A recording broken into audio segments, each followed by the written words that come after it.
Hi friends, welcome back. You know that feeling when you finish a great novel and just wish someone could read the next part to you?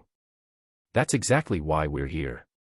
We already have over 100 novels ready as audiobooks, and if you want your favorite fanfic, or even the next part of a story we've uploaded, I can make it for you. All you need to do is join my Patreon membership. The link is waiting for you in the description.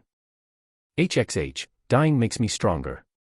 Chapter 1, Etude of Love. Late at night, a torrential downpour raged. Yorna City, Sewer Street. Raindrops like strings of pearls converged into streams, flowing along the veins of the city streets. The streetlights flickered uncertainly, yet one antique shop remained brightly lit. Above the shop hung a common electronic display, its red text scrolling slowly. Buying Antiques and Handcrafted Art, June 22, 1997. Inside the shop, display cases lined the walls. Bathed in amber light, rows of antique artwork stood on display, their true worth obscured. At the back of the shop, a solid wood table stood against the wall, a desk lamp perched at its corner. Under the focused beam of light, a roughly 50-centimeter tall red wooden doll statue stood silently. Suddenly, a pair of hands reached into the light, enveloping the unremarkable wooden doll. The hands belonged to a young man dressed in casual clothes, with neatly cut black hair and handsome features. Crack. With a slight exertion of his fingers, fissures appeared on the doll's surface, and faint white light, distinct from the lamp's glow, seeped through the cracks. Then, the wooden shell shattered and fell away, revealing a jade figurine enveloped in the soft glow of aura. The translucent surface of the jade figurine bore shallow green patterns resembling fish scales, shimmering brilliantly under the light, clearly a priceless treasure. Breaking the wooden shell to reveal the treasure within. This scene was witnessed by a burly man wearing a doghead mask near the shop's entrance. Yet the man seemed familiar with the boy's abilities, showing no surprise. Crossing his arms, he fixed his gaze on the boy, his voice steady and firm. "Moro, why did you refuse the gift Morina prepared for you?" "Gift?" The boy called Moro suddenly looked up, meeting the dog-headed man's eyes with a helpless smile. "Dog bro, you call it a gift to ask me to kill 21 complete strangers. Of course it's a gift. Kill them, and you'll immediately rise to level 21. After that, barring any surprises, you should gain another Nen ability tailored to your needs. Even if the outcome differs, you'll at least increase your aura amount." The dog-headed man's voice remained steady and resolute. After a pause, he continued. "Moro, Morina needs feedback on her Nen ability's effects as soon as possible. Don't disappoint her. Besides, killing a few random people to grow stronger, there's no downside for you. Just killing a few random people. That's the way of the mafia. Or perhaps, in this world, disregarding lives and trampling on individual existence wasn't anything unusual. This was something Moro had learned firsthand when he crossed over a year ago. He stared silently at Dogman. As a transmigrator, he was intimately familiar with the plot and characters of Hunter x Hunter. Dogman before him, as well as Morina, who had saved him a year ago, were both characters from the Mafia family introduced in the Kaken Empire Succession War arc. Setting aside Morina's identity as an illegitimate child of the Kaken royal family and her future role as the boss of the High Life family mafia, what left the deepest impression on Moro was always the Nen ability she displayed in the original story. It was a Nen ability that allowed others to grow stronger by killing. Kill to grow stronger, sounds easy enough. Moro suppressed the thought rising in his mind, a faint, inscrutable smile playing at his lips, though his eyes remained eerily calm, devoid of any ripples. "Dog bro, Nen abilities are never so shallow. With the system of vows and limitations in place. Though I don't know how Morina unearthed this ability, one thing is certain." At this point, Moro suddenly averted his gaze, lowering his eyes to the jade figurine on the table as he remarked coolly, "And that's the risk, immense and unknown." Hearing Moro's words, Dogman fell silent this time. Silence could sometimes be taken as tacit agreement. But he hadn't forgotten his stance. Breaking free from the silence soon after, he cut straight to the point, "So your answer is refusal?" "Not at all. This worthless life of mine was given by Morina." Moro's eyelids drooped slightly as he let out a self-deprecating chuckle, though his mind flashed with the image of Morina's pitch-black, bottomless eyes. After a pause, he looked up at Dogman again and said softly, "Give me a day." "Fine. I'll let Morina know." Dogman nodded at Moro, then turned and left without another word. Just as he was about to push open the door and step out of the antique shop, he suddenly halted, as if remembering something. Oh, Morina said she hasn't decided on a name for the Nen ability yet. She wants you to come up with one. Moro froze for a moment, involuntary fragments from the original work surfacing in his mind. Etude of Love. That was the name of Morina's Nen ability in the original. As for why such a destructive Nen ability bore such a name, Moro had no idea. With that in mind, Moro didn't hesitate or deliberate. He answered directly based on the original information, call it Etude of Love, if Morina doesn't dislike it. Huh. Dogman was taken aback. He hadn't expected Moro to suggest a name with such a style. But he didn't dwell on it. Waving a hand at Moro, he pushed open the door and strode into the rainy night. Moro watched him leave with an unreadable expression. Creak. The door shut behind him. Several minutes later, Moro finally withdrew his gaze, turning instead to the translucent jade figurine standing amidst a pile of wooden shell fragments on the table. Guess I'll have to run. There were things he refused to do, with no room for negotiation. And so, Moro decided to leave Morina's circle then and there. It wasn't that he was averse to the idea of killing in itself, it was just that among the 21 people Morina had sent over, there were infants and children. That crossed a line. Moreover, he understood Morina's true, hidden intentions better than anyone. The destruction of Kaken, the destruction of humanity, the destruction of the world, the destruction of everything. That was what Morina sought. So Moro had always known he would leave eventually. He just hadn't expected the day to come so soon. Over the past half-year, the antique shop he ran had brought Morina considerable profits. Had nothing changed, he would have preferred to repay Morina's life-saving debt this way. But this should be enough. Moro thought silently to himself before raising his right hand and gazing at the back of it. There was a tattoo pattern resembling tree rings, composed of 6 hollow rings of different colors. The colors of the rings, from the innermost to the outermost, smallest to largest, were white, green, blue, purple, red, and gold. At the very center of the tree rings was a tiny black infinity symbol. Moro didn't know the origin or purpose of the tree rings tattoo. Only a few days after his transmigration did he notice the outline of the rings gradually appearing on the back of his hand, growing from faint to distinct before finally settling into place. The confirmed information so far was that others couldn't see the tree rings tattoo on his hand, and the area of his hand covered by the tattoo seemed to possess the vow effect of being indestructible. Additionally, he could fill the hollow sections of the tree rings by absorbing aura from antiques. This was the fundamental reason he chose to run an antique shop in Yornu.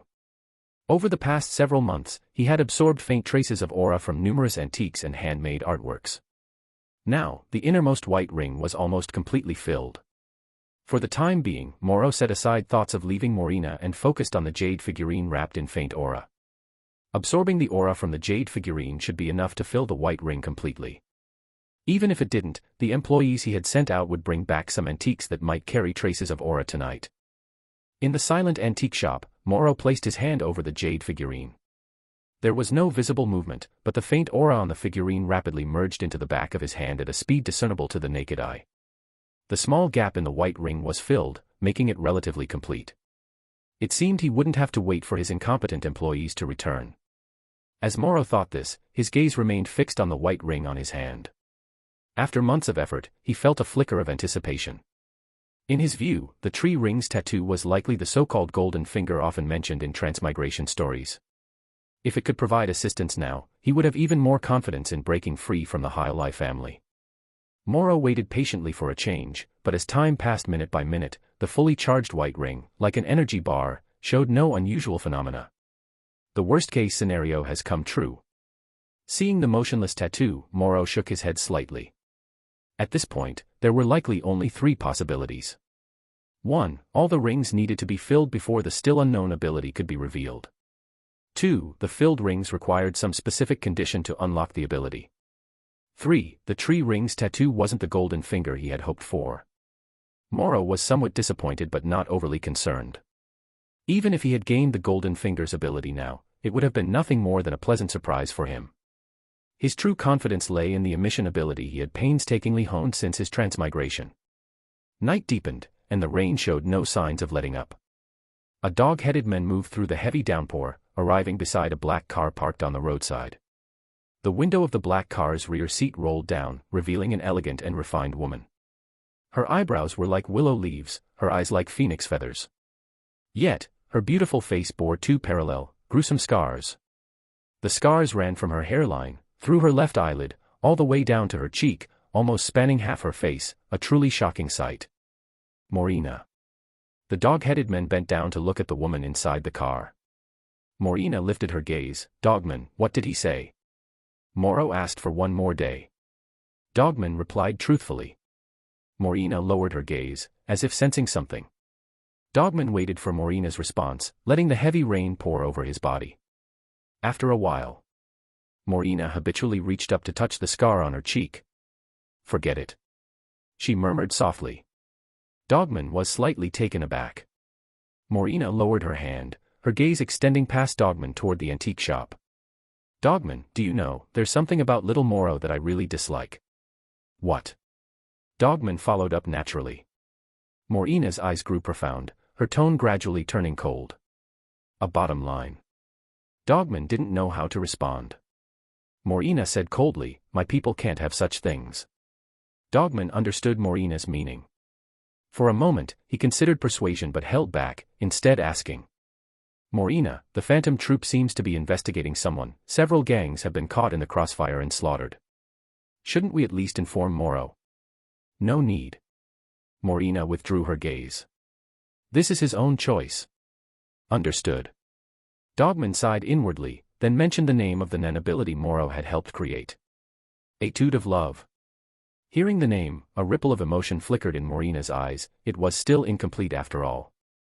Even if she could feel little Morrow's loyalty in their deep kisses, it meant nothing if their purposes were fundamentally different. Let's go. Morena lowered her head slightly. Though she couldn't receive feedback, she had still discovered the flaw in the ability. Dogman glanced at Morena, detecting a trace of melancholy in her tone. Chapter 2, The Phantom Troop. The clock struck midnight as the rain grew heavier. Inside the antique shop, Morrow carefully stored away the jade figurine. This figurine was his biggest bargain in recent times. With just a little maneuvering, it could fetch a decent price. This was more or less how the shop made its profits. However, most of the shop's earnings were handed over to Morena, while Morrow himself was more interested in the lingering aura on antiques or handmade artworks. After placing the box containing the jade figurine into the cabinet, Morrow shut the door and glanced at the tightly closed main entrance before checking the clock on the wall. It was already past midnight. Saishin should be back by now. Thinking that his hard-working employee would return soon, Morrow set about boiling a pot of water. Saishin was the only employee in his shop, diligent, obedient, and never rebellious, making him exceptionally easy to exploit. Earlier that morning, Morrow had sent Saishin to meet with a client. Barring any mishaps, he should be returning soon with a few pieces of handmade artwork. At the moment, the first tree ring was already fully charged. Though there was no visible reaction, Morrow still intended to continue absorbing aura to see if he could activate the second tree ring. After all, even if the antiques or artworks lost the aura clinging to them, their resale value wouldn't be affected. Morrow poured hot water into tea leaves and filled Saishin's thermos before settling onto the sofa. Once Saishin returned, he'd first check if the newly acquired items carried any aura. Then, it would be time to flee overnight. The only question was, what choice would Saishin make? Would he firmly declare his loyalty, or take the money and part ways? Given his personality, it was likely the former. A faint smirk tugged at Morrow's lips as he gazed at the door, battered by the sound of rain. Time passed silently. Half an hour later, amidst the howling wind and rain, another sound emerged. Hearing the noise, Morrow knew Saishin had returned. He rose to his feet, a faint smile on his face. Creak. The door swung open. A tall, broad-faced man strode casually into the shop. It was Saishin. His black suit was soaked from the rain, and he carried 2 cases in his hands. Boss, we hit the jackpot. Saishin closed the door behind him, his rugged face breaking into an excited grin. Morrow's eyes flickered imperceptibly toward Saishin's right foot as it stepped into the shop, and for a split second, his smile faltered. But he quickly regained his composure, gesturing toward the counter beneath the display cabinet where he had placed the thermos of tea. Good work. I made you some tea. Heh, boss, you're always so thoughtful. No wonder the sisters next door are head over heels for you. Saishin set down the cases containing the goods and walked over with a broad smile. Morrow's brow arched slightly, but he paid no mind to Saishin's teasing. Casually, he asked, what took you so long? The rain was too heavy, got stuck in traffic on the way back. Saishin picked up the thermos, unscrewed the lid, and took a gulp of tea. Yeah, the rain is pretty heavy. Moro's gaze remained calm as he studied Saishin's profile, his hand slipping to the small of his back to retrieve a handgun. Though both he and Saishin were nin users, they always carried firearms. There were many situations where a gun came in handy. Like right now. Moro suddenly raised the gun and fired at the space beside Saishin. Bang. Bang. Bang. 3 shots in quick succession. The first was deliberately aimed wide, while the next 2 were directed at Saishin's lower back. Saishin's pupils contracted as he leaped aside, narrowly dodging the bullets meant for his spine. Boss. After dodging the bullets, he looked at Moro with confusion and bewilderment.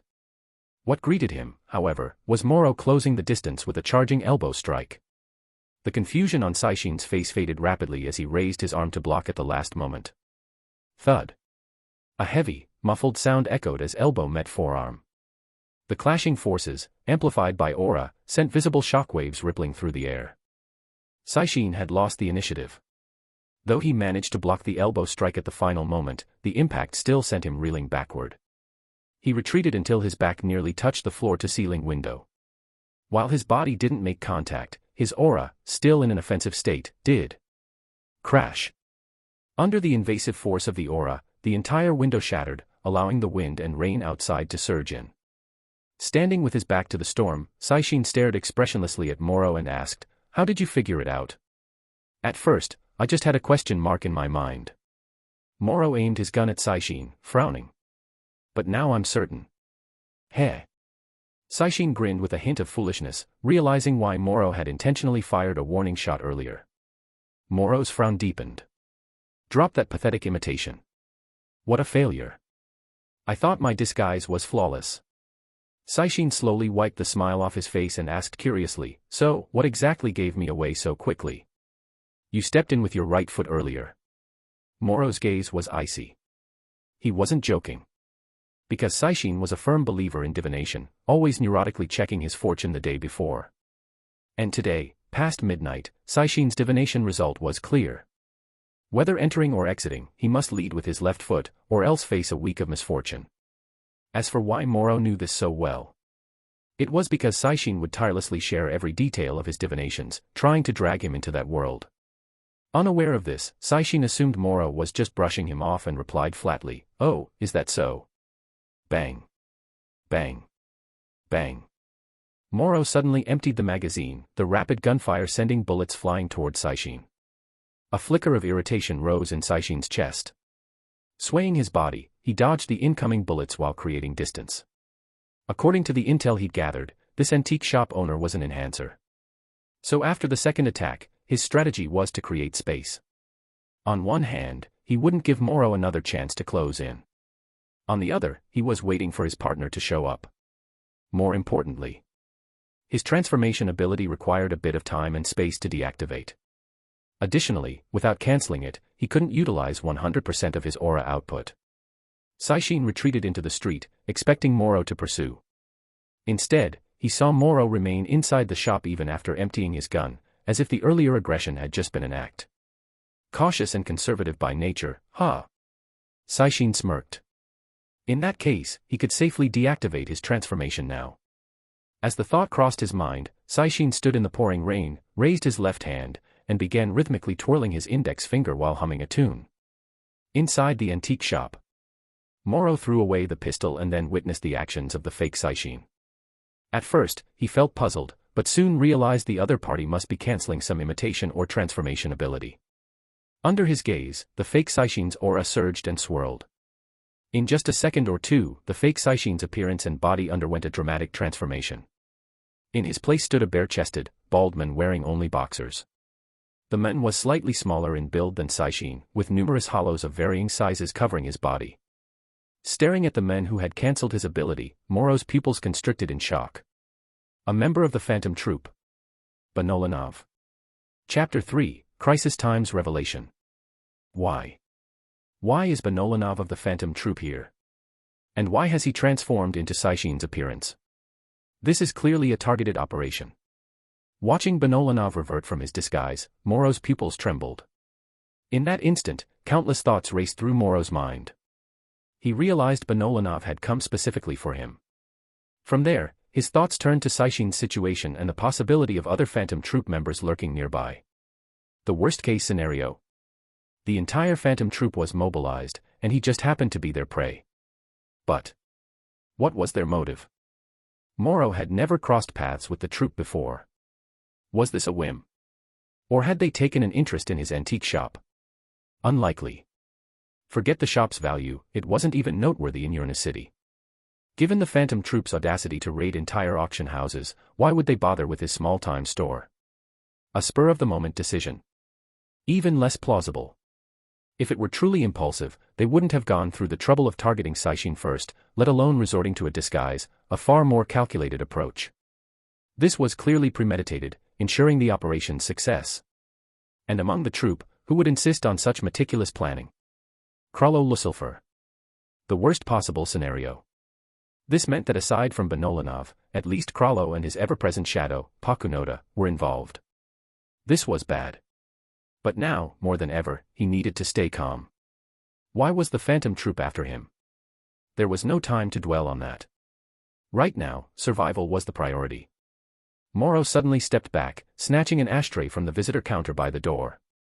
Amid the storm, Benolanov observed Moro's action but remained indifferent. Even after his disguise was exposed, he showed no urgency to attack.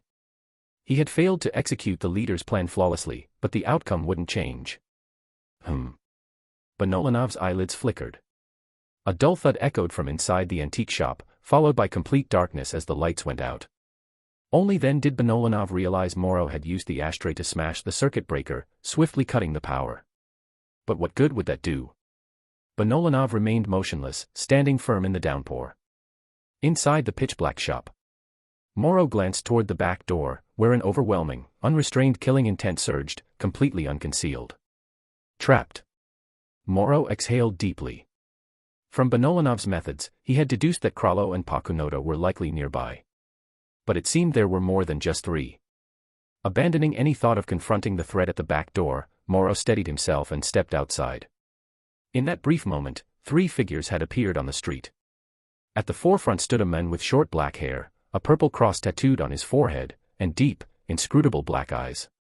His calm demeanor carried an undercurrent of detachment. To his left was a tall, curvaceous blonde woman with striking, coldly beautiful features, though her hooked nose slightly marred her elegance. To his right was a youthful, baby-faced man with golden hair and emerald-green eyes, his face alight with amusement. Krallo, Pakunoda, Shulnark. Some distinctive facial features allowed Moro to instantly recognize the identity of the newcomer, and his heart sank. Krallo stood with his hands in his pockets, his gaze fixed on Moro as if looking at an inanimate object devoid of any meaning. Beside him, Shulnark stood with one hand on his hip, smiling faintly. Quite alert and decisive. It seems he knows about us. Let's restrain him first, Pakunoda interjected, arms crossed beneath her ample chest. Krallo silently raised his right hand, channeling aura into his palm. Watching Krallo's aura manipulation, Moro's expression remained steady, his tone devoid of any emotion. The Phantom Troop. What an honor. But as far as I know, we've never had any direct or indirect dealings, have we? Krallo's eyes remained as still as stagnant water, offering no response. The other troop members likewise remained silent. No answer, then. Moro took a deep breath, desperately searching for an escape. At that moment, Krallo activated his Nun ability. Skill Hunter. Amid the swirling aura, a book bearing a crimson handprint conjured in his right hand. Rustle. The pages flipped on their own under the pouring rain. When they stopped, Krallo's left hand conjured a monocle linked by golden chains.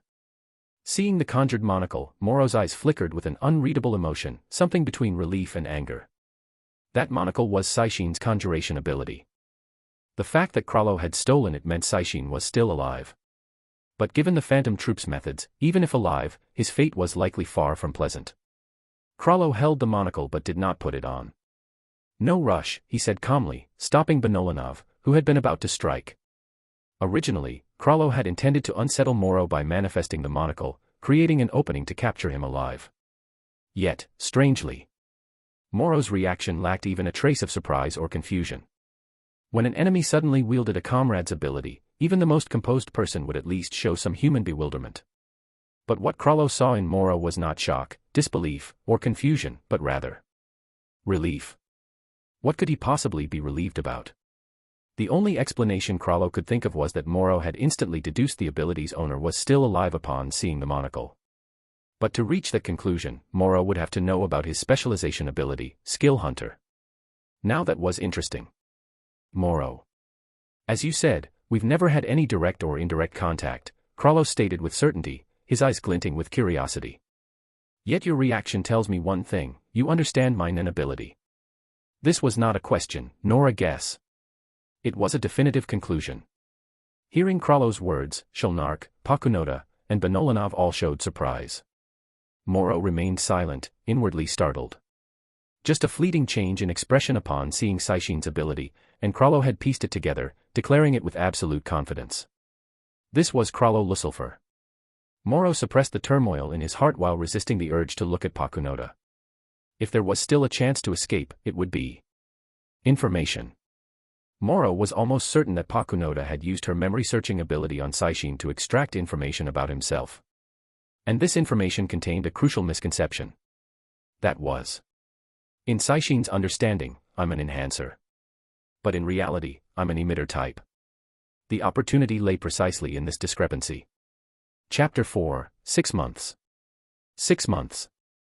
That was how long Moro had mastered Nen. In terms of technique, aura output, and even potential aura, Moro was far inferior to the seasoned veterans before him. Worse still, he lacked combat experience with Nen. He had never been particularly ambitious. If he had to name a goal, it was simply to live well, eat well, and sleep well. So he never went out of his way to stir trouble, quietly honing his Nen abilities while earning money to repay Morina. As for combat, he had sparred a few times with Saishin as an enhancer. But those were nothing more than casual exchanges. Now, in this life-or-death situation, would he regret not dedicating more time to improving his strength? Moro felt no regret, or rather, he had no spare thoughts to dwell on such things. All he knew was, he had to rely on his own Nen abilities now to find a sliver of hope in this seemingly hopeless situation. But before activating his ability, he needed to create an opening. In the brief silence, Moro's mind raced. Krallo had stopped Benolanov out of curiosity, but Moro didn't believe Krallo would patiently wait for his answer. After all, with Pakunoda's memory-reading ability, they could easily extract all his secrets after capturing him alive. And even if he outright revealed the name of Krallo's Nen ability, along with its vows and limitations, it likely wouldn't break Krallo's focus. So how could he make the most of this fleeting chance to speak? What words could strike deep into the hearts of those before him? Faced with mortal peril, Moro's brain burned with frantic intensity. Then, a name surfaced naturally. Sarasa. The owner of this name was the catalyst for the Phantom Troops formation, and a lingering wound in the hearts of Krallo and the others. Sarasa. Without hesitation, Moro shouted the name long buried in the depths of Krallo, Pakunoda, and Shalnark's hearts. The street, the wind, and rain. A name that should never have been spoken at this moment surged forth like a boiling tide, violently shaking the minds of Krallo, Pakunoda, and Shalnark.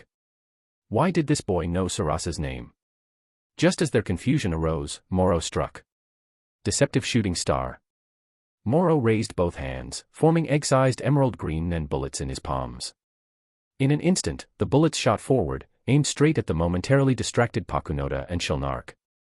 A direct strike at their openings. The emerald bullets reached them in a flash. However, Benolanov, who had no reaction to Sarasa's name, shoved Shalnark aside at the last moment, narrowly avoiding the incoming projectile. Almost simultaneously, Krallo, whose mental fortitude was extraordinary, steadied himself just in time and yanked Pakunoda out of harm's way. Both Nen bullets missed their marks. At the same time, Moro sprinted toward the sidewalk. The person guarding the back exit. Judging by the overwhelming killing intent, it had to be one of the Phantom Troops assault specialists. So until that person showed themselves, Moro had no intention of heading that way. His only escape routes were the sidewalks on either side. He glanced back swiftly at Krallo's group. Deceptive shooting star had missed. Ultimately, it was because his Hatsu wasn't mastered enough to release his ability faster. Yet he couldn't deny that in this brief minute of contact, Moro had truly recognized Krallo's exceptional qualities. These named characters from the original work were mostly not to be trifled with. Moro withdrew his gaze. Though the deceptive shooting star had missed, he showed no trace of disappointment. His deceptive shooting star had a second phase. Sorry. On the empty street, Shellnark snapped back to attention, frowning slightly. Benolanov gave Shellnark a strange look before turning his gaze to Moro, who was sprinting through the rain, and chased after him. Kralo's eyes were icy as he effortlessly overtook Benolanov, his figure cutting through the layers of rain as he pursued Moro. Shellnark and Pakunoda steadied themselves. Questions remained, but as long as they captured Moro alive, all doubts would be answered. They followed closely behind. Ahead. Moro glanced back again at Kralo and the others closing in. About time. Calculating the timing in his mind, Moro raised his right hand, preparing for the shooting star's return. His deceptive shooting star was an emission manipulation composite ability with an attack range of only 100 meters. When the shooting star reached its maximum distance, it would freeze in midair and remain stationary for 1 to 5 seconds. Moro could set the exact duration of this pause before releasing the shooting star. Once the set time elapsed, the shooting star's power, speed, and size would double, then reverse course along a target-seeking trajectory back to Moro. This second phase power boost was the wow effect of this ability. The accompanying limitation was the returning shooting star would also harm Moro. In other words, if nothing else blocked it, Moro would have to either dodge or endure the impact. The reason Moro imposed this limitation lay in the tree rings on the back of his right hand. Beneath the tree rings, his entire hand was as hard as a tortoise shell. Thus, he could use it to deflect the returning shooting star. Timing it perfectly, Moro abruptly adjusted his stance. Amid the relentless wind and rain, 2 faint sounds abruptly rang out. Then, 2 deep fluorescent green lights pierced the rainy night, carrying a dangerous aura as they shot toward Pakunoda and Shellnark. The suddenness of the attack, combined with Kralo and Benolanov being ahead, left Pakunoda and Shellnark with no assistance this time. When the doubled power shooting stars struck, Shellnark barely reacted, managing only a slight twist of his body. The shooting star hit his abdomen, instantly blasting away a chunk of flesh, as if bitten by a gaping maw. Pakunoda was a beat slower. Blood sprayed as her face jerked violently. Her upper torso was blown open by the shooting star, her instantly weakened body collapsing forward onto the ground. The sudden turn of events disrupted Kralo and Benolanov's pursuit. Seeing his success, Moro channeled over half his aura output into his legs and continued sprinting forward at full speed. He had done all he could. If he still couldn't escape, then he'd accept his fate. Cautious and conservative by nature, Just as this thought crossed his mind, the faint afterimage of a face flashed in the corner of his vision, barely discernible but filled with a sinister, seething rage. Phaeton. As the thought arose, Moro felt a sudden chill on the bridge of his nose. Immediately after, his consciousness, like a violin string on the verge of snapping, was stripped away at a pace that seemed slow but was in fact lightning fast. In his final moment, a single question surfaced in Moro's mind. Am I dead? Cold. Trembling. Moro's eyes snapped open. What greeted him was a row of vertical, rusted iron bars. It seemed to be a cage. Where is this? Taking in his surroundings, Moro froze. The lingering sensation of Zetsu still clung to him, but it was quickly replaced by fragments of memory. He had returned to the moment he first crossed over, 1 year ago. Chapter 5, Death Threshold. The cold sensation beneath him and the jolting of the vehicle moving over rough terrain. All of it constantly reminded Moro.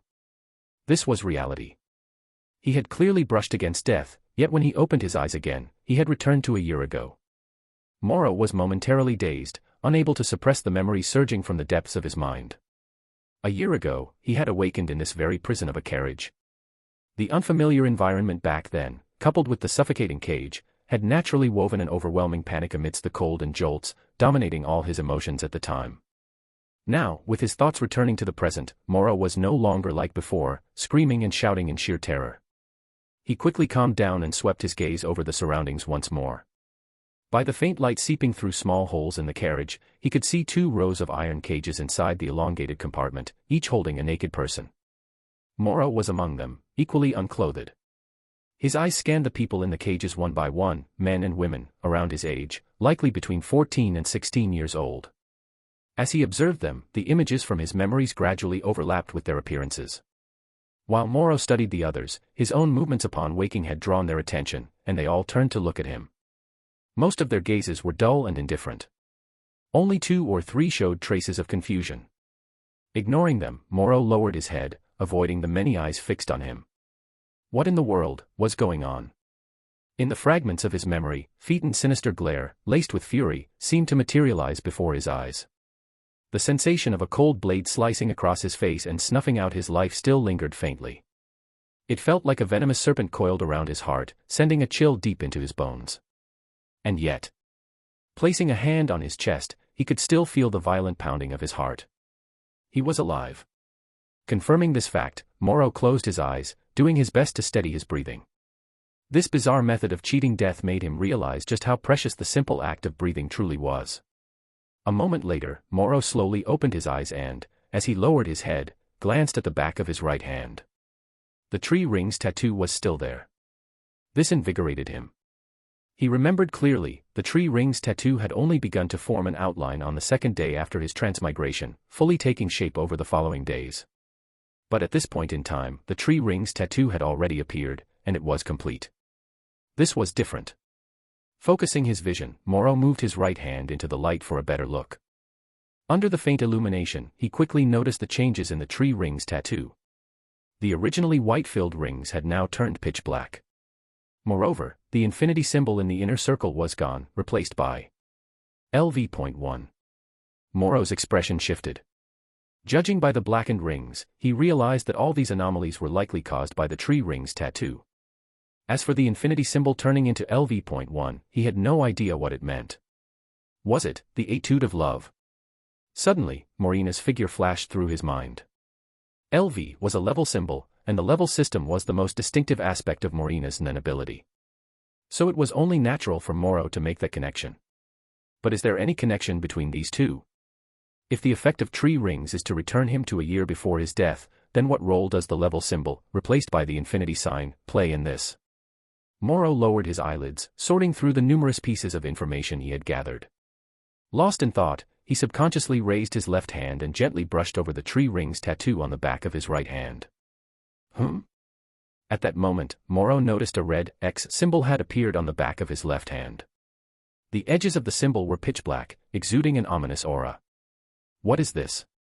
Morrow's pupils contracted slightly as his focus instantly zeroed in on the newly appeared X symbol. In an instant, his consciousness trembled like a small boat swallowed by a whirlpool, flickering into momentary haziness. It lasted no longer than a single breath. Once again, Phaeton's figure appeared before Morrow's eyes. This time, it was so vivid that he could even see the icy killing intent concealed beneath Phaeton's furious expression. HxH. The sensation of the blade slicing through his face and the suffocating grip of death returned to him, doubled in intensity. The next moment, endless darkness swallowed him. Just like that, Morrow experienced an eerily realistic death replay. Immediately after, his consciousness flickered once more. The scene before him crumbled away like weathered stone, replaced by a heart clenched tightly by pitch-black hands. Morrow stared at the heart, and in his mind, an answer abruptly surfaced. That heart, gripped by those hands, was his. This inexplicable realization was forcibly shoved into his head, as if transmitted like data. Along with it came another piece of information, something called the death threshold. Abruptly, his consciousness snapped back to reality. Morrow froze for a moment, realizing he was still holding the same posture as before. Death threshold. Muttering in disbelief, he slowly raised his head, staring fixedly at the rusted iron bars in front of him before sighing and leaning back weakly against the opposite set of bars. Death threshold. In other words, his time of death, June 23, 1997. On that day, he had died at Phaeton's hands. And then, he had been reborn back to this point in time, the moment he had first crossed over, June 7, 1996. Without a doubt, he had been given a chance to start over. But the death threshold imprinted upon him would not disappear just because he had been reborn. If he failed to destroy the death threshold before June 22, 1997, his heart would instantly shatter into dust, sending him back into death's embrace once more. The method to destroy the death threshold was simple. Before the original time of death arrived, he had to personally kill the one who had created the death threshold, thereby erasing the X symbol on the back of his left hand. In other words, within a year, he had to kill Phaeton, who remained completely unaware of this. Only then could he break free from the curse of the death threshold. A year, huh? Moro exhaled deeply, recalling those pitch-black hands clutching his heart. For some reason, it almost felt like Kurapika's judgment chain had pierced through his chest. Well, a death threshold was just a death threshold. Whether he could destroy it or not was another matter, it was still better than dying outright. Besides, Moro glanced at the level symbol at the very center of his tree rings tattoo. Though he still wasn't sure about its exact function, it probably wasn't anything bad. As long as we find a way to turn LV.1 into LV.2, we can put it into practice. For now, let's focus on solving the immediate problem. Moro gathered his thoughts and glanced at the rusted iron bars. The truck carrying them would arrive at a mental hospital built on a mountain in a few hours. Though it was called a mental hospital on the surface, it secretly dealt in human trafficking and organ trade. Yes. From the moment they were locked in these cages, Moro and the others had already been forcibly labeled as piglets. Chapter 6, Nen Awakening. Human trafficking and organ trade. Such phenomena were far from uncommon in the world of Hunter x Hunter. In fact, there were specialized channels and information exchange platforms catering to both buyers and sellers. Countless twisted desires from purchasers could be satisfied through these platforms. If nothing unexpected happened, Moro and the others would be treated like piglets, picked at will. The unlucky ones would have their organs harvested outright or be turned into grotesque statues or display dolls while still alive. The slightly more fortunate might become a buyer's plaything, perhaps enduring physical torment, but at least surviving. Moro sat cross-legged, recalling the events that were about to unfold. This truck would arrive at a mental institution in a few hours. As for the exact timing, Moro couldn't be certain, but he knew the journey would take at least 2 hours. And once the truck reached its destination, it would be attacked by an unknown group during the unloading process. Back then, most of the piglets locked in cages like him had died in that assault. His survival had been partly due to luck, he had been moved away from the initial explosion during unloading. The other reason was Morina's timely appearance. She had taken an interest in him as a buyer and somehow convinced the far-reaching organization to cancel the original organ order. Had it not been for Morina back then, Moro might have become the fastest transmigrator to die. Now, facing the same crisis again, Moro felt as though he stood at a crossroads, forced to make a choice. Should he follow the original path and let Morina buy him, or should he find a way to escape while the truck was still moving? His gaze flickered uncertainly as he thought of Krallo and the others who had attacked him, of Dogman who had recently left his shop, and of Morina's abyss-like eyes. But soon, Moro steadied his thoughts and made his decision. Now, he not only understood this world but had also mastered its common language. For the early transition period, there was no need to rely on Morina's acceptance again. Naturally, he couldn't let things play out the same way. This time, Moro didn't want to have any connection with Morina. I need to open my aura nodes within 2 hours. If possible, I should also adapt my body to the techniques of deceptive shooting star. Moro raised his eyes to the rusted vertical bars of the cage. Since he had decided to escape while the truck was moving, Nen Awakening was an absolute necessity. Normally, without guidance from a Nen user, even if one had theoretical knowledge of Nen, it would be nearly impossible to achieve self-awakening in practice. Even if one could awaken Nen in a short time, mastering the subsequent techniques would be another hurdle to overcome. Ten, Ren, Zetsu, Hatsu. These were the 4 major principles, the foundational Nen techniques. Under normal circumstances, Nen users would spend considerable time and effort practicing and reinforcing them. The trope of casually awakening Nen and mastering its techniques within an unrealistically short time had a probability close to 0 in reality. Nen itself was an incredibly profound power. Awareness, contact, learning, application, refinement, mastery, precision, transcendence. Every stage of interaction with Nen required immense dedication and effort. Characters like Gon, Killua, or the 4th Prince of Kaken in the original story. In reality, there aren't so many monstrous geniuses. But now, Moro would become one of them. Closing his eyes, Moro instinctively began to meditate, allowing his consciousness to settle gradually as he sought to sense the latent aura within his body. His accumulated experience of over half a year played an irreplaceable role at this moment. Within just a few seconds, Moro effortlessly touched upon the latent aura and immediately attempted to guide it to unclog his aura nodes. The entire process proceeded smoothly. Under Moro's precise control, the aura within his body flowed like a gentle stream toward every single aura node. It was as natural and simple as eating or drinking. One by one, the aura nodes were unclogged by the latent aura, then surged like turbulent currents, fluctuating across Moro's body. Excellent. Moro opened his eyes and looked down at his hands, now shimmering with a white glow. The aura gushing out from within his body was like a wild horse, galloping and escaping recklessly. Given Moro's current physical state, if left unchecked, he would likely collapse from exhaustion within 10 minutes. But this was clearly a minor issue. With a single thought, Moro smoothly and naturally employed the technique of 10, wrapping the wildly escaping aura around his body's surface and suppressing the intense consumption. It was even easier than expected. The effortless Nen awakening and mastery of the 4 major principles techniques left Moro feeling even more composed. Successfully awakening Nen meant he now held a weapon representing the initiative. All that remained was to create a disturbance when the time was ripe, forcing the driver to stop the vehicle. Moro reached out and grasped the rusted railing in his palm. Inside the cargo truck's cab, the driver's seat was occupied by a disheveled middle-aged man. Perhaps due to the rugged and difficult mountain road, the middle-aged man was driving with intense focus. In the passenger seat sat a lazy-looking young man with a buzz cut, slouched as if trying to merge with the seat. But a closer look at the young man's eyes would reveal that his gaze never settled in one place, constantly shifting between the rearview mirror and several surveillance monitors. Vigilance and observation seemed to be his duty. The buzz-cut young man's gaze swept over a monitor hanging diagonally from the ceiling of the compartment, and he suddenly let out a surprised sound. Hearing the exclamation, the middle-aged driver instinctively asked, "Something wrong?" The young man didn't answer immediately but stared fixedly at the image on the monitor. The screen clearly showed Moro's figure.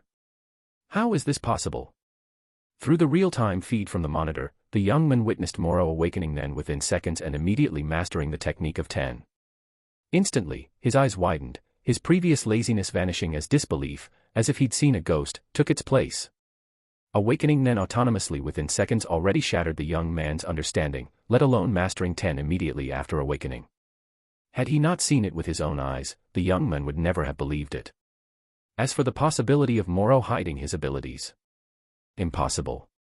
This batch of piglets held extremely high value as human commodities, specially reserved for high-ranking officials and nobility. Every single one had been personally handled by him, and he knew their backgrounds inside out. The disheveled middle-aged man glanced sideways at the buzz-cut young man's reaction and frowned. "Zarzan, what's going on? Stop the damn truck!" Zarzan barked, his voice cracking under the weight of disbelief. Without explanation, he ordered the middle-aged man to stop in an unquestionable tone. Trusting Zarzan's ability, the middle-aged man stepped on the brakes immediately despite his confusion. Zarzan rummaged through the storage compartment for a pistol and tossed it to the middle-aged man. Ignoring the man's changing expression, he pushed the door open, jumped out, and strode toward the rear of the cargo compartment. The middle-aged man gripped the gun, silently released the safety, and followed, approaching the back of the cargo compartment from the other side. Inside the cargo compartment, when the transport truck suddenly stopped, Moro seized the moment to wrench the rusted iron bar apart. Squeak, creak. The sound of bending metal immediately drew the attention of the other piglets. They turned toward the noise, their minds freezing in shock. Chapter 7, Human Nature. The rusted bars of the prison cage had grown brittle in terms of hardness. With the enhancement of his aura, Moro forcefully bent the vertical iron bars apart, creating an opening large enough for him to slip through. Ignoring the horrified gazes around him, Moro stooped and stepped out of the cage. Hearing movement outside the compartment door, he swiftly sidestepped and reached out to grip one of the bars. He wanted to snap the bar, but lacked the strength to do so. Pressed for time, Moro noticed that the top and bottom ends of the bars weren't welded shut. He yanked the bent bar free from the cage frame with all his might. Just then, the compartment door swung open, flooding the space with sunlight. A towering figure came into view, along with a pistol. Moro's expression instantly darkened. At his current level, having only just awakened his Nen, even a small-caliber pistol could deal him significant damage. Moreover, a Nen user's control over their aura stemmed from years of accumulated practice, ingrained into the body like instinct. So even though Moro had successfully awakened his Nen, he still needed time to adapt, to let his body grow accustomed to the flow of aura. Under these circumstances, firearms posed an obvious threat to him. The moment he saw the gun, Moro didn't hesitate. He hurled the bent iron bar in his hand straight at the figure in the doorway. Thanks to his proficiency in emission abilities, his aim and trajectory were flawless. The rapidly spinning bar tore through the air with a sharp whistle and struck the person who had opened the door. A pained scream rang out as the impact sent the man flying backward. But at the same time, a faint whoosh cut through the air, a throwing knife wreathed in aura shot toward Moro's leg. An attack from another person, and an end user at that. Caught off guard, Moro barely managed to twist his body aside. HxH. The knife grazed his knee, drawing a spurt of blood. Moro's expression hardened. Suppressing the pain from his wound, he swiftly retreated deeper into the compartment, putting distance between himself and the door. He had known from the start that there were two people handling the transport, so he'd been mentally prepared. But the sudden stop of the truck, and the fact that one of them was an end user, still caught him off guard. More importantly, judging by the timing of the knife attack, the other party must have already assessed the situation inside the compartment before stopping the truck. That was why they'd sent their gun-wielding companion to open the door. And given how the gunman hadn't been on high alert when opening the door, it was clear the end-user hadn't shared critical details with their partner. In other words, they had deliberately sent the gunman to open the door, both to pose a visible threat and to use him as bait. This person was utterly ruthless. Moro pressed his back against the side wall of the compartment, his expression grave. He glanced up at the dimly lit corner of the ceiling, where he could faintly make out a tiny red light. A surveillance camera. Pulling his gaze away, Moro frowned. Failing to anticipate these circumstances was a lapse in judgment on his part. He hadn't accounted for every possibility. Especially the chance that one of the transporters might be an end user. But Moro never dwelled too long on regret or frustration. Learning from mistakes and failures had always been his guiding principle.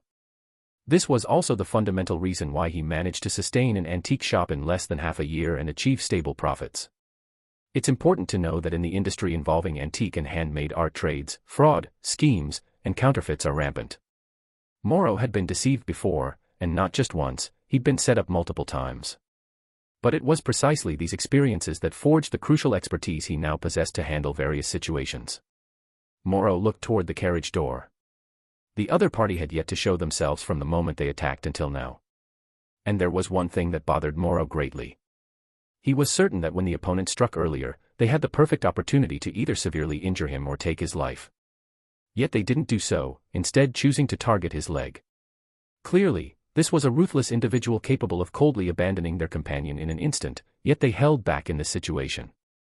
Does the importance of the cargo outweigh the risk of losing a companion acting as bait? Moro realized this. The so-called cargo, of course, referred to them, the piglets. From this, Moro deduced that the other party must bear the responsibility of ensuring the cargo's integrity as much as possible. He couldn't help but recall the attack on the transport vehicle, which led to the deaths of most piglets. Was there some hidden reason behind this? Could this also indirectly confirm the importance and value of their batch of cargo? Unfortunately, though he had survived by sheer luck back then, he quickly lost consciousness. By the time he woke up, he was already aboard a ship bound for Kaken. At that time, he had no memories related to this world, and to make matters worse, he couldn't understand the language, so he couldn't immediately uncover the cause and effect of what had happened. Afterward, he simply didn't dwell on these matters. Otherwise, if he had known more, he might have been able to grasp more information now. What he could confirm at present was that the attackers' priority of ensuring the cargo's integrity even took precedence over their companion's life. Perhaps this could be exploited. Moro quickly checked his wound. It wasn't deep, but without proper treatment to stop the bleeding, it would remain a liability. Time was not on his side. At this thought, Moro's pupils contracted as he stared intently at the motionless carriage door, then glanced back at the throwing knife embedded in the wall. Time. The other party undoubtedly held the initiative, yet they showed no signs of pressing their advantage, not even revealing themselves. Were they overly cautious, or were they waiting for something? Moro studied the throwing knife but couldn't discern anything unusual. He also resisted the urge to pull it out and use it as a weapon. Still, he vaguely felt that he couldn't afford to remain in this stalemate, he had to make a choice. Time to gamble. Moro suddenly charged toward the carriage door. Out of sight, Zarzan heard the commotion and instinctively raised his left hand. Aura surged as a throwing knife materialized out of thin air, poised to be hurled toward the source of the sound. His entire sequence of actions, along with his reflexive response, stemmed from his combat instincts. But rationality intervened at the last moment, forcing him to suppress the urge to throw the knife. Because, due to the blind spot in his vision, his preemptive attack might accidentally kill a piglet. It was this split-second hesitation that allowed Moro to successfully leap out of the carriage, landing over 10 meters away, where he finally caught sight of Zarzan standing beside the transport vehicle. The gamble had paid off. Seeing that the other party hadn't made a move, Moro steadied himself and subtly glanced at the location of the throwing knife deep in the carriage. He then tensed his nerves, preparing to adapt to any situation. Zarzan tightened his grip on the throwing knife, unable to hide the astonishment in his gaze as he looked at Moro. "This kid is too strange. Are you always this brave?" Zarzan expressionlessly toyed with the throwing knife. Moro remained silent, using the time to let his body adjust to the flow of aura. Noticing Moro's silence, Zarzan frowned and said coldly, "If I had attacked just now, you'd either be dead or half dead. You could have done that from the start, couldn't you?" Moro's face remained calm. Chapter 8, What Are You Waiting For? Confident judgment, swift execution. How irritating. It was like accidentally revealing just a corner of one's underwear, only for the other person to guess the exact style. And the worst part? The one who figured it out was just a brat. But the real question was, what exactly had happened to this kid? A strong sense of dissonance rose in Zarzan's heart, followed by the quiet emergence of killing intent. Missions and duties were important, but he couldn't stand this kind of bizarre and unknown sudden development. It was both infuriating and unsettling. Should he just kill him? As Zarzan fell silent, he glanced at Moro's bleeding knee and frowned slightly. This blood bag was a high-priority target, better to observe for now. After all, he'd already made the first cut. The condition for his ability activation was barely met, it was just a matter of waiting a little longer. So he could afford to be patient for a few more minutes. Once the effect of his data-throwing knife took hold, he could control Moro directly. In that brief moment, Zarzan's killing intent flared, then subsided, before he finally settled on his course of action. They say, third time's the charm. I think that applies here. Zarzan suppressed his emotions, idly twirling the throwing knife in his hand as his voice grew colder. So don't even think about running. That way, you might still have a chance to live. They also say, wise men learn from others. I think that applies here too. Moro kept his eyes fixed on Zarzan's aura fluctuations, replying calmly. So I'm not thinking about running. That way, you might still have a chance to catch me. Zarzan's lips twitched. If not for the limitation imposed by his so-called duty, and the need to wait for his abilities' conditions to be met, the knife in his left hand would have already been flying toward Moro. He wouldn't be wasting time here with pointless banter. Ever since leaping out of the truck, Moro had been observing Zarzan's aura. Certain thoughts and emotions could sometimes be revealed through aura fluctuations. Skilled individuals, of course, wouldn't let their aura expose information so easily. But Zarzan clearly wasn't at that level yet. The shift in his killing intent had been crystal clear to Moro. This meant Zarzan's principle of not harming the cargo might be flexible depending on the situation. So Moro believed Zarzan's warning was sincere and completely abandoned any thought of exploiting Zarzan's hesitation to escape. After all, the risks between restrained pursuit and unrestrained pursuit were on entirely different levels. There was only one option left, to confront the problem head-on. Moro consciously distributed his aura output evenly across his body. Though he had opened his aura nodes in haste, his adaptation speed wasn't slow. The synchronization between his body and aura was steadily improving. At this rate, he shouldn't have to worry about unexpected delays in the feedback between his aura and body. That was crucial, because his margin for error was slim. Moro kept his gaze locked on Zarzan as he thought to himself. Both sides on the scene had their own reasons to wait, and southwest the rugged mountain road where the transport truck stood suddenly grew quiet. Moro was waiting for his body and aura to fully synchronize, minimizing the chance of mistakes. Zarzan, having seized the initiative, preferred to resolve things without further bloodshed. So in this slightly bizarre atmosphere, neither side attempted to break the silence, maintaining a strange mutual understanding instead. 1 minute, 2 minutes, 3 minutes. As time passed, Moro and Zarzan's mental states began to shift. Zarzan, believing himself to have the upper hand and holding the initiative, didn't waste much thought when he saw Moro remaining still. All he needed to do was wait for his ability to activate, after which he could resolve the situation immediately. Moro, however, had more to consider. Judging by their apparent strengths, the opponent was undoubtedly more powerful. Yet after the flying knife attack, Moro realized the other party didn't seem to feel any urgency regarding time. That was the crux of the matter. I'm waiting for combat readiness, what is he waiting for? Moro's gaze swept over the opponent's left hand gripping the throwing knife. Left-handed individuals have a higher probability of being conjurer, but this was merely a reference point. Another characteristic of conjurers is their subconscious tendency to gather more aura in their dominant hand. But the accuracy of this judgment depends on whether the conjurer hasn't yet activated their ability. Earlier, when he leaped out of the carriage and immediately turned to stay alert, the opponent already had a throwing knife in hand. Moreover, judging by the bulging outlines in the opponent's jacket, it was likely concealing several more knives. Also, after exiting the carriage, Morrow had specifically checked the interior, that flying knife was still there. While the possibility of multiple conjured objects couldn't be ruled out, based on current information, it was unlikely the opponent's knives were conjured objects.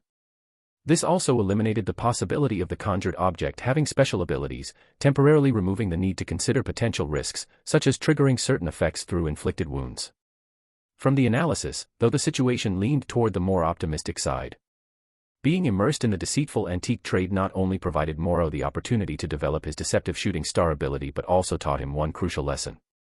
In conflicts of interest, any ideas or goals the opponent reveals through their words and actions are inevitably outcomes you don't want to see. So even if Morrow couldn't extract more useful intel from the available information, he realized that continuing to wait would likely yield fewer benefits than risks. Given their current compatibility, he should be able to skip the foundational steps and successfully execute deceptive shooting star, right? He should be able to, right? Morrow wasn't entirely confident either, but in such dire straits, there was no opportunity for verification. As his thoughts raced toward a decision, Morrow first locked onto the pistol that had fallen closer to him on the ground. Then, channeling his current level of aura, he concentrated it into his right palm. A faint emerald glow emerged gently, like a sprouting seed. On the side of the transport vehicle, Zarzan's eyes flashed with shock. Nen. But he just opened his aura nodes. In an instant, Zarzan's alarm bells rang loudly, his shock replaced by killing intent. At that very moment, Morrow successfully activated his deceptive shooting star ability. A marble-sized emerald Nen bullet shot from his palm, streaking straight toward Zarzan's chest. Zarzan wasn't certain about Morrow's specific ability. Seeing that the shooting star wasn't particularly fast, he sidestepped to evade it. At the same time, Morrow picked up the pistol that had fallen to the ground, immediately took aim at Zarzan, and pulled the trigger repeatedly. Bang. Bang. Bang. 11 bullets flew toward Zarzan in succession. With icy eyes, Zarzan leaped sideways again, dodging the incoming bullets. P922, 12 rounds. After evading the bullets, Zarzan slightly raised his throwing knife and slowly advanced toward Morrow while coldly stating, "You fired 11 shots just now, were you saving the last one hoping for a turnaround? But what I'm more curious about is..." At this point, the killing intent in Zarzan's eyes intensified. "You're quite familiar with firearms, and Nen. So, who the hell are you?" Bang. Morrow responded with the final bullet from his pistol. But at the same instant the gunshot rang out, Zarzan hurled his throwing knife. The bullet carrying scorching energy and the knife shrouded in aura passed each other midair, each heading toward its target. Expressionless, Zarzan was confident he could withstand a single bullet with his body, and equally certain his thrown knife would kill Morrow. The situation had escalated far beyond expectations, and he no longer cared about explaining things to his superiors. With cold eyes, he watched the knife streak toward Morrow's vitals while channeling his aura to block the bullet. Thud. But before he could see the knife pierce Morrow's body, sudden pain erupted in his back. The following impact instantly blurred his consciousness, and he spat out a mouthful of blood. What? The unexpected attack left Zarzan reeling as his awareness faded. Meanwhile, the tip of the aura-wreathed knife had already pierced Morrow's skin. Yet it couldn't advance another inch, dissolving into smoke-like wisps that dissipated into the air. With the dust settled, Morrow lowered his gun arm. Even now, he couldn't determine the nature of Zarzan's Nen ability. But he was profoundly grateful that his opponent had been someone like Zarzan. Had he faced a Nen user with a different temperament, he might well have died a second time. Chapter 9, Level Up. Even in late June, the wind blowing from the mountains carried a slight chill. Perhaps because of this, the skin pierced by the flying knife held a lingering coldness. Too close. If conditions had allowed, Morrow wouldn't have put himself on a high-wire act. In the end, his strength was still too lacking. So much so that, at the critical moment, he had no choice but to stake everything as a bargaining chip. Morrow looked down at Zarzan, sprawled on the ground. From the information he had gathered earlier, it was difficult to determine whether the flying knife was a conjured object. He could only base his judgment on the opponent's decisions, placing the observed outcome above the speculative process. Because he guessed correctly, he avoided taking damage from the flying knife. Among the 6 Nen types, conjuration was likely the one that demanded the most stability. Whether it was conjured objects, Nen beasts, or even clones, all required intense focus and sustained concentration to maintain their existence. Let alone the excruciating pain inflicted when under attack. Thus, conjurer with deep understanding of Nen usually worked hard on this aspect. At the very least, they had to ensure that the pain from injuries wouldn't disrupt the form of their conjured objects. But this guy. Cold, cautious. Yet when he realized that playing it safe wasn't working, he decisively changed tactics. When attacked, his conjured flying knife instantly dissipated. If it had held for even half a second longer, Moro might not have died on the spot, but he would have at least suffered severe injuries. In that case, the opponent might still have had a chance to turn the tables. Through this battle, Moro gained a deeper understanding of the characteristics of the conjuration. Absorbing it as part of his experience, Moro stepped forward to where Zarzan lay. His right hand slowly gathered a massive aura, aimed at Zarzan, who hadn't yet completely expired. Though his body had just opened its aura nodes, allowing him to use Nen abilities directly thanks to his unique traits, his innate aura output couldn't be improved in a short time. Thus, even after doubling the power of Deceptive Shooting Star, it still didn't kill Zarzan instantly. But it didn't matter much. Cough. Zarzan's consciousness wavered between haziness and clarity, yet he could sense the blade looming above his head. He was going to die. The thought flashed through his mind naturally, fear and unwillingness churned in his heart. He wanted to lift his head but lacked the strength. Even his eyelids, half raised, drooped weakly. "You, monster," Zarzan murmured. Even now, he couldn't comprehend the phenomenon that had occurred with Moro. So, in the final countdown to death, he felt a sense that this was fate. If he hadn't taken this job, if there hadn't been a monster in the car who defied all logic, he wouldn't have. Thud. Moro fired a Nen bullet, piercing straight through Zarzan's skull. Zarzan's body jerked once, then went still. After killing Zarzan, Moro immediately sensed a change in his body. In that brief moment, his fatigue lessened slightly, and his vision seemed to sharpen a little. The most noticeable change was the increase in the aura output surrounding his body. It had actually grown slightly. Noticing this change, Moro instinctively looked at the back of his hand. At the very center of the tree rings tattoo, the level indicator, LV.1, had changed to LV.2. Etude of Love. Seeing the level up and feeling the physical changes, a glint flashed in Moro's eyes, followed by overwhelming joy. Though he didn't understand how Morina's Etude of Love had extended to him or why it had fused with his tree rings tattoo, the obvious improvement at this moment was enough to excite and delight him. He had to kill Phaeton within a year. Even with an extra half-year of Nen cultivation experience, accomplishing such a feat was far from easy. Setting aside Nen abilities, Phaeton's mobility, swordsmanship, and combat skills, all developed from his mastery of martial arts, were already gaps Moro couldn't bridge in just a year. Not to mention the combat experience built upon countless killings, as well as the total aura output and potential aura, both crucial in Nen combat. Looking further, physical stamina, body strength, reaction speed, explosive thinking. There were too many factors. All these elements, deeply tied to overall combat strength, required time to accumulate. And because of the death threshold, time was precisely what Moro lacked the most. For him, 1 year was far too short.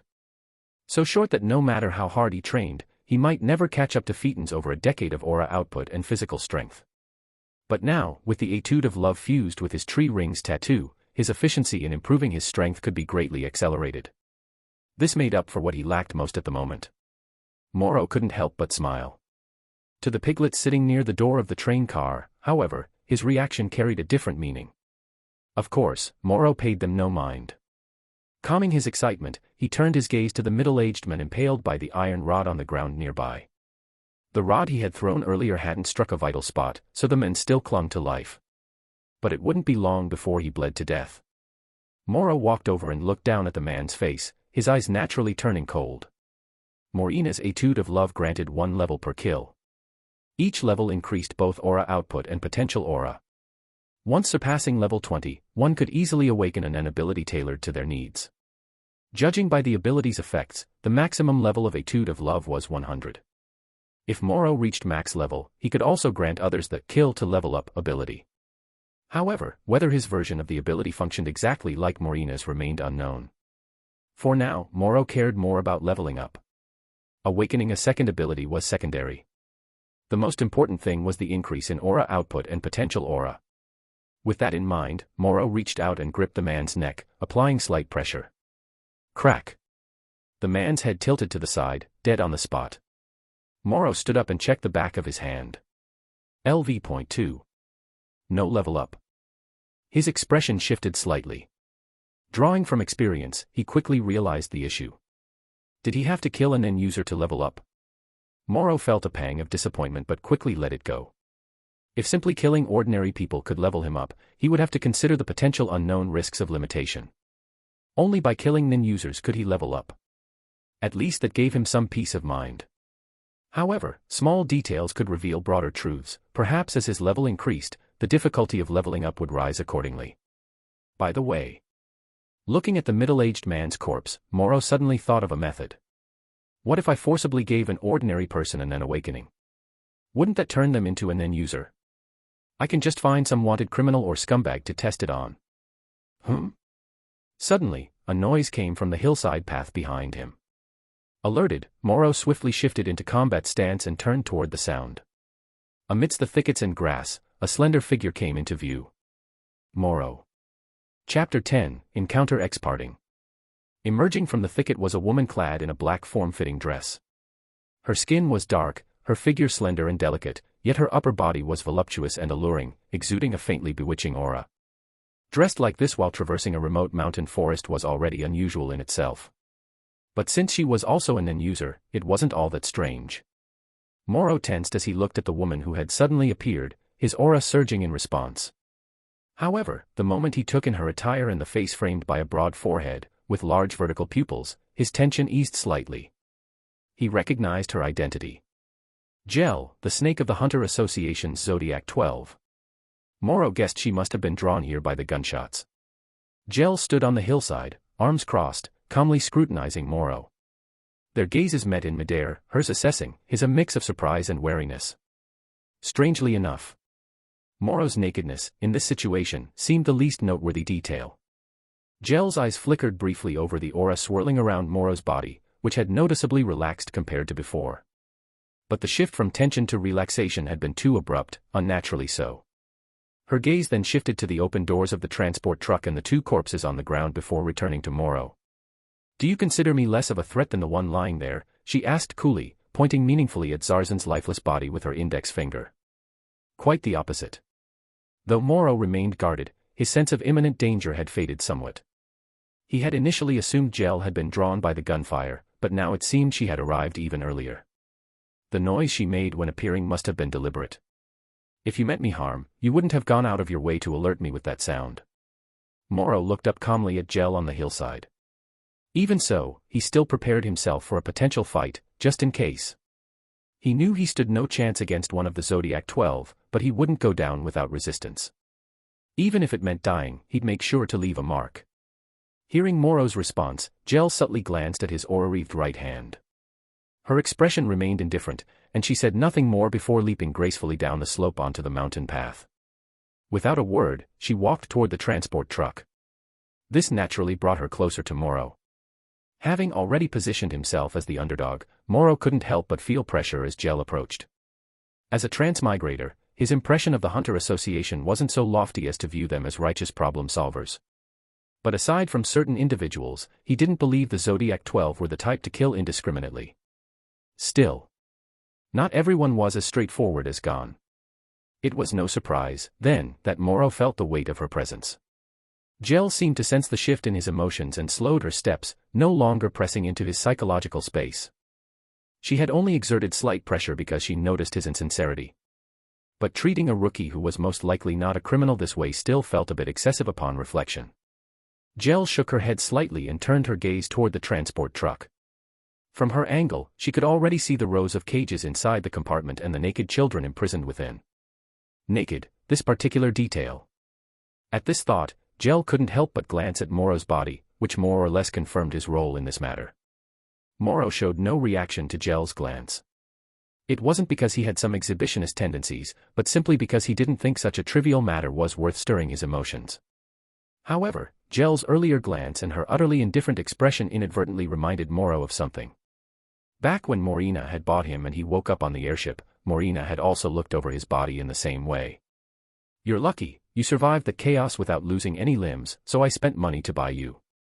Morina's expression at the time had been identical to Gel's now. The only difference was that Morina had done something that made Moro deeply uncomfortable back then. She had casually grabbed his most vulnerable part and said in a completely emotionless tone, "If you were a woman, I'd probably be more satisfied." Her tone and actions had made it seem like she might twist it off at any moment. That had been Moro's first encounter with Morina. In Moro's eyes, that woman never hid the scar that stretched across most of her face.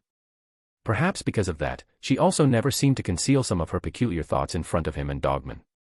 But even after nearly a year together, Moro still hadn't figured out what kind of person Morina truly was. Maybe it was also because, from the very beginning, he had already unilaterally labeled Morina as a sociopath. "You really do trust me quite a bit," came Gel's calm voice by his ear. Moro's heart tightened, and as his expression shifted slightly, he couldn't help but reflect on his earlier amateurish mistake. Seeing the flicker of frustration in Moro's eyes, Gel suddenly felt a faint spark of interest. From their brief interaction, she could tell Moro was someone with exceptionally high self-discipline. And people like that, once they crossed the threshold of Nen, would undoubtedly develop formidable abilities in the future.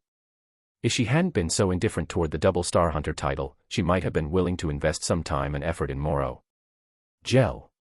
Pro Hunter," she said, her gaze fixed directly on Moro as she introduced herself first. "Pleasure." "You can call me Moro," he replied, giving his name in turn. Gel gave a slight nod. "Tell me what happened. I might be able to help." Moro hesitated briefly but soon recounted the entire incident. However, he made no mention of the mental hospital the transport truck was headed to. In this matter, his role was merely that of a piglet who hadn't yet been delivered to the slaughterhouse. Saying and doing as little as possible was the wisest approach. After hearing Moro's account, Gel roughly understood the situation and immediately categorized it as human trafficking. At the same time, she showed no curiosity or further questions about Moro's knowledge of Nen, nor did she pay any mind to his finishing blow against the middle-aged men. She came to this area solely to collect venom from a newly catalogued species of venomous snake. Running into this situation was nothing more than a trivial accident. If she could do a good deed in passing, she was certainly willing. But getting entangled in it? No, thank you.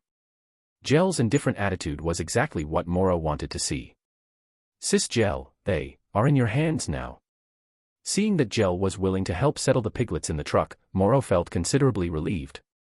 With the changes he had initiated, these piglets might actually have a chance at a decent life in the future. Gel gave a slight nod. For her, this was just a phone call away, hardly any trouble at all. Moro smiled faintly, then, under Gel's watchful gaze, proceeded to strip the two corpses of their barely suitable clothes. He also searched Zarzan and the others' wallets, took out the cash, and didn't forget to pocket the handgun. Throughout the entire process, Gel neither questioned nor interfered, simply observing from the side. After securing the gun, Moro prepared to leave. "Thank you." He expressed his gratitude to Gel solemnly. Without her, he would likely be racking his brains over how to handle the piglets in the truck. At his words, Gel tilted her chin slightly upward. Taking the hint, Moro turned and walked away. As he left, however, he couldn't help but glance in the direction the truck had originally been heading. At this very moment, were Morina and Dogman already at the mental hospital? Moro didn't know. Now standing at the crossroads of fate with memories of the future, he had no intention of retreading the old path. Though their paths had yet to cross, this was farewell. Morina. The thought crossed Moro's mind as he resolutely set off in the opposite direction. Behind him, Gel watched Moro leave until he was completely out of sight, then took out her phone to make a call and arrange for the piglet settlement. The call was brief. As she stood by the truck, Gel suddenly noticed the surveillance camera installed in the open cab. Thinking it would pass the time, she climbed into the cab and, after a few adjustments, began replaying the recorded footage. Moments later, watching the playback of the events inside the truck, Gel's serpentine pupils slowly constricted, reflecting an expression of utter disbelief. Chapter 11, Destination. The mountain path twisted and turned. Moro had been walking for about an hour without encountering a single person. He glanced up at the sky. There were still 2 or 3 hours before sunset. Time-wise, it was barely sufficient. But it would be best to leave this sparsely populated area before nightfall. In this world, undeveloped wilderness areas were often filled with deadly threats. Most of these threats came from various bizarre creatures capable of easily killing humans. In such regions, even a Nen user could lose their life in the depths of remote mountains without specialized knowledge. Since his transmigration, Moro had mostly immersed himself in human society, where opportunities abounded, rarely venturing into the wild. He hadn't even visited natural scenic spots already developed by humans. But that didn't stop him from maintaining a sense of reverence toward such places. After a brief rest of a few minutes, Moro continued descending along the mountain path, pondering his next steps as he walked. First, he needed to resolve his identity issue. From the moment he was locked inside the transport vehicle's cage, a death certificate had been forcibly issued for him. Thus, all records of his identity in the database had vanished along with that death certificate. Back then, Morina had helped him secure a new identity. Now, he had to figure it out himself. But it shouldn't be too difficult. Having spent over half a year in Yurna City, he knew many things could be solved with money. 600,000 Jenny. I wonder if that's enough. The money he'd taken from the 2 corpses wasn't much, but for Moro now, it was crucial. Even if it wasn't enough to buy an ID, Moro could use it as seed money to turn a profit however possible. Lightly patting his bulging pocket, Moro gazed into the distance, where faint trails of cooking smoke were barely visible. Securing an identity was the top priority at the moment. After all, high-speed transportation like airships required identification. For Moro now, time was life. So he had to ensure not a single second was wasted. Once the identity issue was resolved, he had 2 destinations in mind. One was Heaven's Arena, where he could earn prize money and make up for his lack of combat experience. On the path to becoming a floor master, he was likely to encounter malicious competitors. Most of these competitors were Nen users looking to exploit newcomers for victory points. Driven by status and money, they had no morals or humanity, and ruthless tactics were commonplace. If Moro encountered them, he wouldn't hold back. After all, each Nen user represented a level up, extremely important to him. The other destination was Yurna City. Moro was familiar with the place. With some seed money, he could turn a profit quickly and solve his financial problems.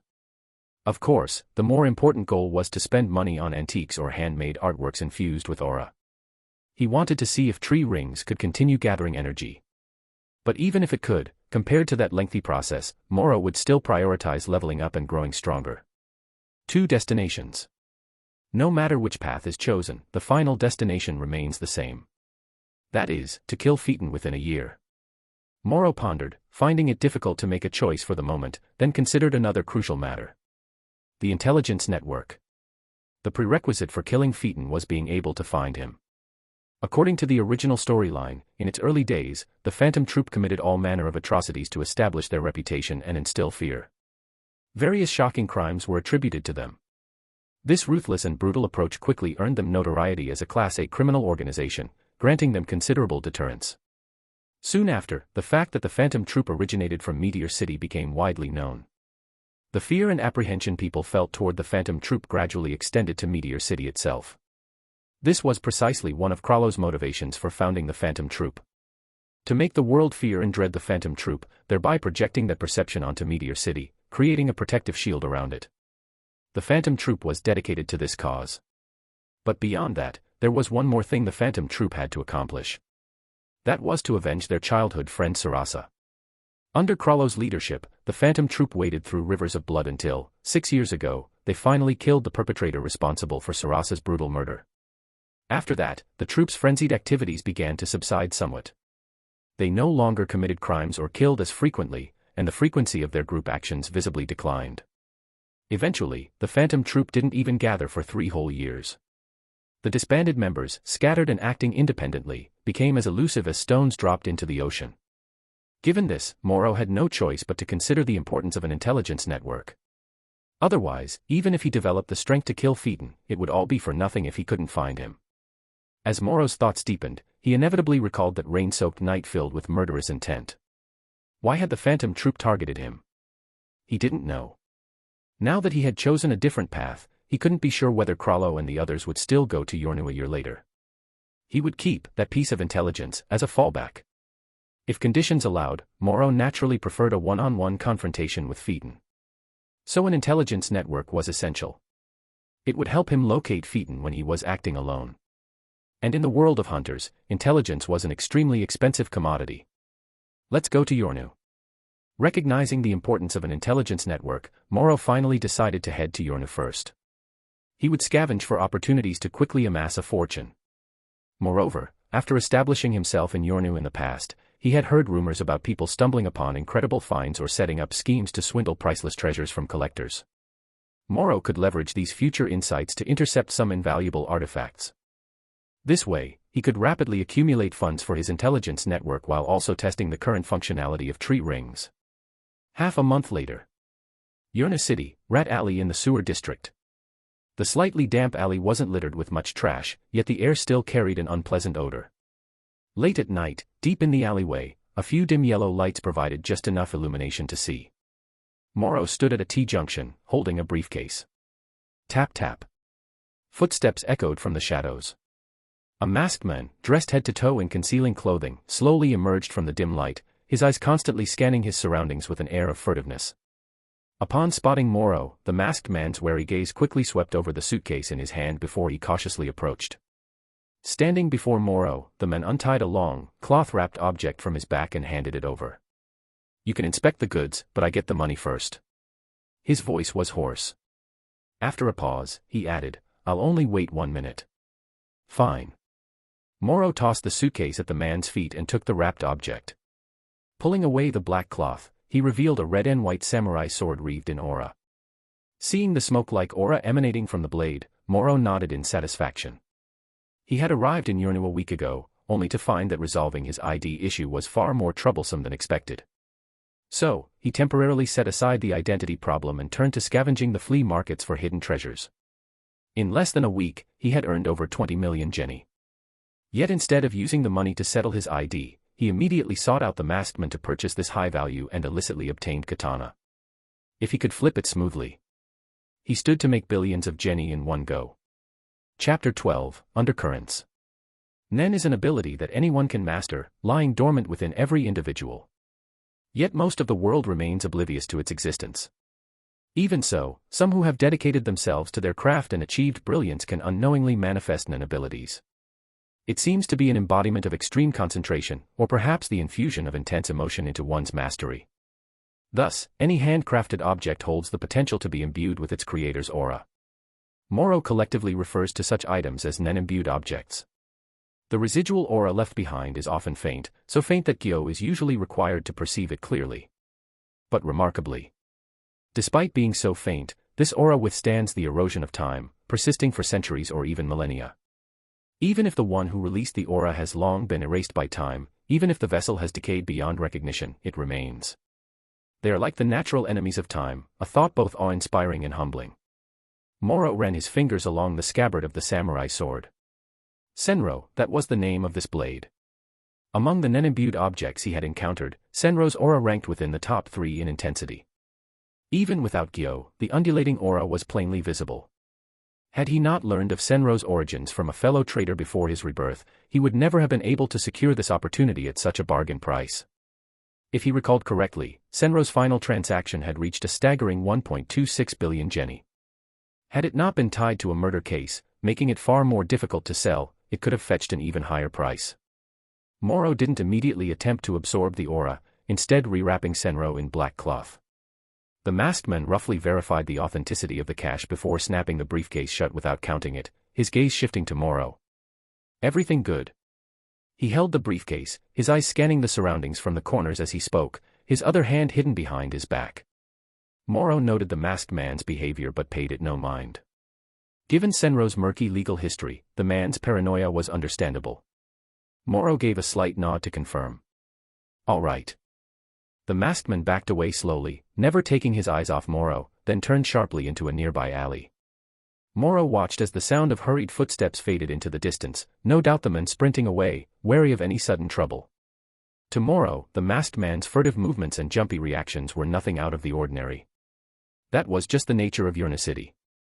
Opportunities abounded, but so did the malice of mankind.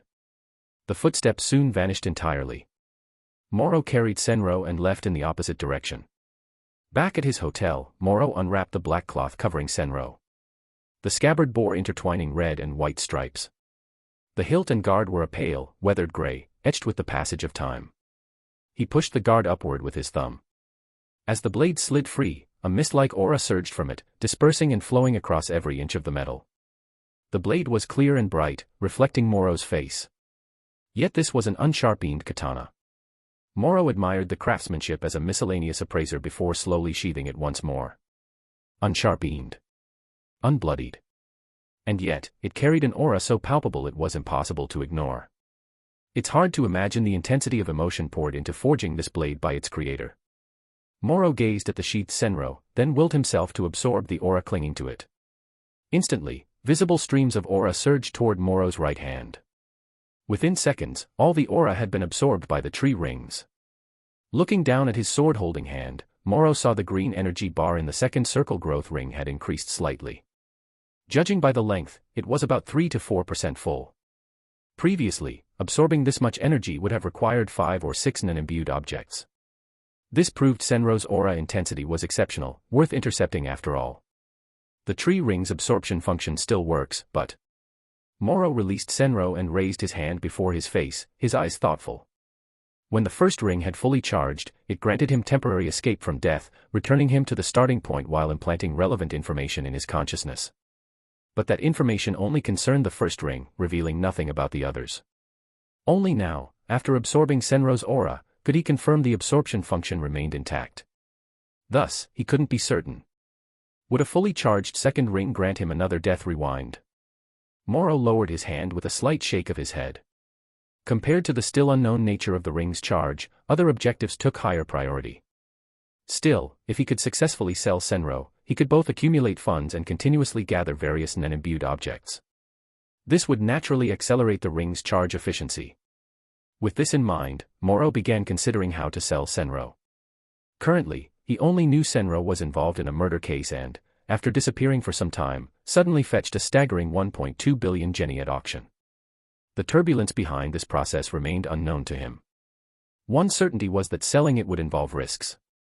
Moro understood this but wouldn't be overly cautious. Fortune favors the bold, the timid starve. Substantial rewards demanded equivalent risks. Having worked in antiques for over half a year, he knew this principle well. Moro suddenly looked up toward the door. Simultaneously. Outside in the hallway, 2 burly men crept along the wall. Moving silently, they positioned themselves on either side of the door, exchanged glances, then focused on the entrance. In a brightly lit kitchen.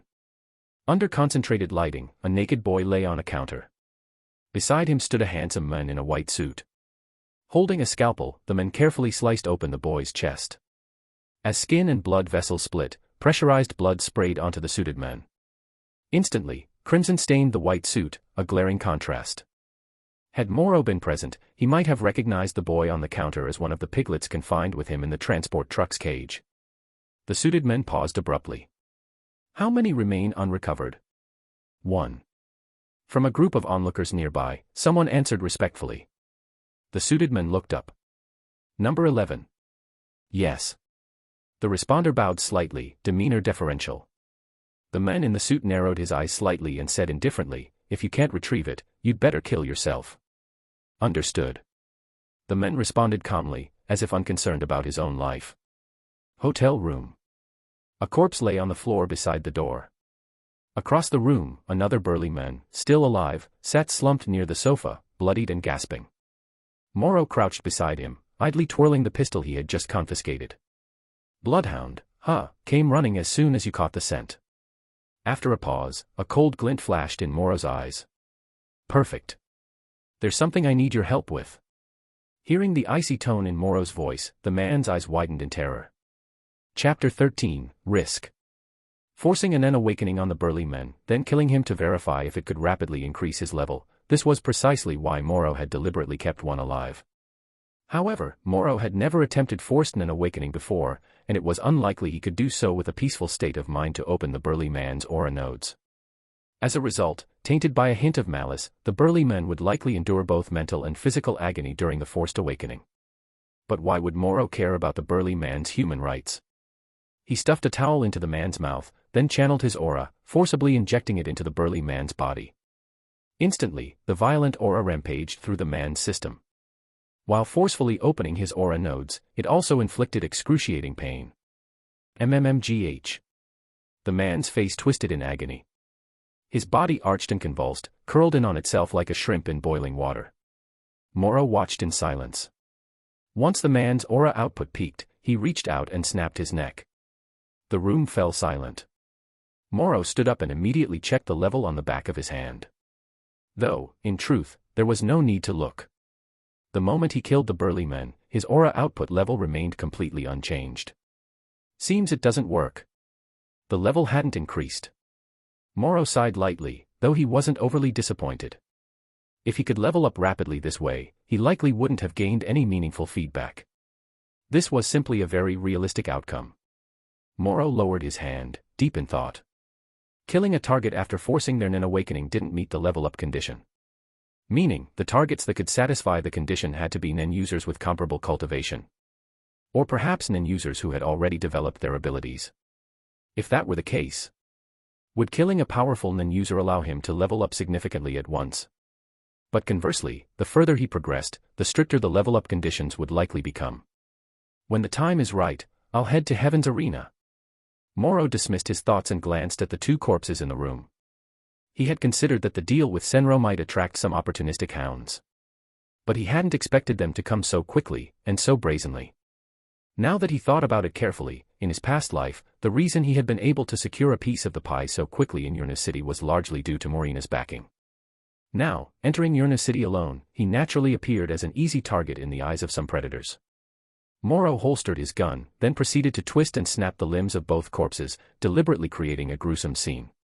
Once done, he dialed a number and paid for 2 cleaners to handle the mess. This was another specialty of Yurna City. As long as you could afford it, you could hire someone to dispose of the bodies.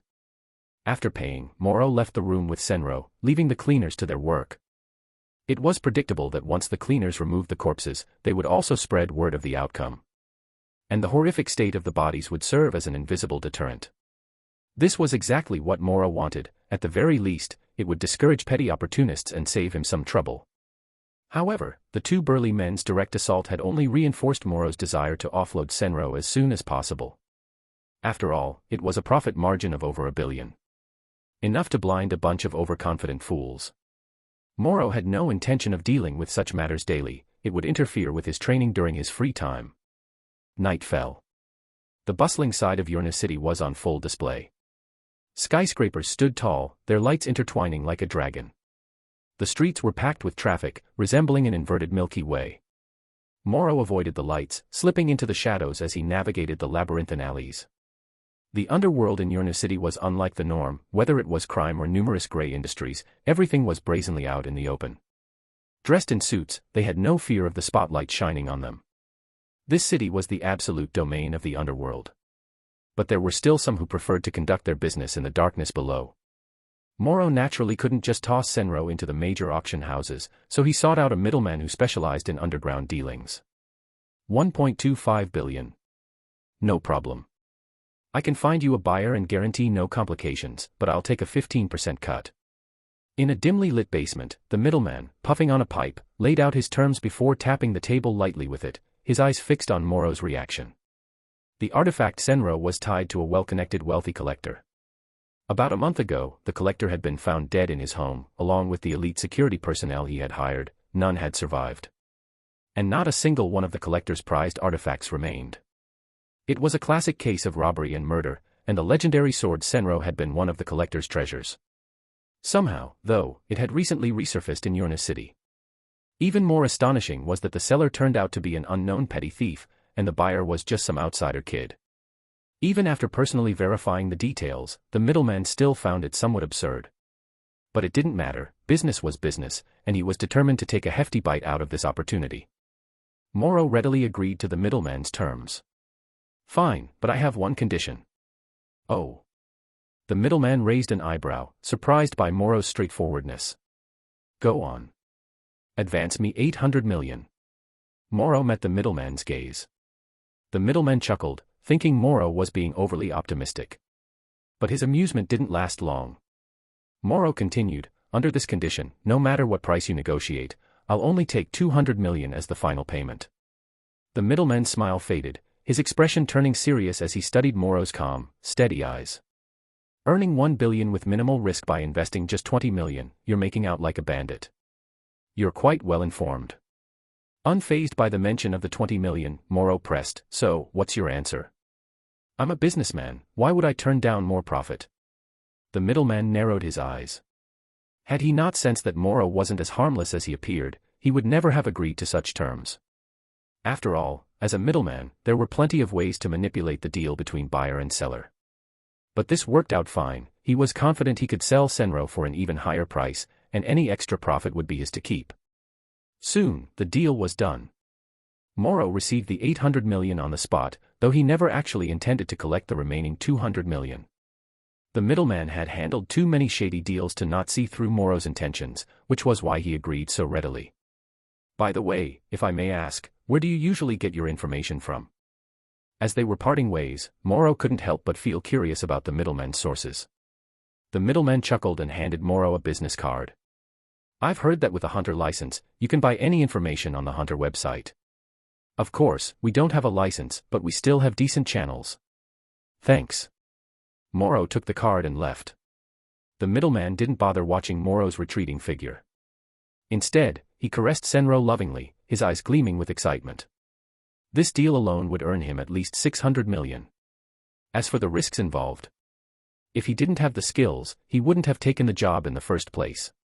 A week later, the middleman arrived with his men to meet a client willing to pay 1.5 billion for Senro.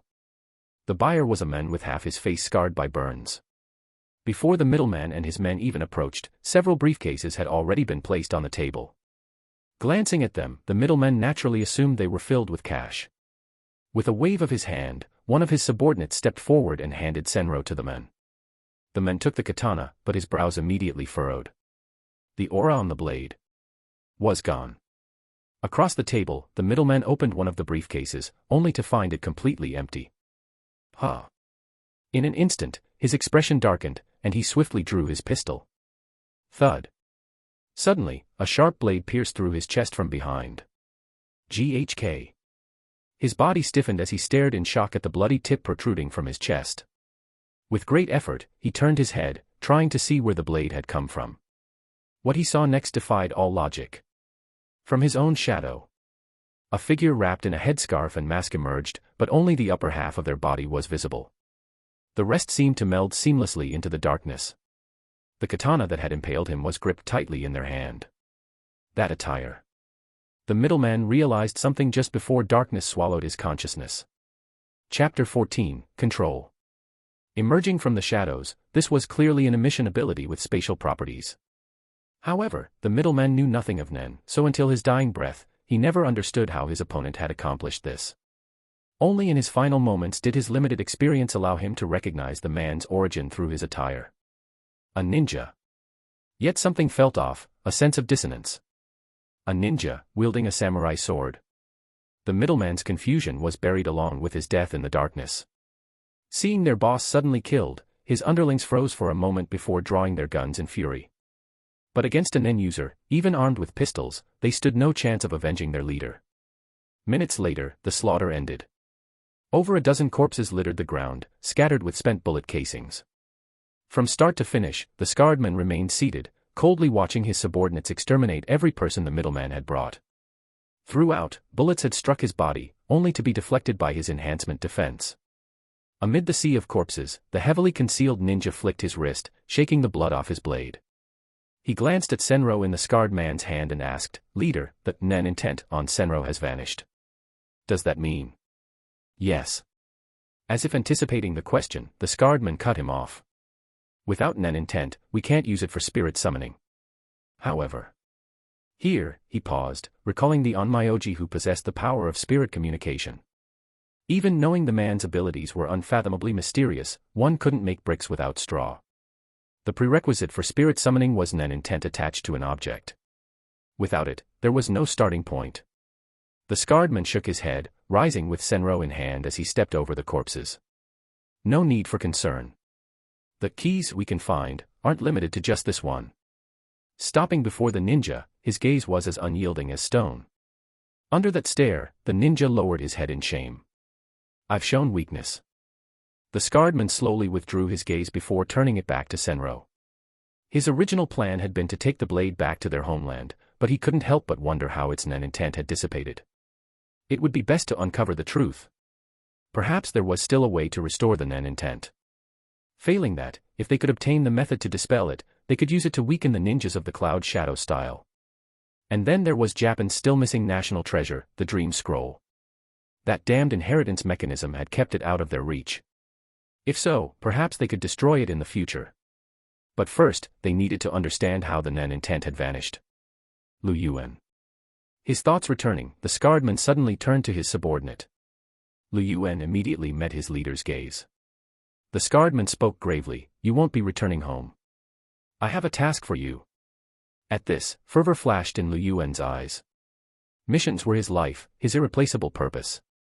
A case of home invasion, murder, and robbery had brought the wealthy man's many collections to light, gradually filtering into the market. The legendary sword Senro was merely one of them.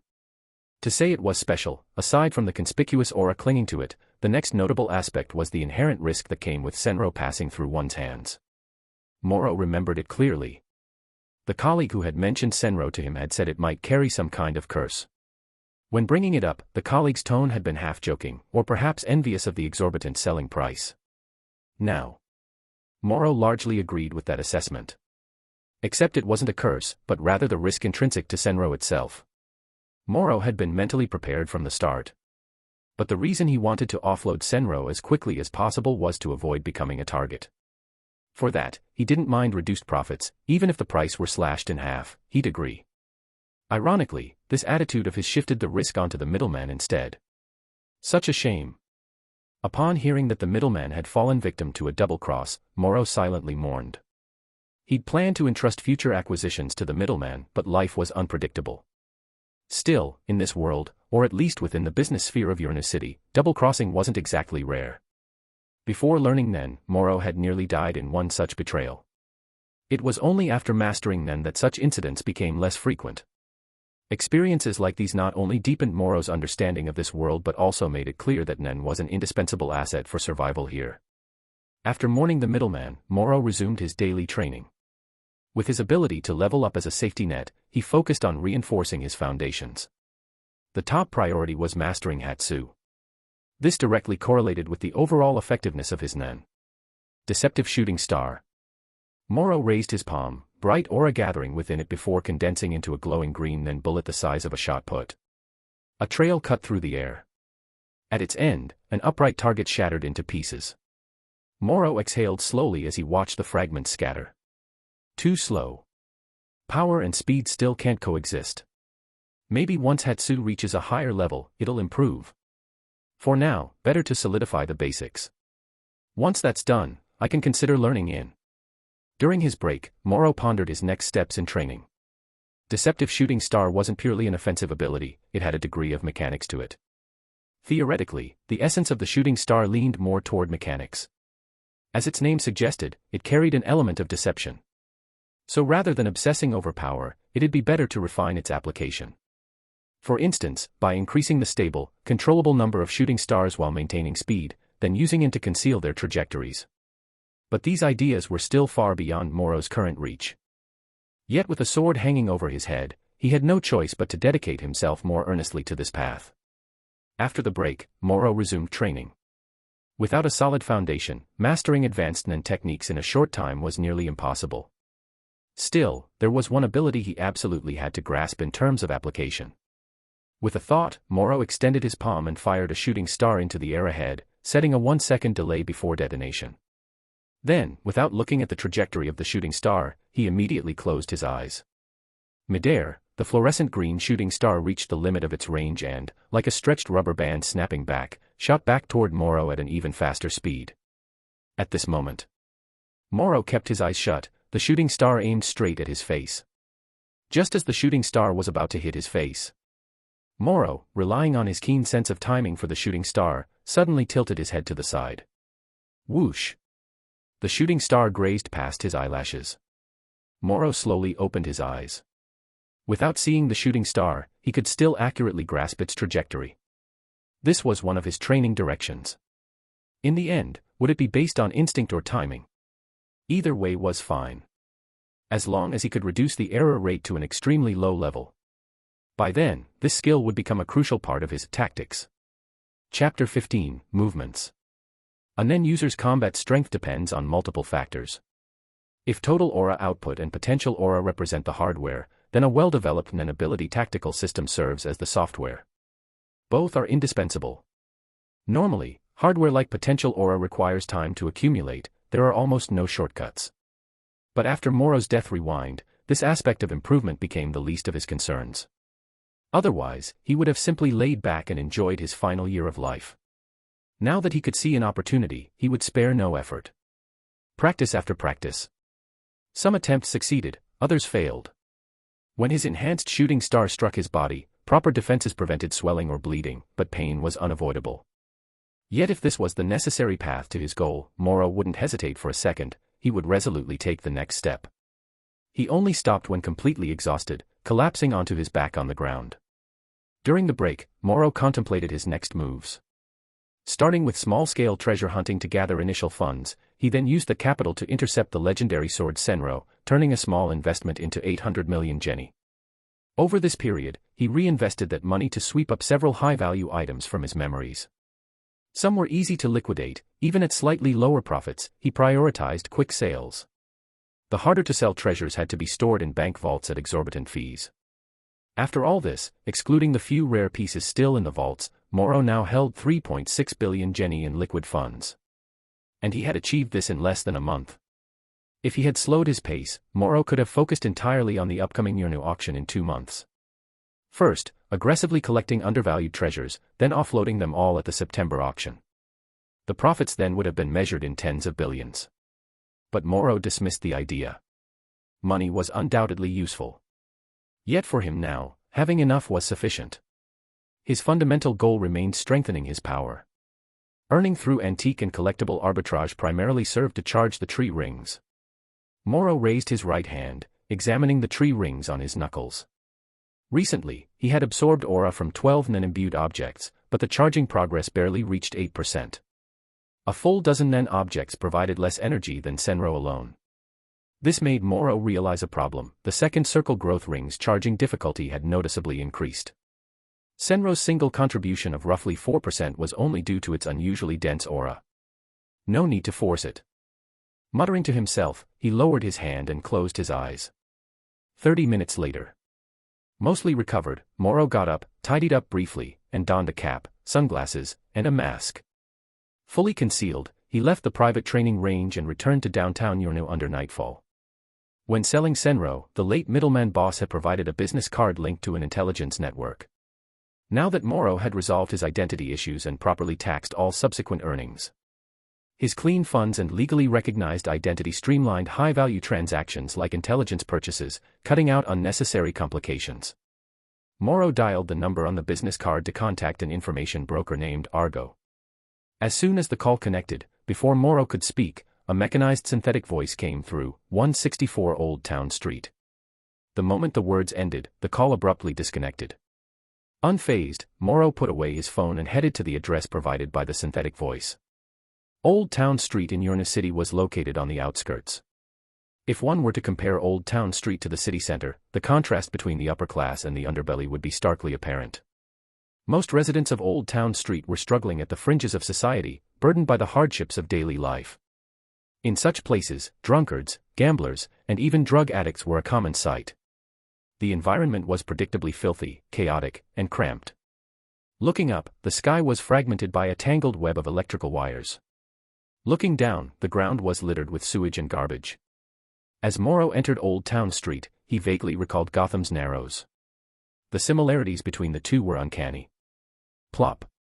Stepping through the sewage-covered ground, Morrow reined in his wandering thoughts and navigated the narrow alleys, finally locating number 164 after some effort.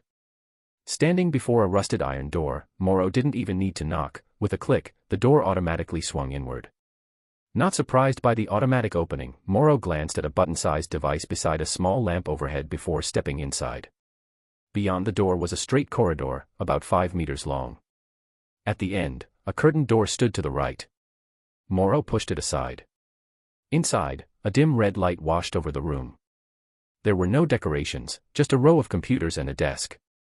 A hooded figure sat on the swivel chair, their back to the entrance, making it impossible for Morrow to discern their gender at first glance. "You're Argo?" Morrow asked, eyeing the hood peeking over the chair. Creak. The chair suddenly spun around. Morrow now saw the person's gender and face. A woman, plain-looking, with heavy dark circles under her eyes. Even under the dim red light, the greasy strands of hair escaping her hood were unmistakable. "Yeah, that's me." Argo sat cross-legged on the chair, leaning slightly forward as she scrutinized Morrow, her right hand scratching vigorously beneath her hood. "You brought enough money, right?" After confirming her identity, her first question wasn't about the intel, it was about the payment. Morrow nodded. Seeing this, Argo cut straight to the point. "What kind of intel are you buying?" "I need long-term tracking information on this person." Morrow pulled out a folded hand-drawn sketch of Phaeton from his pocket, unfolding it and holding it up for Argo to see. "Huh." Argo took one look at the sketch and immediately shook her head. "Sorry, not taking this job." "No problem. We can negotiate," Morrow replied calmly. If Argo hadn't recognized Phaeton's sketch, he would have turned and left without wasting time. But since she had, he was willing to pay more. Argo frowned, pulling her hand out from under her hood to pick at the dandruff under her nails. "I said, I'm not taking it." "Higher pay," Morrow said evenly. Argo shook her head again. Morrow raised 2 fingers. $2 billion up front. More later if needed. Deal. Argo's expression instantly turned serious as she said, "It's not that I love money, but your straightforwardness has won me over." "I can see that." Morrow smiled. Argo then shifted the topic. "I can take this job, but I have to warn you, every single person who's ever tried to buy intel on the Phantom Troops' whereabouts has died horribly without exception." "Thanks for the warning, but that's irrelevant to the deal." "TCH, fine. Transfer the money then." "All right." A moment later, Morrow paid $2 billion. After confirming the payment, Argo nodded in satisfaction and immediately demonstrated the value of the intel fee. Last Monday, at 20 hours 6 minutes and 24 seconds, someone posted a bounty within a limited range, targeting a specific member of the Phantom Troop. If you're interested in this lead, I can follow up right away. Oh. Morrow's eyes narrowed slightly. Chapter 16, Investigation. The reason for approaching Argo was to plant a reliable informant who could track Phaeton's movements at any time. This was to avoid all efforts going to waste in the end. Yet, unexpectedly, Argo happened to possess intelligence on the Phantom Troop. This surprised Morrow and immediately brought to mind the 2 instances of member replacements the Phantom Troop had undergone. Although the original work provided very little information, it at least confirmed the general direction. One member had been replaced by Hisoka, while another had been killed by Silva, the current head of the Zoldyck family. However, Morrow wasn't clear on the exact timing of these replacements, only remembering that it was 3 years before the Yornu City arc, meaning this year. Given that, could the bounty contract targeting the Phantom Troop that Argo mentioned have been accepted by Silva? If that were the case, judging by Silva's attitude as revealed in the original work, as well as his warning to Killua and the others not to provoke the Phantom Troop, the assassination contract must have been quite challenging to fulfill. And if memory served, Silva had even clashed with Krallo. From this, it was likely that Silva had eliminated his target right under the noses of multiple Phantom Troop members. At this thought, Morrow suddenly felt a twinge of concern. Would there be any butterfly effects? For instance, what if Phaeton had been present and, by sheer misfortune, ended up in Silva's crosshairs? If that were a possibility, then he would be in danger. Because the death threshold could only be broken by his own hands. Before that, if Phaeton died an unnatural death, the existence of the death mark would drag him down as well. However, the likelihood of this was very low. The reason for his worry stemmed mainly from a particularly memorable scene in the original work where Silva and Zeno teamed up against Krallo. In that moment, Zeno had instantly recognized Krallo's intent to stall for time and, without hesitation, restrained Krallo himself, urging Silva to attack both of them without holding back. Despite having the advantage of a 2-on-1 situation, they had opted for a riskier strategy purely to save time. This extreme professionalism in prioritizing the mission revealed a hint of madness in Zeno and Silva, one that emerged almost unconsciously. It was this very madness that concerned Moro. As his thoughts raced, Moro shook his head slightly. Until the intelligence was confirmed, his speculations were meaningless. Keep tracking it, but I have one condition. Halting his wandering thoughts, Moro met Argo's questioning gaze and, without waiting for a response, spoke in a grave and serious tone. The Phantom Troop has an intelligence expert among them. So, no matter how you gather information, I only ask that you be extra cautious. You absolutely cannot leave any traces. TCH, you don't need to remind me of that. Argo's usually lazy eyes sharpened in an instant, brimming with rare focus. Let's just say I value my life a lot. You don't actually think I took on such a dangerous job just because the pay was good, do you? Moro could only remain silent. His eyes, however, seemed to retort, isn't that exactly why? Argo read the unspoken message and immediately straightened up in her chair, crossing her arms indignantly. You're so shallow. I took the job because I was confident and capable, absolutely, definitely not because you offered too much money. Oh. Moro nodded, thinking to himself what an absolute duet this was. Argo could tell Moro was being dismissive. Seems like you still don't get it, she said with a cold snort, tilting her chin up. Actually, within a second of your call, I already had your basic information. It's only because I wanted to see you that you got to meet me. Impressive. That puts me at ease. Hearing this, Moro nodded again. He had already given his warning and didn't plan to pursue the topic further.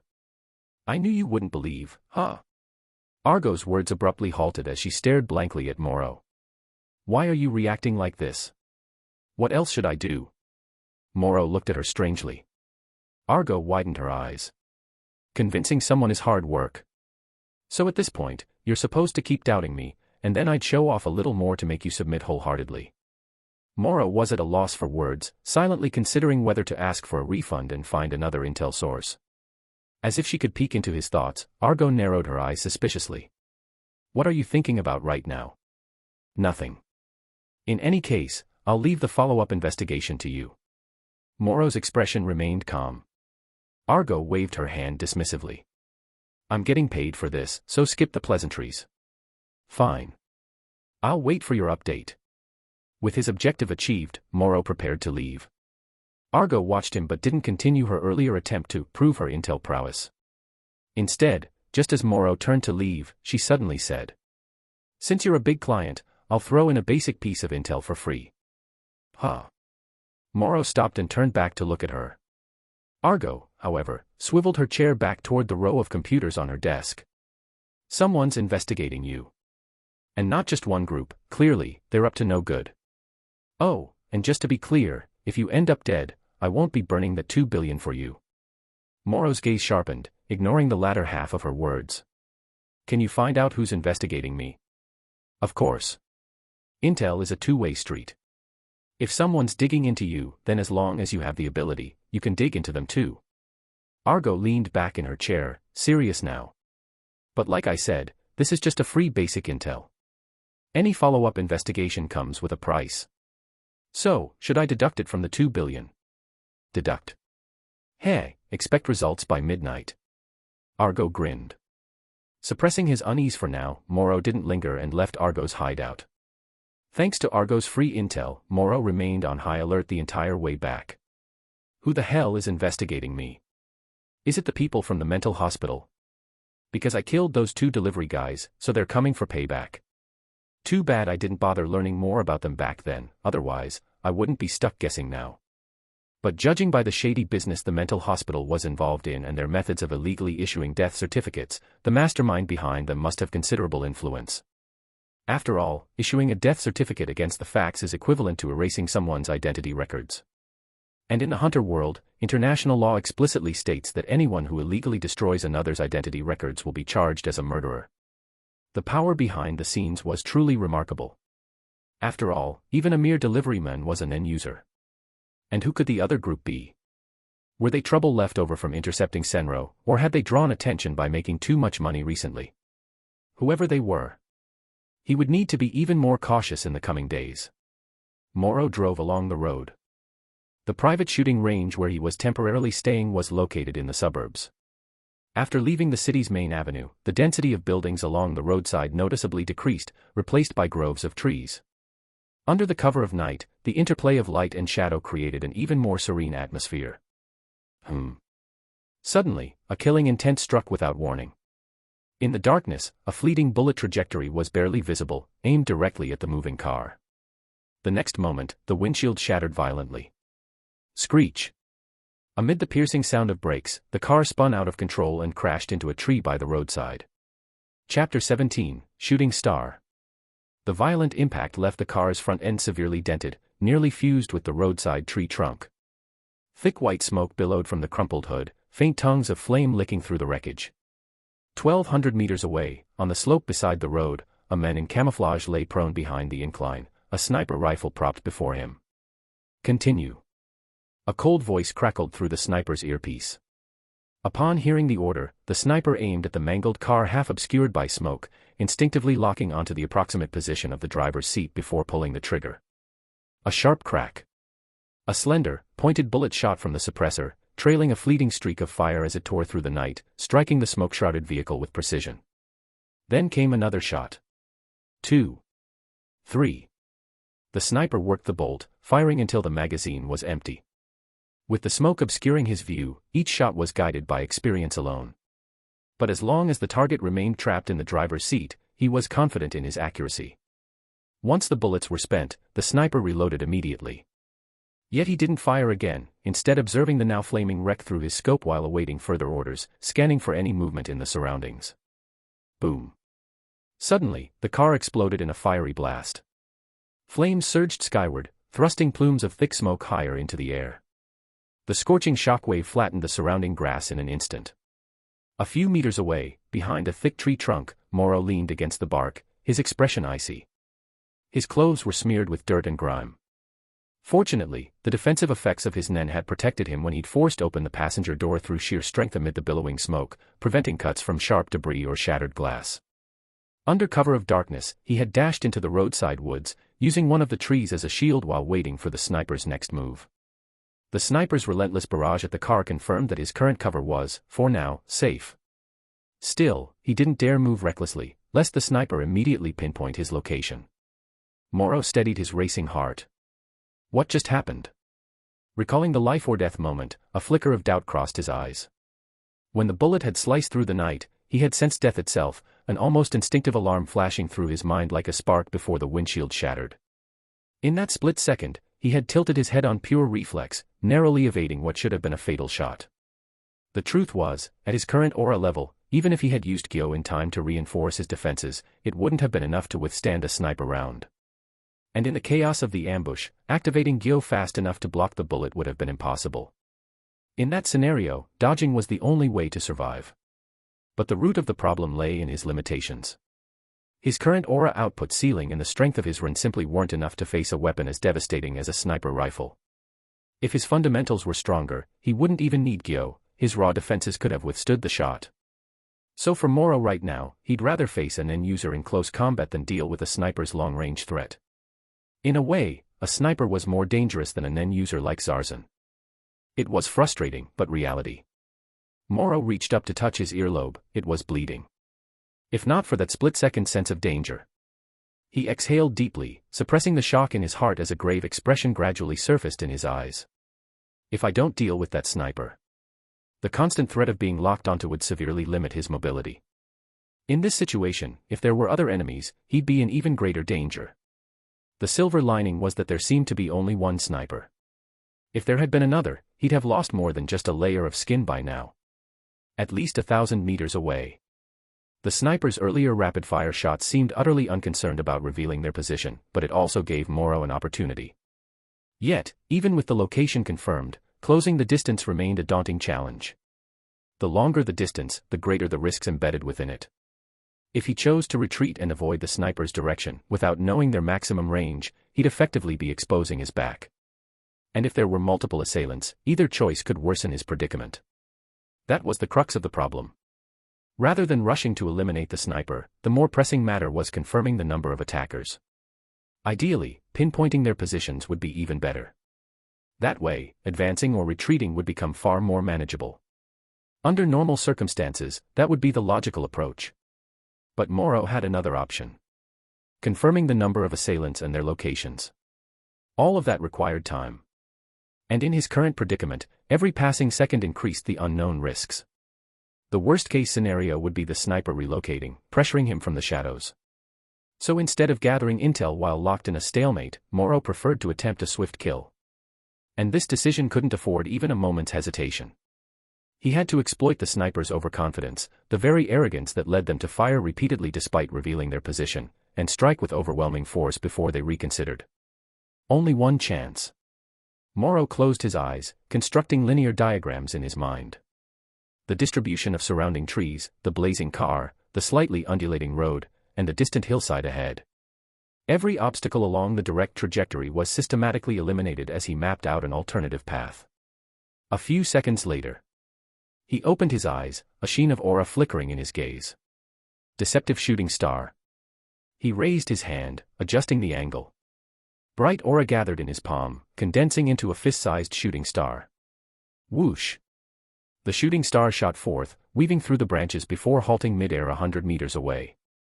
Simultaneously, Morrow burst from behind the tree, taking up his pre-planned position, then watched as the shooting star expanded and hurtled back toward him.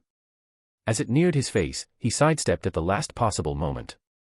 The light radiating from the shooting star flashed past his eyes before streaking like a meteor through the gaps in the nearby trees, racing toward the distant sniper. The second stage of deceptive shooting star, treachery. While it granted the Vow's effect of doubled speed and power, it also carried the limitation of dealing equal damage to Morrow himself. With this premise in mind, when Morrow seized the moment to dodge the shooting star rebounding from treachery, the deceptive shooting star, under the effect of its limitation, would break free from the constraint of flight distance, and its power would not diminish with distance until it struck an obstacle. Morrow exploited the mechanics of limitation to extend the shooting star's range beyond its original 100-meter limit. In an instant, like a meteor streaking across the sky, it shot straight toward a target 1,000 meters away. At the same time, on a distant hillside, a sniper noticed Morrow suddenly exposing himself. Swiftly locking on, controlling his breath, he pressed the trigger. Just as the sniper was about to fire, his scope was abruptly flooded with blinding light. What the? The sniper jerked his head up. In the next moment, the hillside before him exploded violently. The fierce impact, carrying sand and debris, swallowed him whole. In the blink of an eye, the sniper was sent flying, his body riddled with holes like a torn sack, dead beyond any doubt. From another direction, a gloomy youth stared fixedly at the explosion site, his face filled with disbelief. He had witnessed the Nen bullet that had traversed 1,000 meters like a shooting star. At such a distance, and still packing that much power. Removing his earpiece filled with static, the gloomy youth, still shocked, turned his gaze toward Morrow's position. Emitters excel at projecting aura outward, yet even so, maintaining both power and stability in a Nen bullet over long distances is no easy feat. For a moment, he hesitated whether to continue closing in. Chapter 18, Hearth. Using limitation to break through the inherent ceiling of an ability. Not every Nen user can conceive of this. The gloomy youth, unaware of the underlying reasons, naturally assumed his target was a highly skilled emitter. He had seen it clearly moments ago. That Nen bullet, resembling a shooting star, combined speed, power, range, and most crucially, stability. Against an emitter capable of precise long-range strikes, if one couldn't close the distance before they gained momentum, the likely outcome was being toyed with to death. This was a common judgment. It also indirectly ruled out the possibility of the gloomy youth being an emitter or enhancer type. However, the hesitation in the gloomy youth's mind wasn't due to the uncertainty brought by distance. In fact, the Nen type he most enjoyed facing was undoubtedly the emission. This was determined by his Nen ability, Hearth. Concealing his presence, the gloomy youth glanced toward Morrow's approximate location and lightly pressed a hand against his abdomen. His Hearth was a composite ability of the Conjurer and Transmuter types. The ability's effect transformed his abdominal region into a hearth with a lingering ember.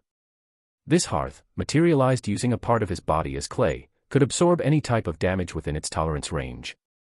Then, with the ability's intervention, the absorbed damage would turn into fuel, akin to firewood, enhancing the flames within the hearth for a specific duration. When the flames filled the entire hearth, the gloomy youth's Nen output would significantly increase, and his body would grow increasingly scorching as the burning time extended. This was why he relished facing emitters. He could effortlessly use Hearth to absorb the first wave of an emitter's assault, seizing the initiative. But Hearth wasn't omnipotent. It could only absorb damage within its tolerance range, which depended on the strength disparity between him and his opponent. Thus, after witnessing the power of that Nen bullet firsthand, he lacked the confidence to absorb damage of that magnitude. This was precisely why he hesitated. Should he continue the operation or wait to reformulate the plan later? Rooted in place, the gloomy youth couldn't make a decisive choice. Meanwhile, the car was engulfed in raging flames, the air thick with a pungent odor. The firelight illuminated the road, casting sprawling shadows across the woods. Moro melted into the shadows, his gaze fixed on the sniper's position through Gyo. At maximum output, Shooting Star, enhanced twofold, now packed more firepower than an RPG. Moreover, its deviation upon impact was minimal. Even if it didn't kill the sniper outright, it would at least inflict severe injuries. Either outcome would drastically reduce the sniper's threat. Yet, beyond confirming the sniper's condition, Moro was more concerned about other enemies lurking nearby. The instant Shooting Star struck the sniper's general location, he had distinctly sensed a sudden surge in aura fluctuations. Though those fluctuations subsided within a second, they had still revealed a rough orientation. A Nen user, huh? Moro peered into the night-shrouded woods. That abrupt intensification of aura fluctuations clearly stemmed from some emotional trigger. Most likely, it was a reaction to seeing their comrade struck by Shooting Star. Emotions themselves can greatly influence the state of one's aura. Thus, in Nen battles, mentality is one of the critical factors determining victory or defeat. This is precisely why the Shinjin Ryu style emphasizes cultivating the mind first before all else. Of course, this doesn't mean emotional fluctuations will always negatively impact one's aura. In some cases, extreme emotional shifts can instead enhance a Nen user's combat prowess. But more often than not, they serve as cautionary examples. Like right now.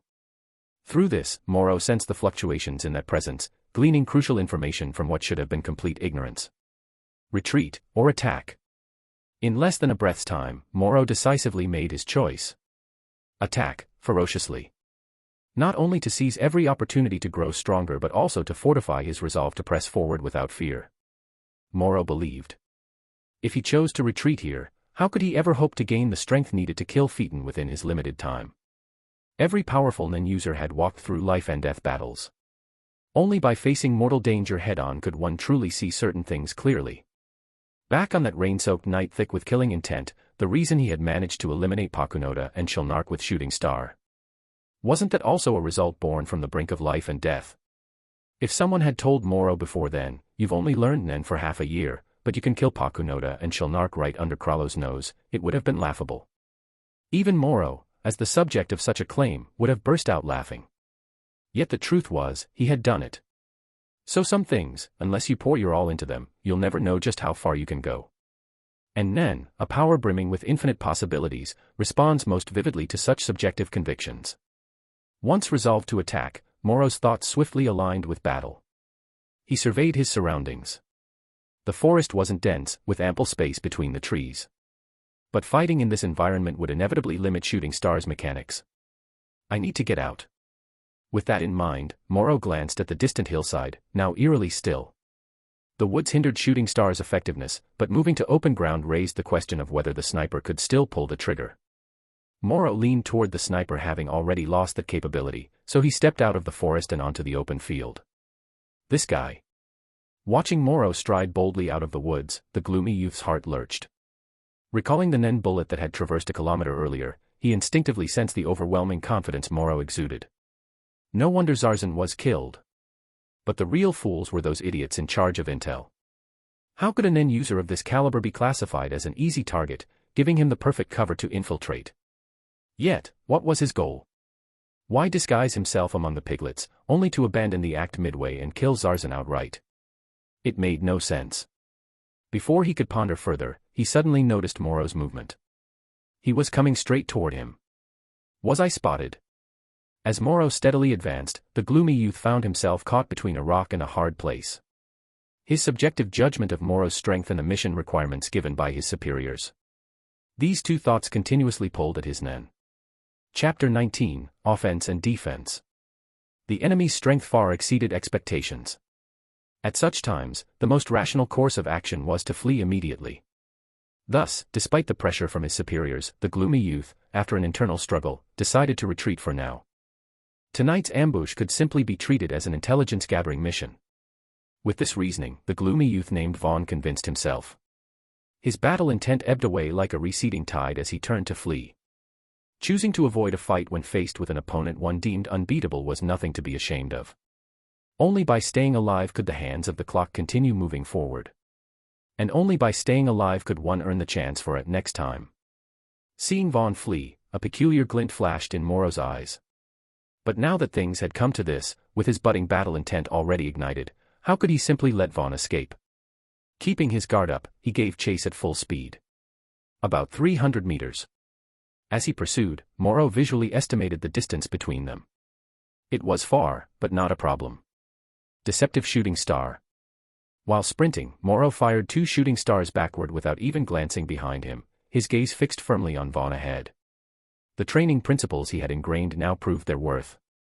Adjusting his trajectory, Morrow relied on instinct to time his evasion perfectly, effortlessly dodging the 2 shooting stars that came at him from behind. Whoosh, whoosh. With sharp whistles cutting through the air, the 2 shooting stars overtook Morrow, streaking straight toward Vaughn. Having already witnessed the long-range striking power of the shooting stars, Vaughn was prepared. As the 2 projectiles closed in, he narrowly dodged them, watching as they carved 2 trails through the night before slamming into a boulder on the wild terrain. Boom. In an instant, the energy contained within the shooting stars erupted, shattering the seemingly solid rock into fragments. But Vaughn's evasion had unavoidably slowed his retreat. At the same time, he glimpsed Morrow's unwavering determination to keep him from escaping. Thus, when the fight became unavoidable, fleeing only became the worst possible choice. Cursing under his breath, Vaughn quickly adjusted his mindset, steeling himself for battle. Yet even as he shifted from avoidance to engagement, he didn't immediately halt his retreat. As the distance between them continued to shrink, Vaughn deliberately left his back exposed to Morrow, baiting out several more shooting stars meant to intercept him. This move somewhat depleted Morrow's potential aura. It was hard to say whether such a high-risk gamble would yield any advantage. But if Vaughn had understood the mechanics of Morrow's shooting stars, he would never have taken such a risk. Because the unique 2-stage power amplification of the shooting stars meant that for every 1 unit of aura consumed, it delivered 2 units of output. Thus, the aura Morrow expended on pursuit wasn't as costly as Vaughn had assumed. Under these circumstances, Vaughn's rhythm was inevitably disrupted as he dodged the incoming projectiles. And in that moment, a flaw emerged. Creating openings, then striking them, that was the outcome Morrow wanted to see. His current Hatsu couldn't sustain a seamless offensive rhythm, but he had another weapon at his disposal. Seeing Vaughn's aura distribution thrown off balance by the shooting star assault and his running gait losing rhythm, Morrow decisively drew his pistol. Marksmanship was something honed by countless bullets. And in this world, as long as you had enough money, ammunition was never in short supply. Morrow had both wealth and drive, so his aim was excellent. Bang, bang. Morrow raised the gun and emptied the magazine in an instant, filling the gap where Shooting Star had left Vaughn no room to recover. In the blink of an eye, the bullets, propelled by heat and spinning at high velocity, traveled 60 to 70 meters straight toward Vaughn's weak points. Faced with this sudden barrage, Vaughn's pupils contracted sharply. He halted abruptly and spun around. Hearth. Ability activated. A flickering fireplace manifested over Vaughn's abdomen as he redistributed his remaining aura output to his front. 12 bullets arrived as expected. HxH. Blood sprayed from Vaughn's cheek, shoulder, and thigh as bullets grazed him. The remaining rounds either missed entirely or plunged into the fireplace on his stomach. Whoosh. Those bullets instantly acted as fuel, causing the flames in the hearth to surge violently into a roaring fire. Though not overwhelmingly intense, the blaze visibly boosted Vaughn's aura output. Now. Empowered by his ability, Vaughn seized the moment, kicking off the ground and charging straight at Morrow. From stopping to block the bullets to suddenly switching to offense, the entire transition took barely a second. But even in that brief window, Morrow had clearly observed the changes in Vaughn. The conjured hearth, the fire flaring up after consuming bullets, the marked increase in aura output, these overt clues pointed to one answer. A Nen ability that converted damage into buffs. And judging by the fire's behavior, the enhancement likely had a time limit. Realizing this, Morrow immediately shifted his focus from offense to defense. Fast reaction. Vaughn was startled by Morrow's quick adjustment, but his assault didn't falter. With his temporarily heightened explosive power, he closed the distance to Morrow in an instant. Then, Vaughn threw a straight punch at Morrow's face. Morrow discarded the pistol and blocked with a horizontal arm. At the same moment, Vaughn stepped in, driving an uppercut toward Morrow's chin from below. Unable to fully defend, Morrow retreated with a backward step, narrowly avoiding the rising strike. But Vaughn pressed his advantage as Morrow staggered back, pivoting his hips and lashing out with a kick to Morrow's abdomen. Thud. The impact sent Morrow flying. Even under Vaughn's overwhelming pressure, Morrow remained composed. Once the flames in the hearth weakened, that would be his moment to counterattack. He knew full well that playing it safe was the most prudent choice. Yet he couldn't bring himself to just defend rigidly. That would be too inflexible. Midair, Morrow's thoughts shifted, and he acted on them. Before landing, he endured the pain and fired 2 shooting stars from his hands toward Vaughn. Then, as Vaughn focused on those 2 projectiles, Morrow kicked a third, no larger than a marble, from his heel behind him before landing steadily. A risky hidden move in a round where he should have just defended. The Morrow from Before Death Rewind, with his lack of combat experience, would never have made such a choice. But now, repeated battles were filling the gaps in his skills like nourishing soil. This was the most crucial, and most important, first step in the growth of his combat ability. 20. Conclusion. Human feet are inherently less functional and flexible than hands. Even though Morrow could kick out a shooting star with his foot, its strength in every aspect paled in comparison to one released by hand. Yet in the ever-shifting tides of battle, applying the right amount of force at the right moment could yield corresponding results. Morrow landed steadily, his gaze fixed on Vaughn ahead. Then he saw Vaughn dodge the 2 shooting stars he had launched before landing. This reaction from Vaughn surprised Morrow somewhat. Those 2 shooting stars were meant to disrupt Vaughn's offensive rhythm, more flash than substance, lacking real frontal threat. Yet Vaughn chose to interrupt his own momentum just to avoid them. From Morrow's perspective, Vaughn would have been better off enduring the damage rather than dodging. Moreover, with an ability that converted damage into strength, why not attempt to absorb at least 1 shooting star? When Morrow released those 2, he had already mentally prepared to gift Vaughn 1, so he hadn't poured much Nen output into them. He hadn't expected this outcome. After dodging both, Vaughn suddenly sensed something amiss. What's going on? They weren't as strong as I thought. At close range, the shooting stars didn't feel threatening at all. Had he not assumed their power was overwhelming, he might have relied on his reflexes to tank the hits and maintain his offensive rhythm, or used Hearth to absorb 1. Instead, despite his advantage, he had broken his own momentum to minimize risk.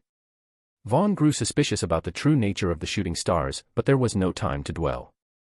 With his rhythm disrupted, he surged forward again, charging straight at Morrow. Seeing Vaughn renew his assault, Morrow's eyes flashed as he raised his hand and released 2 more shooting stars. Whoosh, whoosh. Like falling streaks of light, the 2 shooting stars shot toward the ground ahead of Vaughn. Huh. Vaughn instinctively slowed his charge. Boom, boom. The 2 shooting stars exploded against the ground before him. The released energy instantly transformed into shock waves, kicking up dust and grass. In an instant, Vaughn was engulfed in smoke. Within the thick haze, Vaughn was calmer than ever. He had already pieced together part of the shooting star's mechanics. The one that had killed his comrade earlier likely required a specific distance condition. Conversely, when the distance was insufficient, their power and speed diminished noticeably. Trying to mask your attack path with smoke. Pointless. But it does confirm my judgment. A psychological limitation called wariness was now lifted within Vaughn. His eyes swept the surroundings, intently observing the flow of the dust. Behind. Abruptly, Vaughn pivoted and raised his arm. At that moment, Morrow, who had circled around, threw a punch, only for Vaughn to block it with his forearm. Empowered by Hearth's flames, Vaughn's aura output surpassed Morrow's by a level. Even though Morrow had struck first, the impact forced him back a step, his fist tingling from the recoil. Vaughn let out a silent sneer before suddenly stepping forward and delivering a powerful front kick.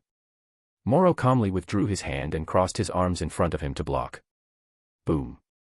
Vaughn's kick struck Morrow's crossed arms like a cannonball, sending out a jellyfish-shaped shockwave that scattered the surrounding dust.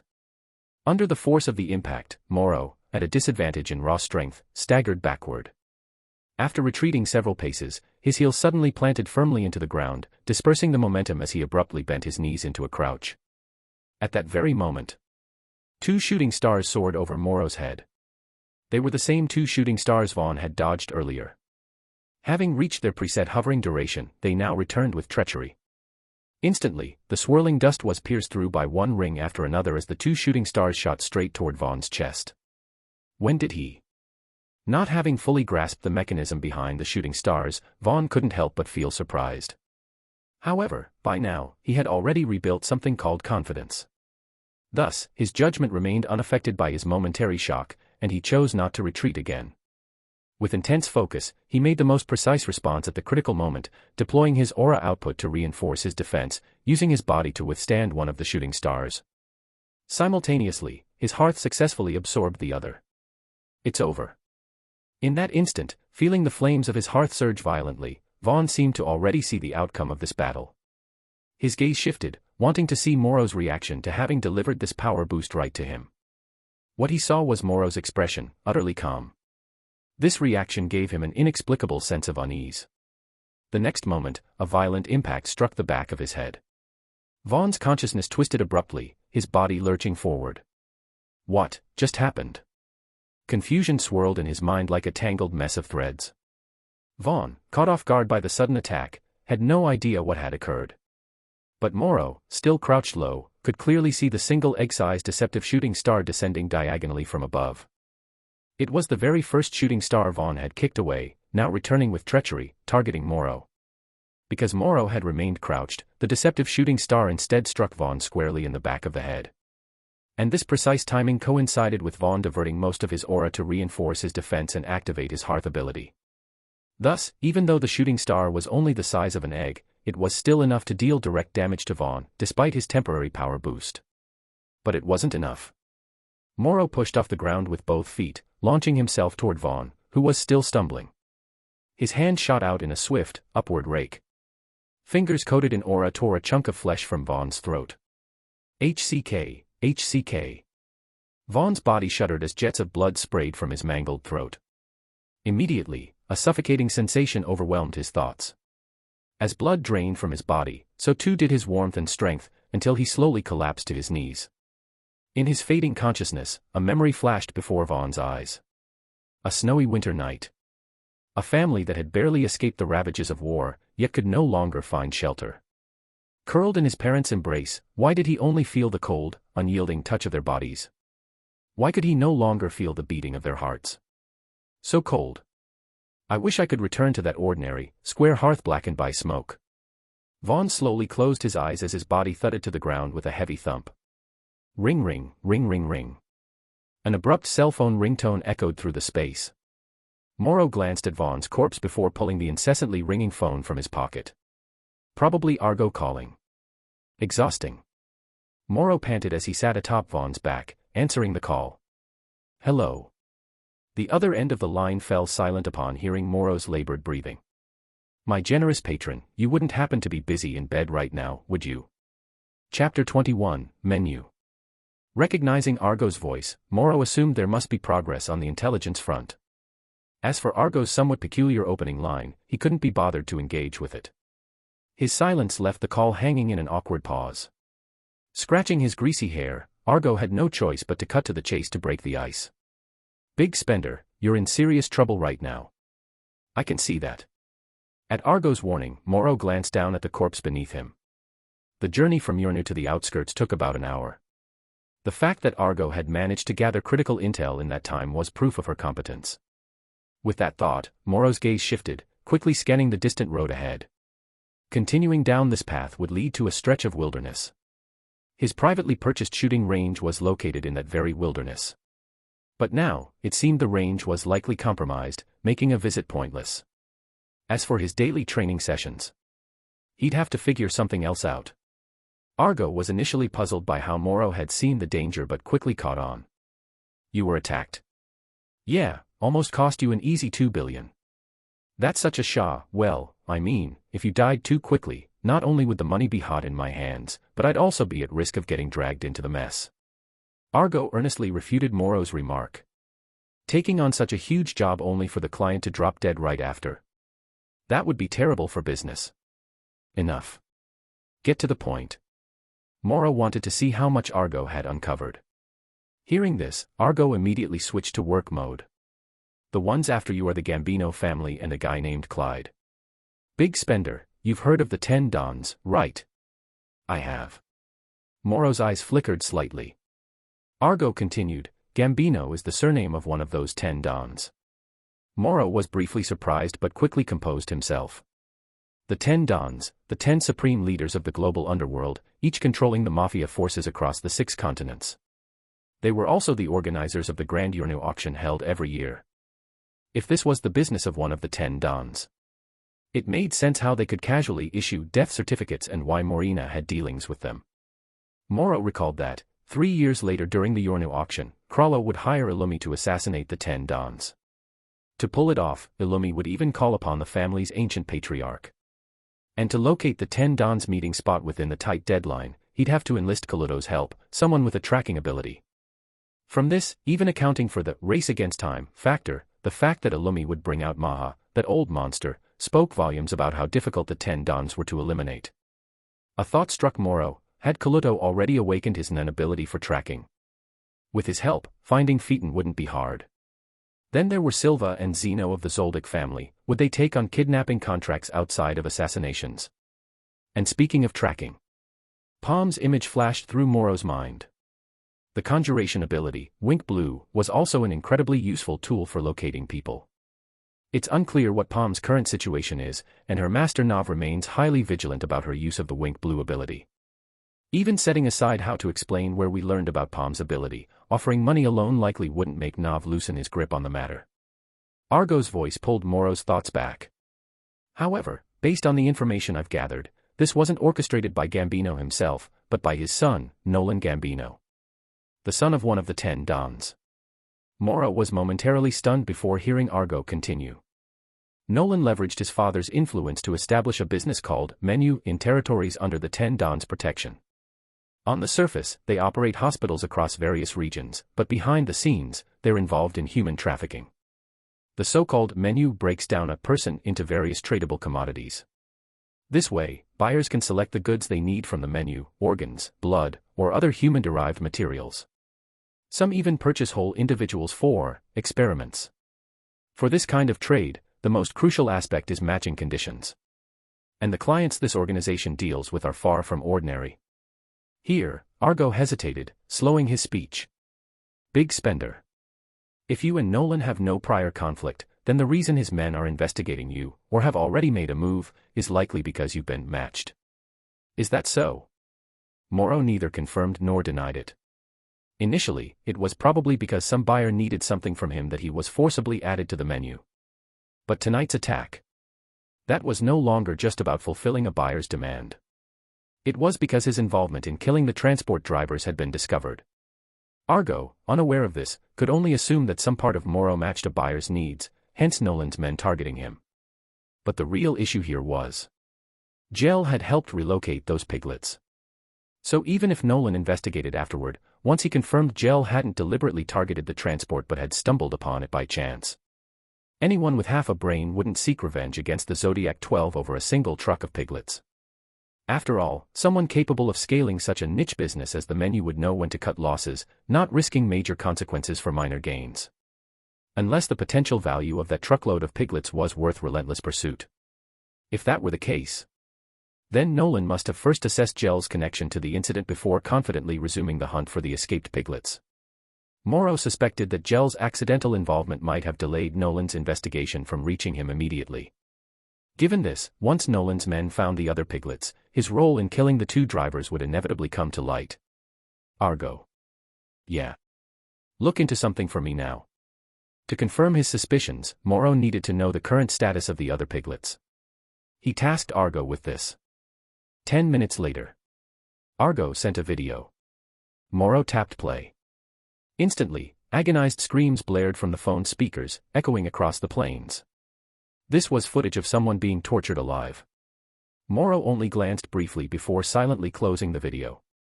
The person being tortured in the footage was one of the piglets who had been in the same transport truck as him. Morrow's expression remained blank, but when he glanced sideways at the back of Vaughn's head, now just a corpse, his gaze turned particularly icy. Chapter 22, Leveling Up. Humans are creatures driven most strongly by their twisted desires. On the foundation of pleasure, they devise countless methods to satisfy these dark urges. Society labels such behavior as depravity. Torture, cannibalism. In the shadowy corners of Hunter x Hunter's world, untouched by sunlight, these practices thrive. The difference lies only in those who conceal their acts and those compelled by an overwhelming urge to share them openly. With the advent of the information revolution, comprehensive global communication infrastructure emerged, refining mobile and computer technologies. Through the internet, real-time communication became possible across vast distances. Yet, beneath its surface, hidden zones of darkness flourished, offering twisted individuals a platform to exhibit and exchange their grisly deeds. The video Argo had discovered belonged to one such sinister site dedicated explicitly to acts of torture. This footage confirmed Morrow's worst suspicions. Had he not encountered Morena after his transmigration? Without the strength to fight back, his fate could have been even more gruesome than the victim in the video. But what truly ignited his anger was the knowledge that the mastermind behind this menu was actively plotting their deaths. Fury surged in Morrow's chest. Had it not been for the limitation mechanic built into Deceptive Shooting Star, with his current Nen mastery, could he have taken out a sniper from a kilometer away? And had he not strategically employed Shooting Star's unique traits, could he have overcome an opponent whose Nen directly countered his own? Had fate shifted slightly, he might never have been alive to answer Argo's call. This realization reinforced his gratitude toward choosing manipulation over pure reinforcement for his emitter Nen. Had he prioritized raw emission power alone, he would lack tactical adaptability in crucial early battles. Such one-dimensional focus on power would have prevented him from circumventing enemy counters and emerging victorious through strategy.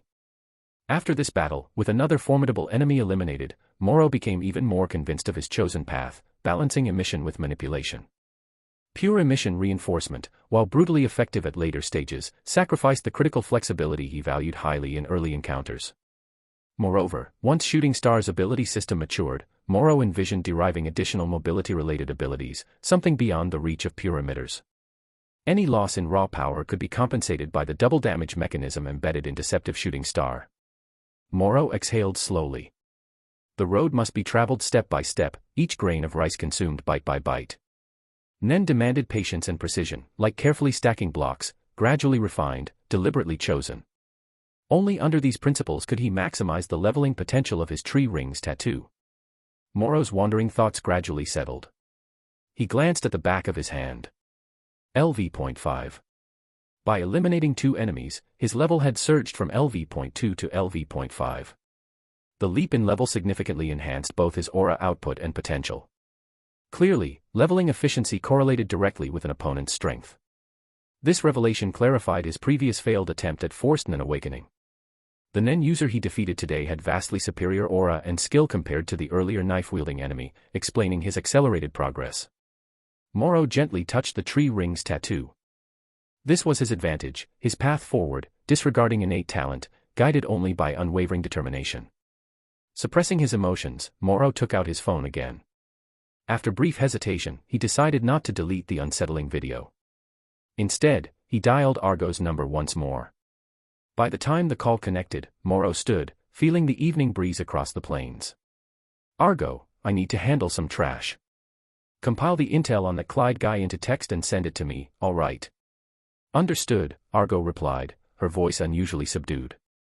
Researching this matter had forced her to view numerous horrific videos. After a pause, she continued carefully, "There's also progress on the Phantom Troop bounty.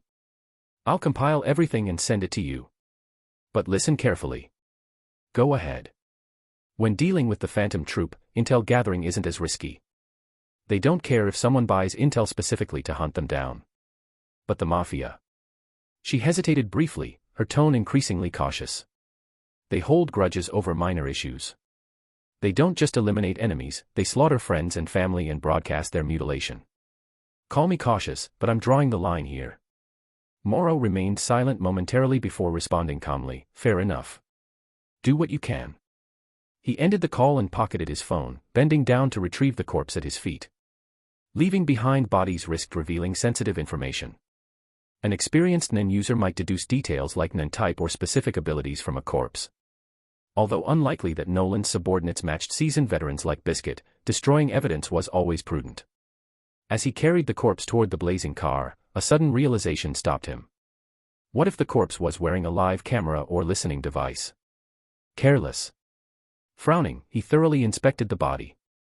Relief washed over him upon confirming the absence of surveillance devices. Still, he chastised himself for the lapse in vigilance. If his conversation with Argo had been intercepted, at the very least, Argo could have been endangered. Determined to maintain greater caution moving forward, Morrow tossed the corpse into the flames, then turned to dispose of the sniper's body in the same manner. Chapter 23, Transfer. Boom. A rock over a meter tall shattered explosively, crumbling into fragments that scattered across the ground with a continuous clatter. Morrow gazed at the shattered remains of the rock, his eyes flickering with surprise. Merely advancing from LV2 to LV5 had increased the power of Shooting Star by roughly 10%. This was unexpected, an unforeseen boon. Retracting his aura, Morrow recalled the hearth ability of the NEN user from last night. A power that converted damage into fuel to enhance one's own strength. Such an ability was far more complex than simple damage transference and undoubtedly required at least two limitations. For instance, the upper limit of absorbable damage would naturally be weaker than the user's own defensive capacity.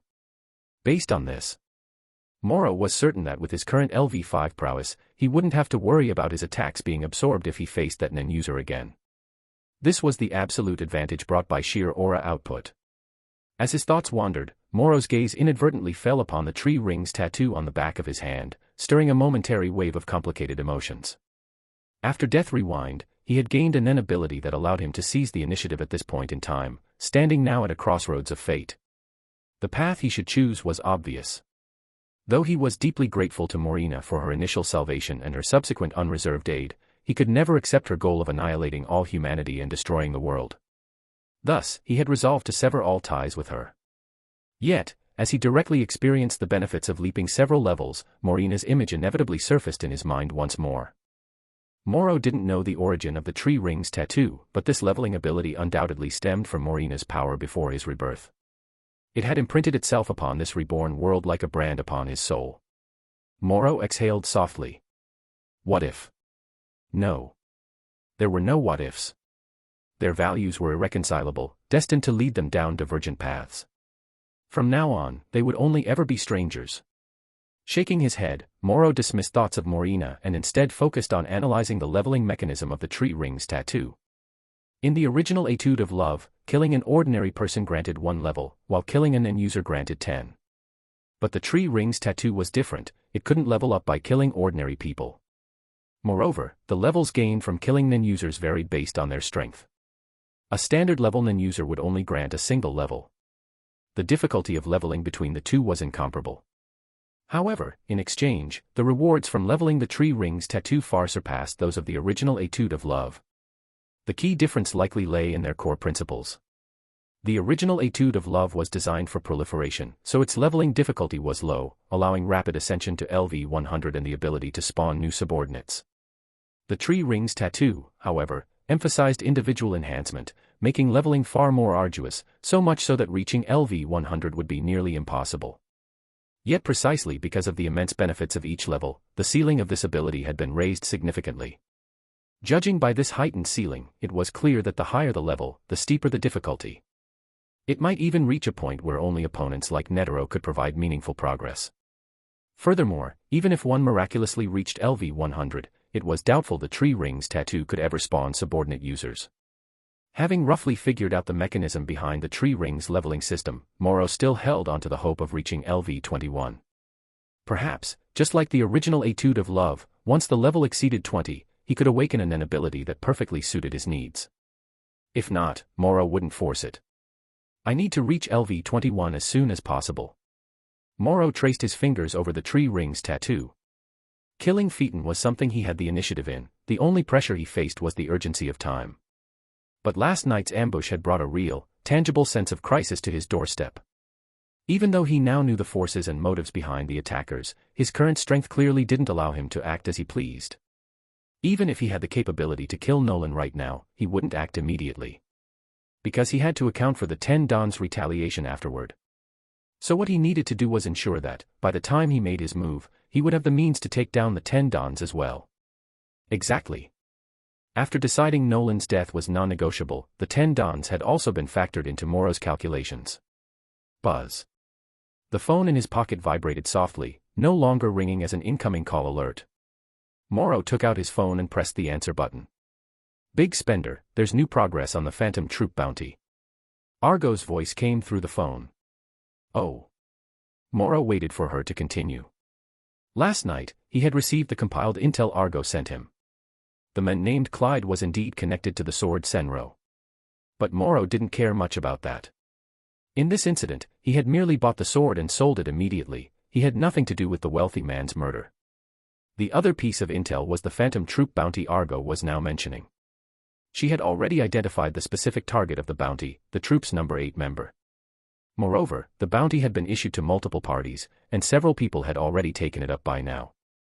If there was any further development in the intel, it was likely the Zoldyck family's involvement. I found out the person who issued the bounty paid a hefty sum to hire an assassin from the Zoldyck family. Just as Morrow had guessed, the new development Argo mentioned was Silva Zoldyck accepting the assassination contract. Got it. Morrow replied indifferently. Argo sounded puzzled. You don't seem surprised at all. Should I be? Argo was momentarily at a loss for words. Morrow walked toward the off-road vehicle parked by the desolate roadside as he spoke into the phone. Keep an eye out in the near future and see if you can track the Phantom Troop's movements. If nothing unexpected happens, they'll likely have a collective operation soon. Big Spender, where did you get this info? Argo didn't bother hiding the surprise in her tone. She couldn't help but suspect Morrow might have secretly spent money to find another informant behind her back. Not that she cared about the money. It was just that this lack of trust felt like a slight against her capabilities as an intelligence agent. Unaware of Argo's thoughts, Morrow casually replied as he settled into the driver's seat of the off-road vehicle. That's none of your concern. Just contact me immediately once you track their movements. Yes, sir. Argo responded in a playful, exaggerated tone, then tried to press Morrow further about his source, only to hear the call disconnect. Ugh, this guy. He always hangs up as decisively as if he's running late for a date. Argo stared at her phone with a constipated expression. The endless stretch of road stretched out before him. Morrow drove the off-road vehicle along the straight road. After last night's incident, he shifted his focus to improving his strength, which meant he could no longer continue scavenging in Urna City. He planned to go to Heaven's Arena. That place was outside the Gambino family's sphere of influence, making it much easier to handle. More importantly, it would help him enhance his own abilities. However, Morrow had no intention of disguising himself or hiding his identity. Once he arrived at Heaven's Arena, he would openly show his face, sending a clear message to Nolan. Want to kill me? Then come and try. Morrow wanted to see. Would the people Nolan sent succeed in killing him, or would those who couldn't defeat him only make him stronger? Chapter 24, The Fruit Farmer. 10 days later. Morrow arrived in the city where Heaven's Arena stood. The primary mode of transportation in this world was airships, which were far less efficient than the airplanes of his past life. Traveling from Yurnu to another continent across the sea had taken Morrow a full 10 days. Fortunately, the entry requirements for the country where Heaven's Arena was located were quite lax, otherwise, it might have taken even longer. This country seemed to have positioned Heaven's Arena as its main economic driver. As a result, nearly every visitor entering the country was there for the arena. Morrow's first impression upon stepping into the city wasn't the towering, cloud-piercing marvel at its center, but the sheer number of people everywhere. No matter where he looked, shops, souvenirs, food packaging, even the clothes and backpacks of passers-by, he saw elements related to fighting. Being surrounded by it all, Morrow immediately understood why this place was called the Fighting Paradise. No wonder over 4,000 fighters registered at Heaven's Arena every single day. That towering skyscraper was like a pyramid built from fame and fortune, tempting people to climb it at all costs. You didn't even need to reach the top, just ascending to a certain height would earn you endless flowers and cheers. Few could resist such a lure. Immersed in the city's unique atmosphere, Morrow couldn't help but sigh inwardly before making his way toward the city center. Heaven's Arena was a tower-shaped structure standing 991 meters tall. The entire building had 251 floors, making it the fourth tallest structure in the world. Every year, over 1 billion spectators entered to watch the battles, and the ticket revenue alone was an unimaginable sum. Morrow headed straight for the registration office at Heaven's Arena. At the moment, the line for registration was incredibly long. At a glance, Morrow estimated there were at least 2,000 people waiting. The area around the registration office also featured a plaza and other facilities, with some distinctive statues serving as popular photo spots for tourists.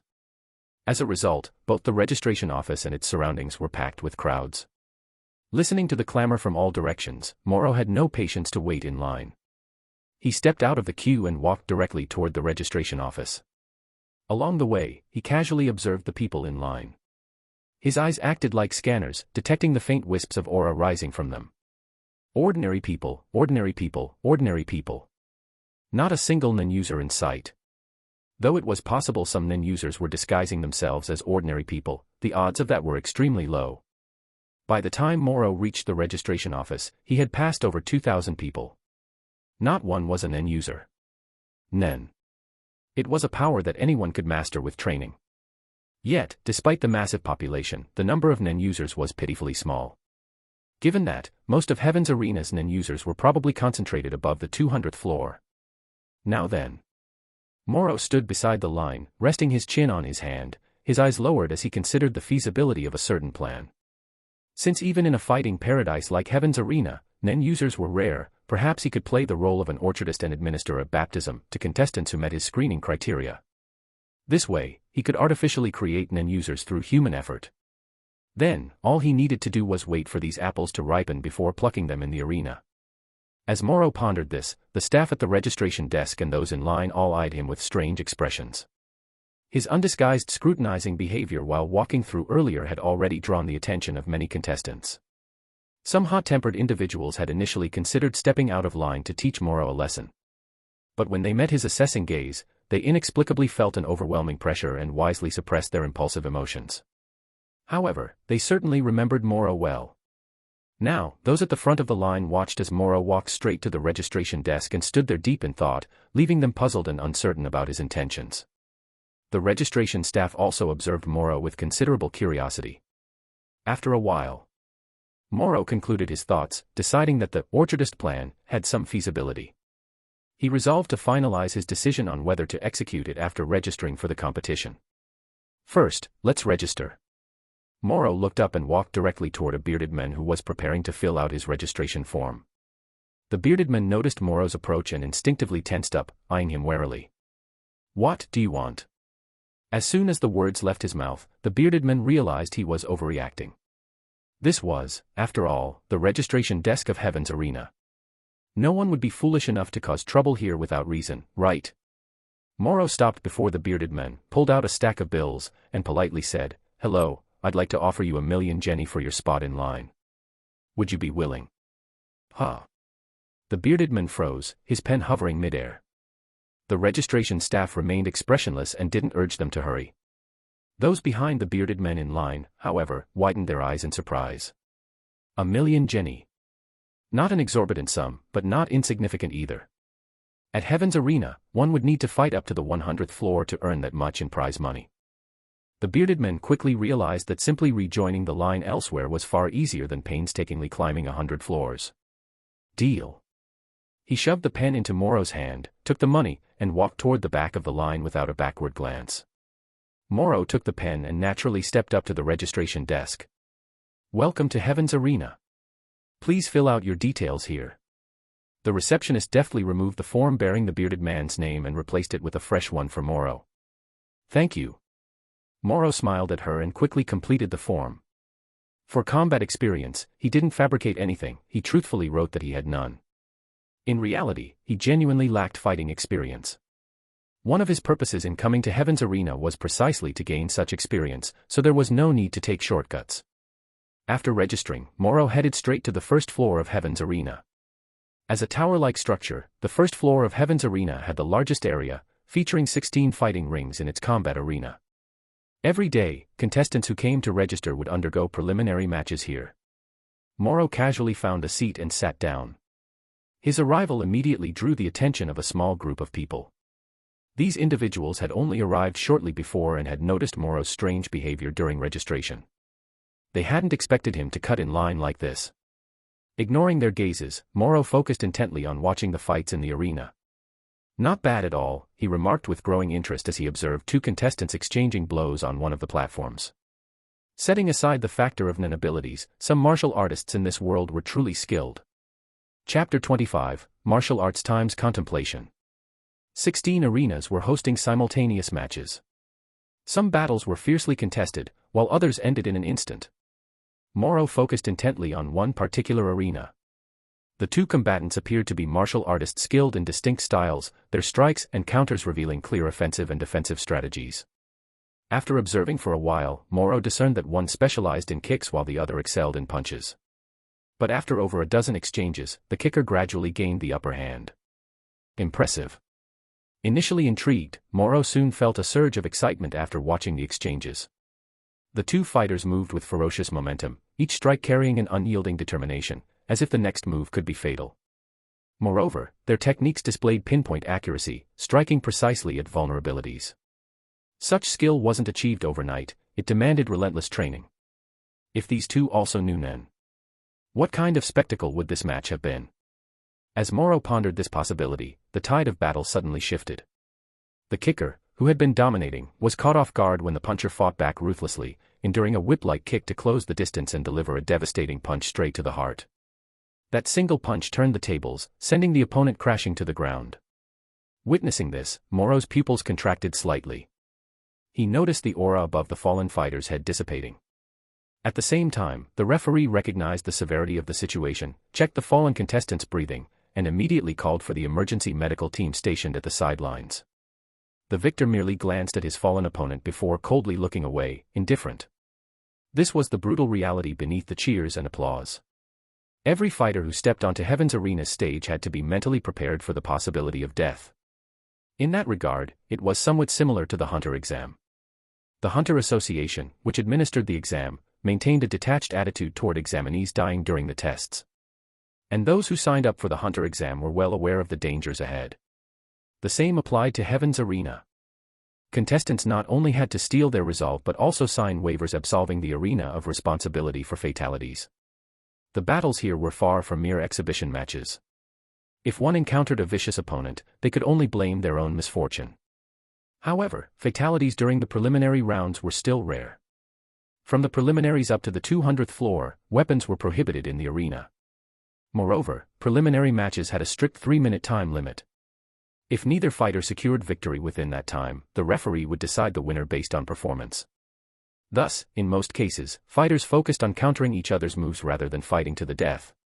It was unusual for two contestants specializing in lethal martial arts to be matched against each other in the preliminaries.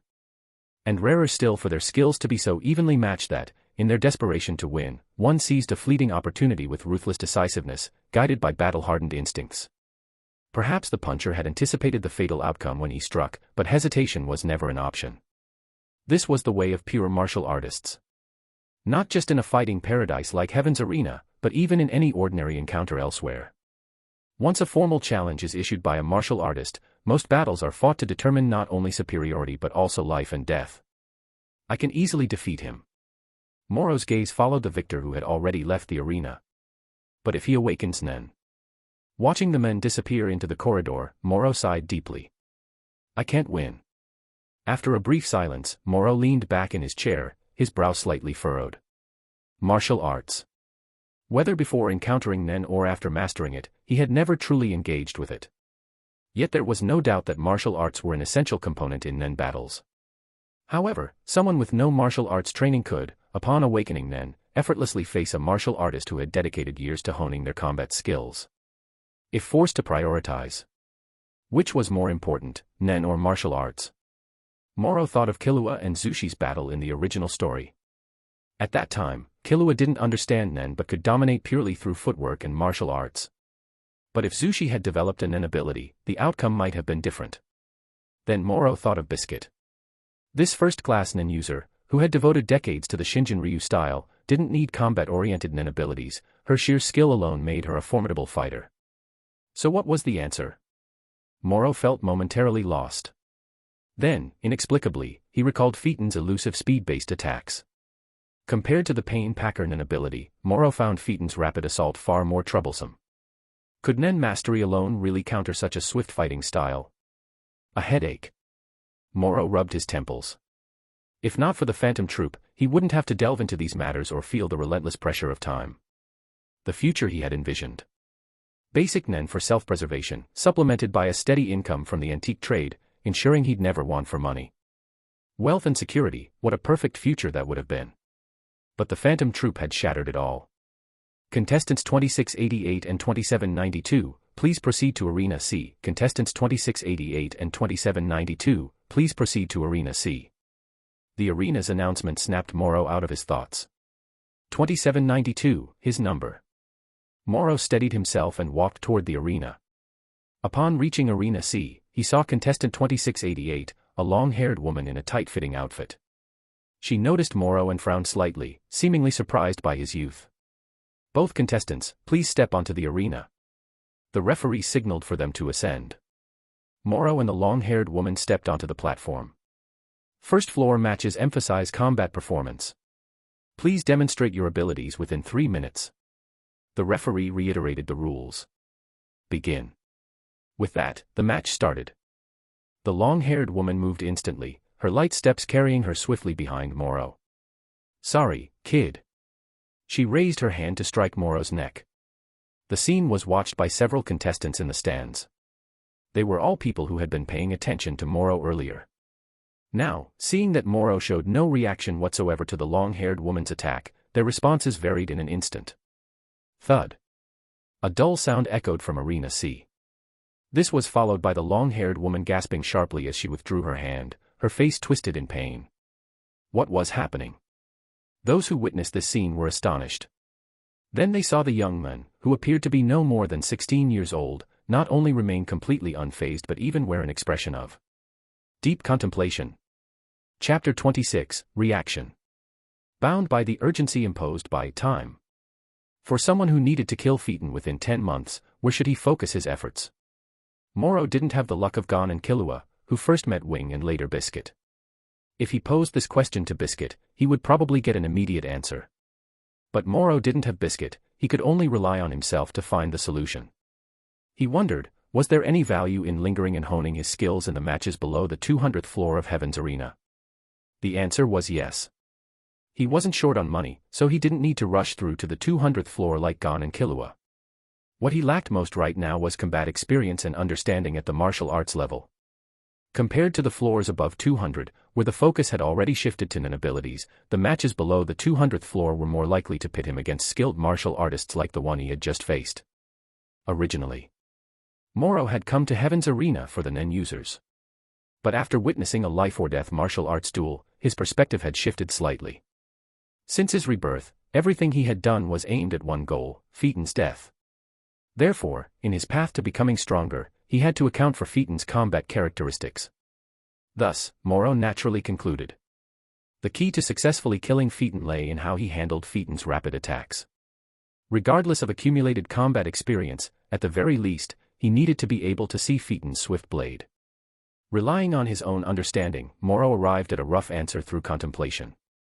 Without guidance from a renowned teacher like Biscuit, he couldn't be sure whether the choices he was making now were correct. All he could do was align his actions with his convictions. Once he had settled on a direction, he couldn't afford to hesitate. And these arena matches at Heaven's Arena could help him shore up his weaknesses. Again. Moro's thoughts returned to the present as he turned to face the long-haired woman, who was clutching her hand and retreating. At his words, her brows furrowed tightly. You.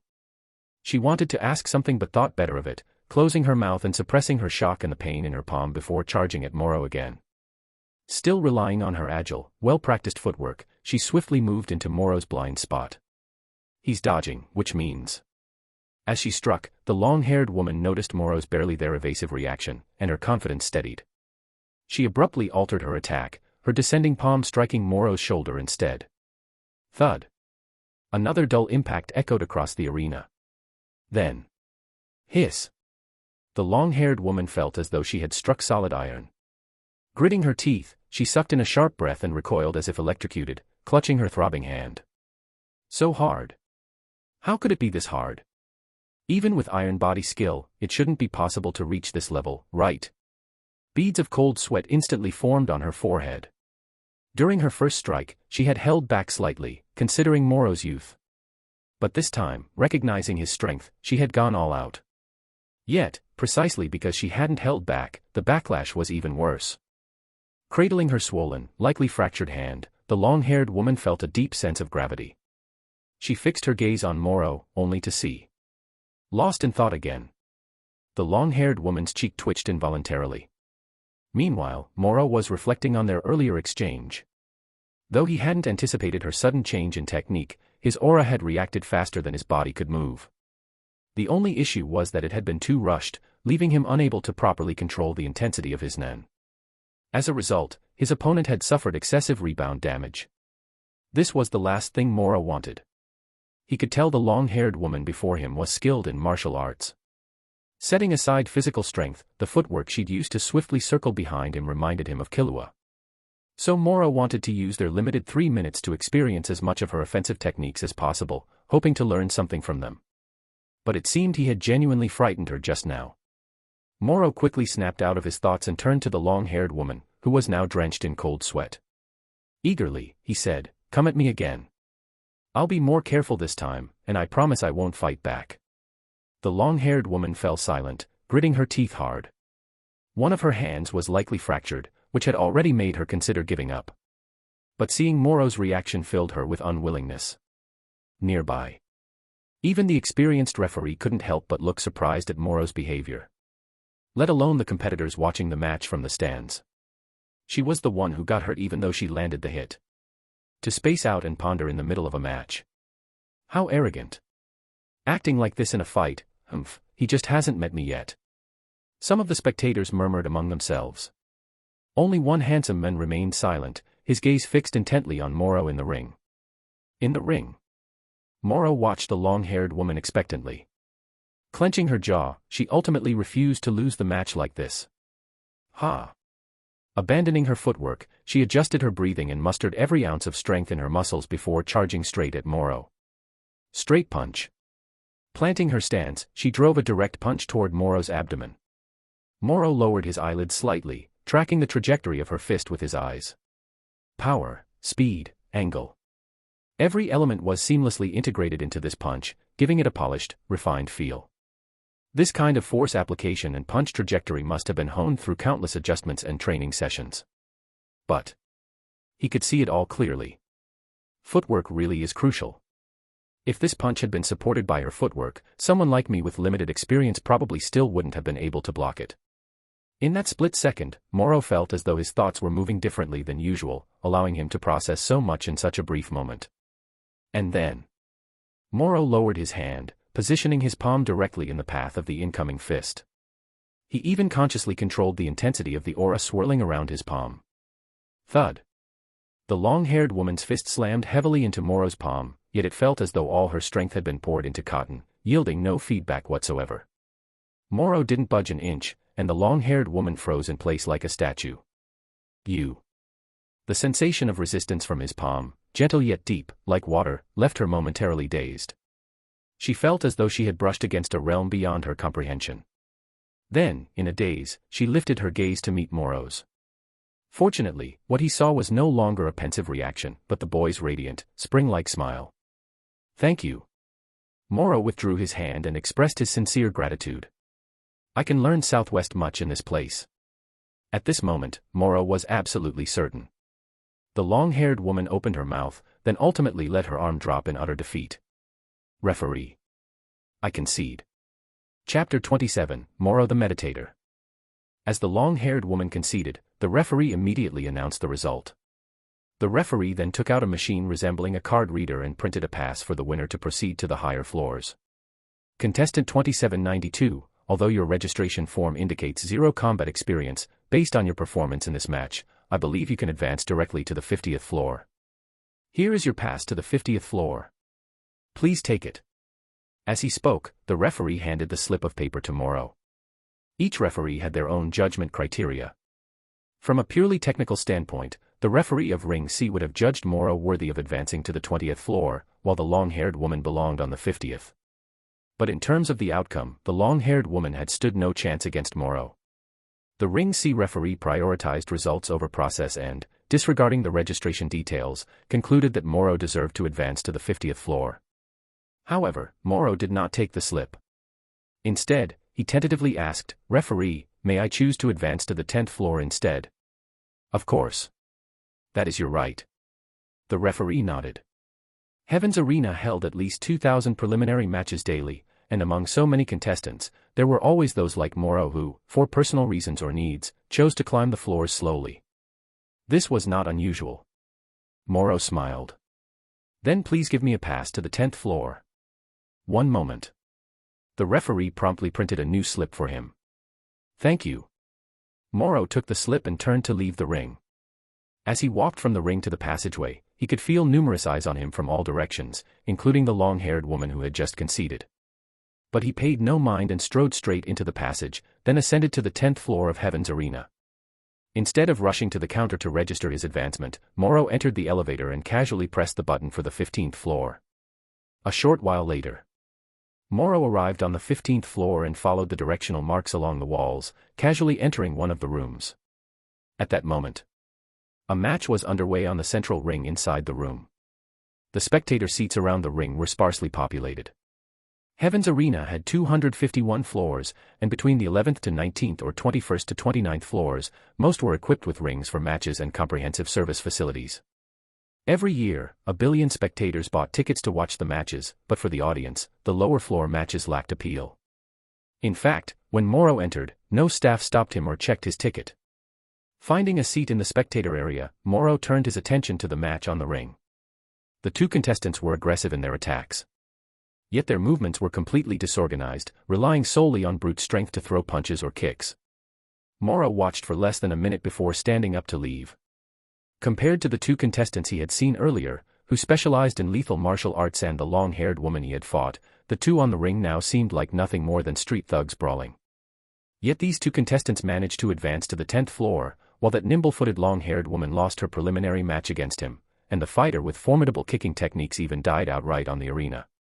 It just goes to show how unpredictable life can be. And what's truly tragic? Moro saw his own shadow in those two fighters who brawled like street thugs. Fortunately, he still had the chance to strive for change. Stepping out of the match room into the hallway, Moro was filled with reflection. He couldn't help but wonder.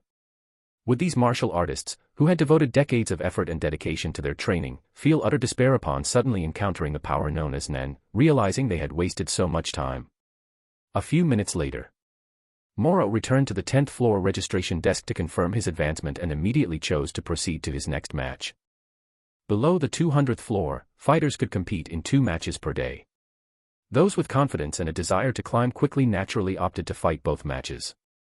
After waiting briefly in the contestants' lounge, Moro was soon assigned to Arena B on the 17th floor. Heaven's Arena's matchmaking efficiency was remarkably high.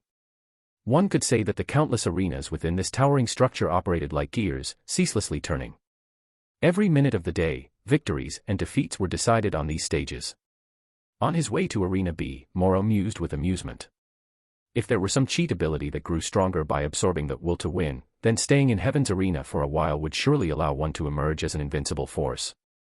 Even if one did emerge invincible, they could still be reduced to a pile of flesh by the indifferent words of a wishing machine, saying, "Go die." In a way, this world had its own absurdities. Just like how, akin to a time assassin, he had been fortunate enough to get a second chance under the influence of some ability phenomenon. Soon arriving at Arena B on the 17th floor, Moro saw his opponent this time, a man built like a bear. Promising. Yet once the referee announced the start, Moro was disappointed. His opponent was strong, but it was purely brute strength with no finesse. Still, Moro didn't end the fight quickly. Instead, he observed his opponent's movement habits and the underlying thought process embedded in his attacks. The defensive power granted by his aura allowed him to calmly analyze mid-fight. He didn't consider this a meaningless exercise. On the contrary, he believed the power of thought was crucial. It's just that, for now, he was still a novice in this regard, unable to fully harness this power in battle. So he had no choice but to accumulate experience the hard way, gradually improving the speed of his thinking. Just before the 3-minute mark, Moro struck. With a single casual palm strike, he sent his burly opponent flying out of the arena. The fight ended in an instant. The referee, surprised, handed Moro an advancement certificate. Moro thanked him as usual, then left the match room. Every opponent he observed in battle, every moment of reflection in the arena, felt like adding information to a knowledge bank. And once enough data was gathered, the habit of thinking would, like an AI retrieving information, swiftly and efficiently produce the right decision in combat. Moro wasn't sure if this path was the right one. The only reason that drove him to do this was a combat ability Biscuit had mentioned in the original story. In the following days, Moro gradually advanced through the ranks using this method. By the time he reached the 80th floor, many spectators had taken notice of this somewhat special fighter. Gradually, he earned a title at Heaven's Arena. The Little Meditator. Oh, no. It was Meditator Moro. Chapter 28, The Meaning of Killing. In Heaven's Arena, high-profile fighters are often given nicknames by the audience. This stage marks the gradual transformation of spectators into fans. The birth of these nicknames depends on the distinctive traits a fighter displays in the ring. When Moro stepped into the arena, his most common habit was to analyze and counter his opponent's moves. If he failed, he would immediately pause to reflect, searching for a better response, then guide his opponent into recreating the previous exchange. If he faced an opponent with exceptional martial skills, the frequency and duration of his contemplation would noticeably increase.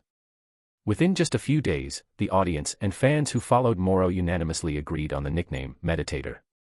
They also noticed a pattern: the longer Moro spent in contemplation during a match, the higher the skill level of his opponent. During this time, as the center of attention, Moro naturally heard about the Meditator nickname, and many fans even approached him for autographs. Such was the atmosphere of Heaven's Arena, where fan culture was a prominent force. Since martial matches allowed on-site betting, many spectators who enjoyed placing wagers would naturally become fervent supporters of consistently victorious fighters. Moro paid little mind to these inevitable phenomena. The nickname Meditator was, at the very least, far better than the likes of Chop Killua or Pushpomgon from the original story. While he could ignore the nickname, he couldn't overlook the potential threat posed by fan interactions. Just imagine, what if a large crowd of fans suddenly rushed at him? Such chaotic scenarios would provide the perfect environment for an assassin to strike. He wouldn't even be surprised if someone in the crowd suddenly pulled out a machine gun. Moro had come to Heaven's Arena for two reasons: to hone his skills and to openly face Nolan's retaliatory pursuit. But that didn't mean he would generously offer an assassination opportunity, like being surrounded by fans. By the 5th day, Moro had completed 10 matches and effortlessly advanced to the 100th floor. Within Heaven's Arena's hierarchy, there were several major thresholds. The first was between the 1st and 100th floors. At this level, the overall skill of the fighters noticeably improved, and the benefits they received underwent a fundamental upgrade. As a result, many fighters would resort to any means necessary to maintain their position above the 100th floor. Moro was aware of this, but even after several days, and climbing all the way to the 160th floor, he encountered no harassment or targeting. Perhaps his seemingly invincible performance in the ring deterred any troublemakers from acting recklessly. "I've gained a lot during this time." After finishing his match on the 180th floor, Moro returned to his room. In less than 10 days, he had fought a total of 18 matches. He had faced a variety of opponents, learning numerous offensive and defensive techniques along the way. More importantly, he had expanded his understanding and steadily accumulated invaluable experience. It was worth noting, the observational skills he had honed in the antique appraisal industry had subtly carried over into his combat abilities. Because he had been focusing on observing his opponent's force exertion habits, after over a dozen matches, sometimes just seeing subtle physical reactions would allow him to predict their next moves. 10 days wasn't long, but Moro could clearly feel his growth. He was like a sponge or a blank sheet of paper. Starting from zero meant he could better appreciate the explosive progress made in such a short time. The next day, Moro stepped onto the fighting ring leading to the 190th floor. Having gained much during this period, he had already set his sights beyond the 200th floor. So he abandoned his original plan of slowing down. If he won both matches today, he would advance to the 200th floor. Meditator. Meditator. Ha ha ha, Meditator Moro, I'm betting on you again today, don't let me down. Go, Moro.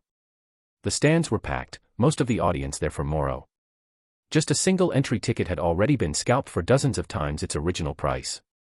This usually only happened for matches above the 200th floor, which showed just how popular Moro had become in Heaven's arena. And this near-fanatic fanfare? Moro had achieved it in just 10 days. This was exactly why self-proclaimed elite fighters flocked to this arena. It was the fastest path to fame. Here we go, the much-anticipated showdown before it even begins. The commentator's clear voice echoed through the venue, somewhat suppressing the noise from the crowd.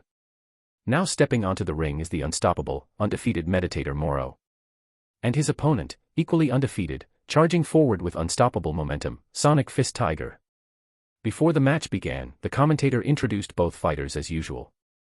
When she mentioned Sonic Fist Tiger, the crowd erupted in cheers. Tiger, crush him. You can do it. What kind of bullshit meditator? Tiger, send him to hell with your Sonic Fist, haha. Clearly, in the world of combat where strength reigns supreme, this fighter also had a formidable reputation and a strong following. Moro stood on the left side of the ring, his gaze fixed on the passage ahead. A lean, muscular man with a buzz cut emerged from the passage, walking toward the ring. The man was bare-chested, wearing only yellow trunks, his hands wrapped in layers of white bandages. Moro studied Tiger, and a flicker of surprise passed through his calm, steady eyes. His opponent was an end-user. Moro's gaze swept over the aura enveloping Tiger, a stable 10 suggesting solid fundamentals. Meeting Moro's scrutiny, Tiger strode onto the ring, his expression cold. Meditator. Those ordinary people don't know the truth, so they blindly worship you, mistaking this for some kind of effortless mastery. Tiger raised his right fist, emphasizing the words, ordinary people, with a sneer. But after today, your corpse will help them see the truth. Corpse. Moro raised an eyebrow, puzzled by the sheer hostility. For a moment, he almost thought Tiger had been sent by Nolan. Watching Moro's somewhat inexplicable reaction, Tiger's eyes gleamed with killing intent as he sneered, don't overthink it. This isn't favoritism. There's only one thing I do in the arena, kill my opponents. Is it really necessary to go that far? Moro asked calmly. In response, Tiger slowly released his aura, which coiled around his muscular frame. If power isn't meant for slaughter, then it's meaningless. And the arena justifies that act. Moro frowned in silence before smiling in understanding. Seeing his grin, Tiger's gaze turned even colder. In the spectator stands, Heaven's arena fighters who had lost to Moro, including the long-haired woman defeated in the preliminaries, had all come to watch the match.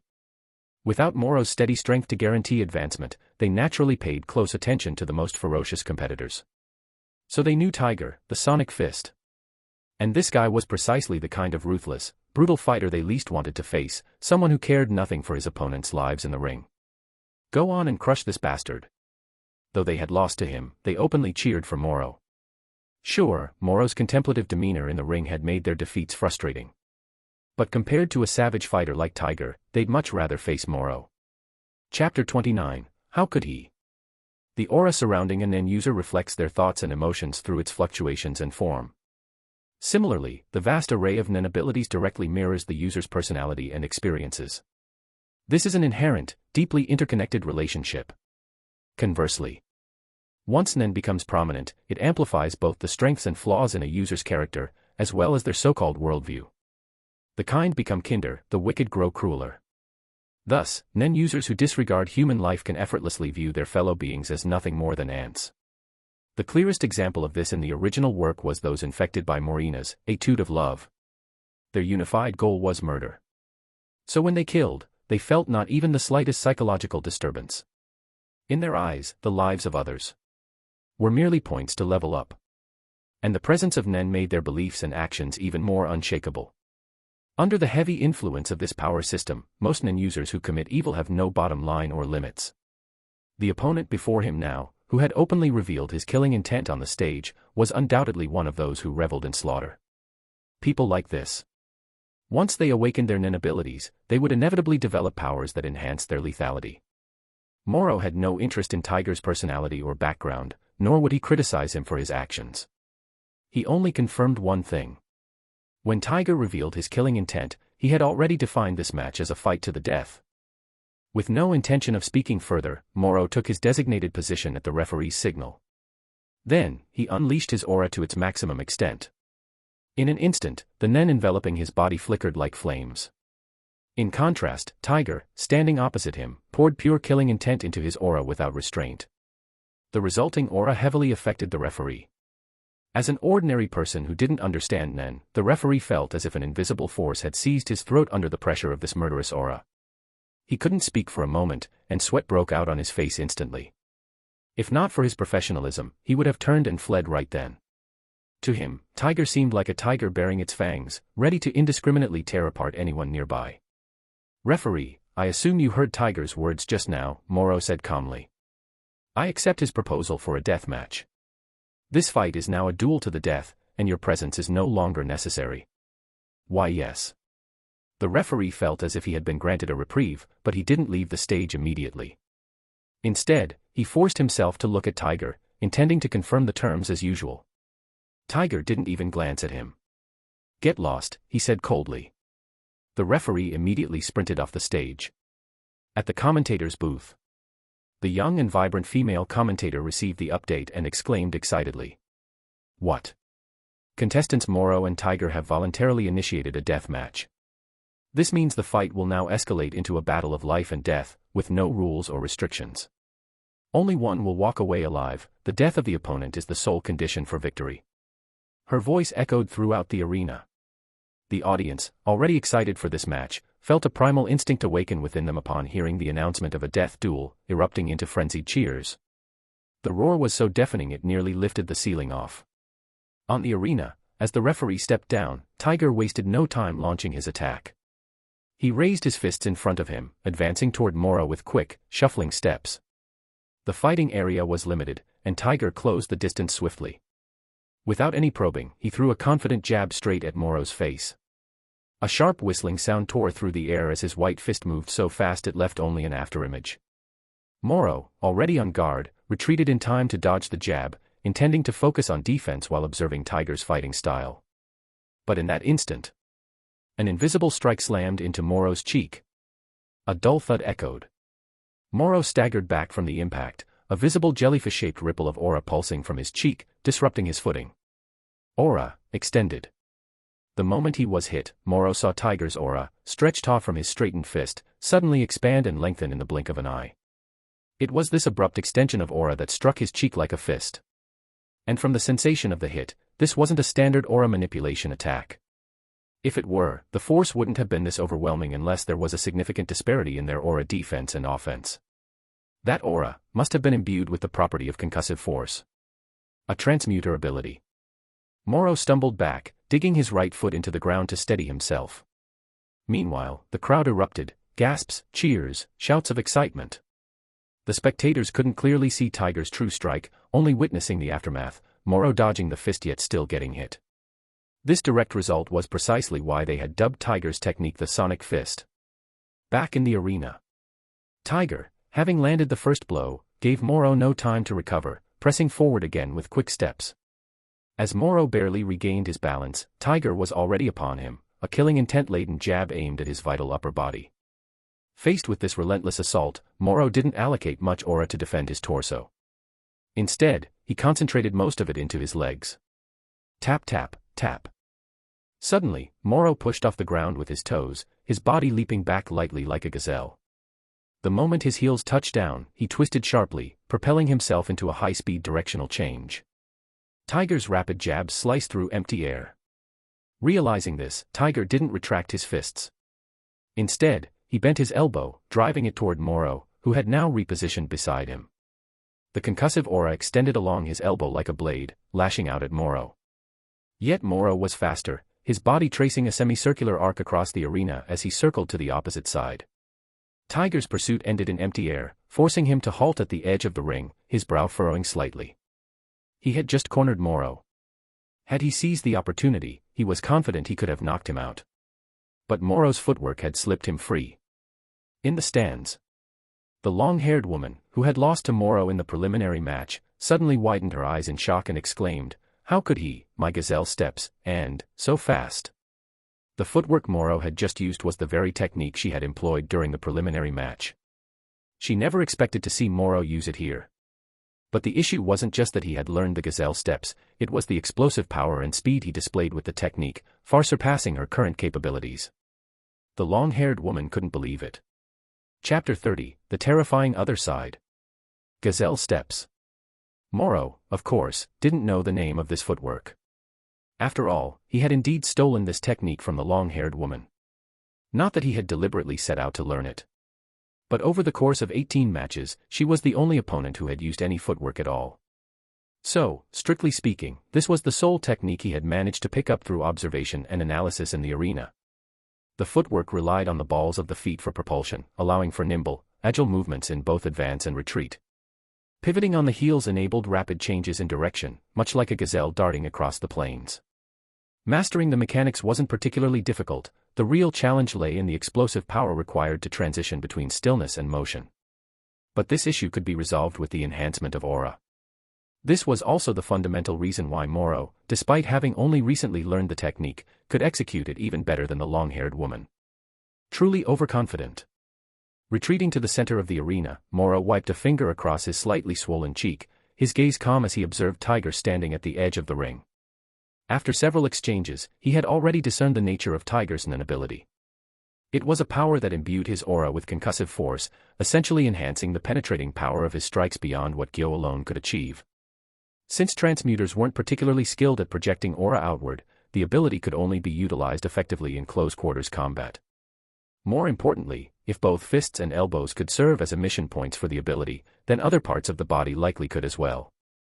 This was a purely combat-oriented ability, perfectly suited to Tiger's needs. The reason Morrow considered Tiger overly confident, however, was that there had been no need for him to reveal his ability so soon. After all, most Nen abilities held some degree of tactical value as first-encounter killers. His own deceptive shooting star was one such example, and Tiger's transmuter ability was no different. If Morrow had been the one wielding Tiger's ability, he would have initiated normal attacks with jabs, probing for weaknesses in his opponent's defense during the fight before delivering a decisive, amplified strike. Given the first encounter advantage, there was a high probability of ending the battle in a single blow. But Tiger had gone straight for his ability from the outset, completely wasting its tactical potential. This spoke volumes about his blind overconfidence. Still, in a stage like Heaven's Arena, where fighters sought to showcase their prowess, holding back was hardly an option. Sooner or later, Nen abilities would inevitably be revealed.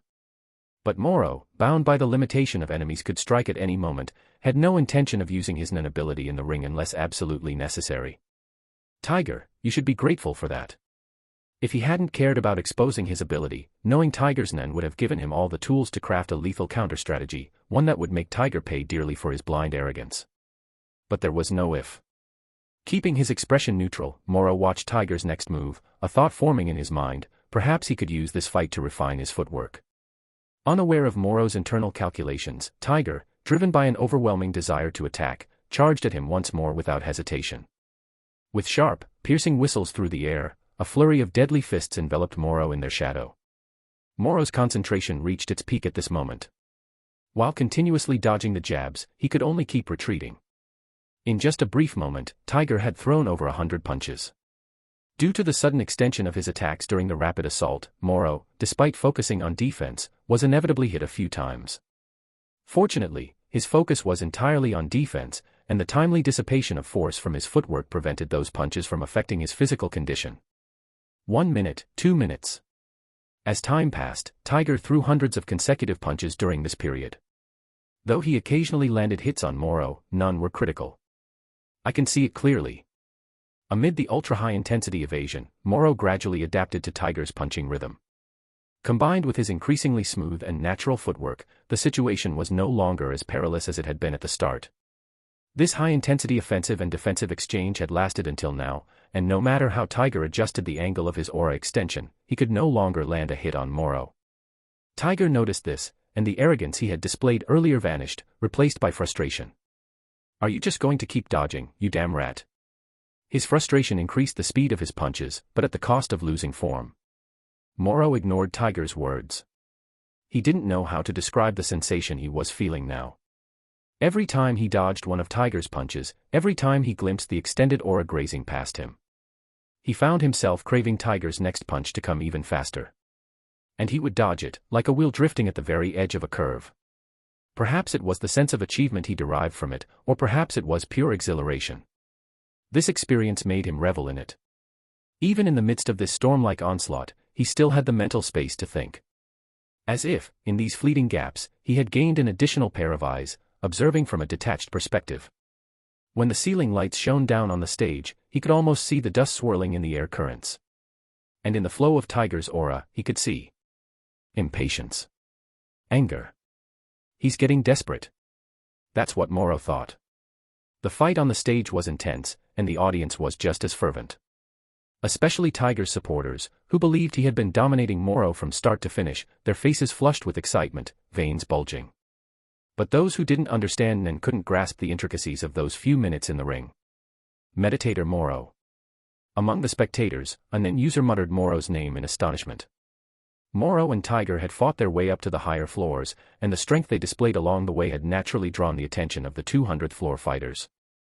Thus, many of them had come to watch this match in person. As Nen users, what they saw was different from the ordinary audience. He is getting stronger. Rapidly growing stronger in the midst of battle. Eyes locked on Moro, one of the 200th floor fighters was dumbfounded. Had he not seen it with his own eyes, he would never have believed someone could show such rapid improvement in just a few minutes of combat. This sentiment was shared by most of the 200th floor fighters present. They could see Moro's footwork evolving from slightly awkward to proficient.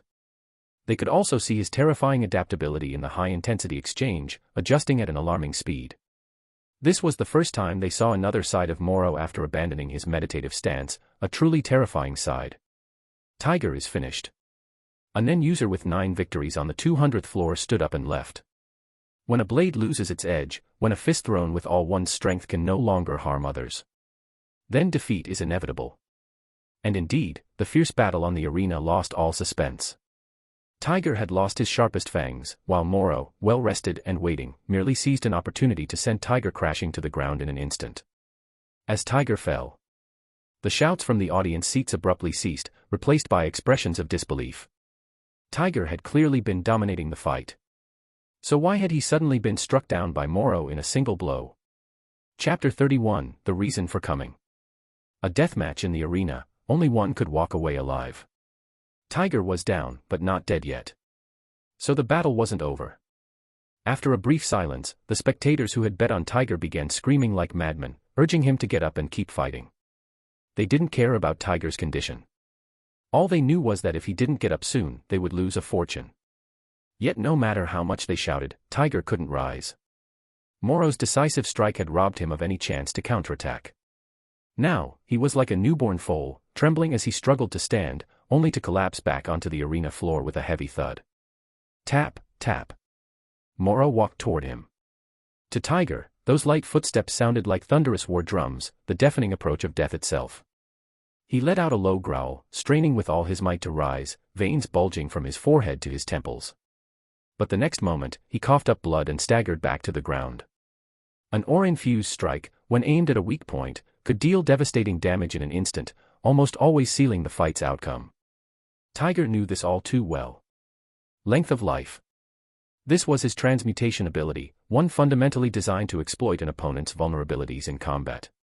So Tiger understood perfectly, once his own weak points had been struck, there was no turning the tables. All that remained was to wait for death. Even so, he refused to accept it. I surrender. I surrender. As Moro drew near, Tiger's voice came out hoarse and desperate. Not far from the arena, the referee heard him but made no move. This was a death match. No referee was needed. Moro stopped before Tiger, watching his futile struggle, the defiance in his eyes as death loomed. Did you really lack even this much resolve? Muttering to himself, Moro reached out and cleanly severed Tiger's last thread of life.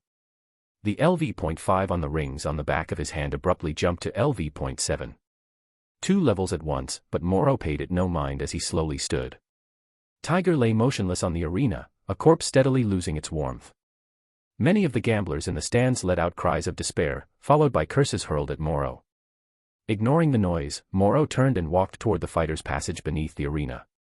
Even with victory assured, he had chosen to finish off Tiger, who could no longer fight back. Even if someone later condemned him for going that far, it wouldn't stir a single ripple in his heart. He had insisted on killing Tiger. Not because the match had turned into a death match. Not because killing Tiger would level him up. But because Tiger had tried to kill him. That was all. Leaving the chaotic roar of the crowd behind, Morrow stepped into the passageway. Even so, countless eyes remained fixed on the tunnel's entrance. That rookie isn't someone to mess with. A 200th floor fighter in the stand stared at the now empty passage where Morrow had vanished. He had watched the entire match. Though he sensed Morrow possessed an ability that allowed him to adapt and grow stronger mid-battle, he was still confident he could defeat Morrow in an arena setting. But his subconscious warned him not to provoke Morrow. Forget it, better focus on other newcomers. This 200th floor fighter quickly made his decision. He had come down to watch the lower floor matches specifically to gather intel on rising talents like Morrow and Tiger who would soon reach the 200th floor. The motivation was simple, to secure a crucial victory from these newcomers. He wasn't alone in this thinking. Over 30 200th floor fighters had come specifically to watch Morrow and Tiger's matches. Some, after seeing the matches, deemed Morrow too dangerous and shifted their focus to other challengers still climbing the ranks. Others believed Morrow's skills remained immature, seeing him as an easy target for points. These veteran fighters who specialized in preying on newcomers saw nothing wrong with their approach. Once you reached the 200th floor, if you wanted to maintain your fame and status rather than face elimination, you had to find ways to win more matches. They were simply playing by the rules to benefit themselves. Of course. If pushed to the brink with no way out, they wouldn't hesitate to break the rules either. You're not trying to charge me tuition fees, are you? Walking down the corridor toward the 190th floor lounge, Morrow joked with the long-haired woman before him. He asked because, after introducing herself as Callista, she'd mentioned watching his recent match. Meaning she'd seen him use that footwork against Tiger in the arena. Of course not. I wouldn't dare. Callista, the long-haired woman, waved her hands in denial. Morrow smiled, seeing through her intentions. You want to know how I can use your footwork, right? Yes, but not entirely. Callista shook her head at his question. After losing to you that day, I've been following your matches. I know you're always learning, absorbing techniques from your opponents. When I saw you use the gazelle steps today, I was shocked, but what I really want to know is.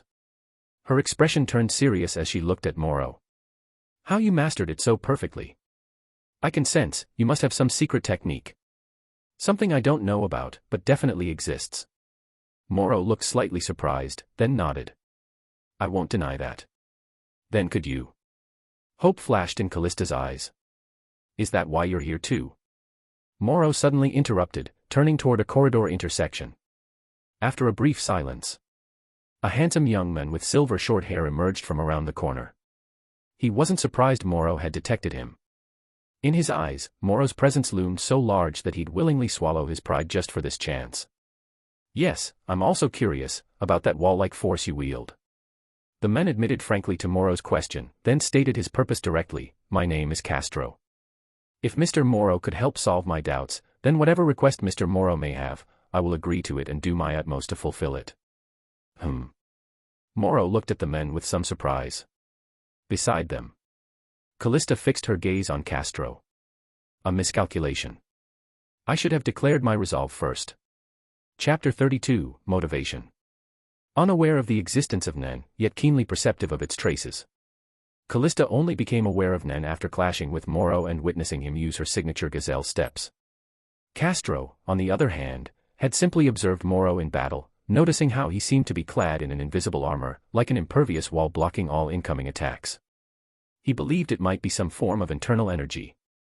Though he knew nothing about it, he yearned for this unknown power that could vastly enhance combat prowess.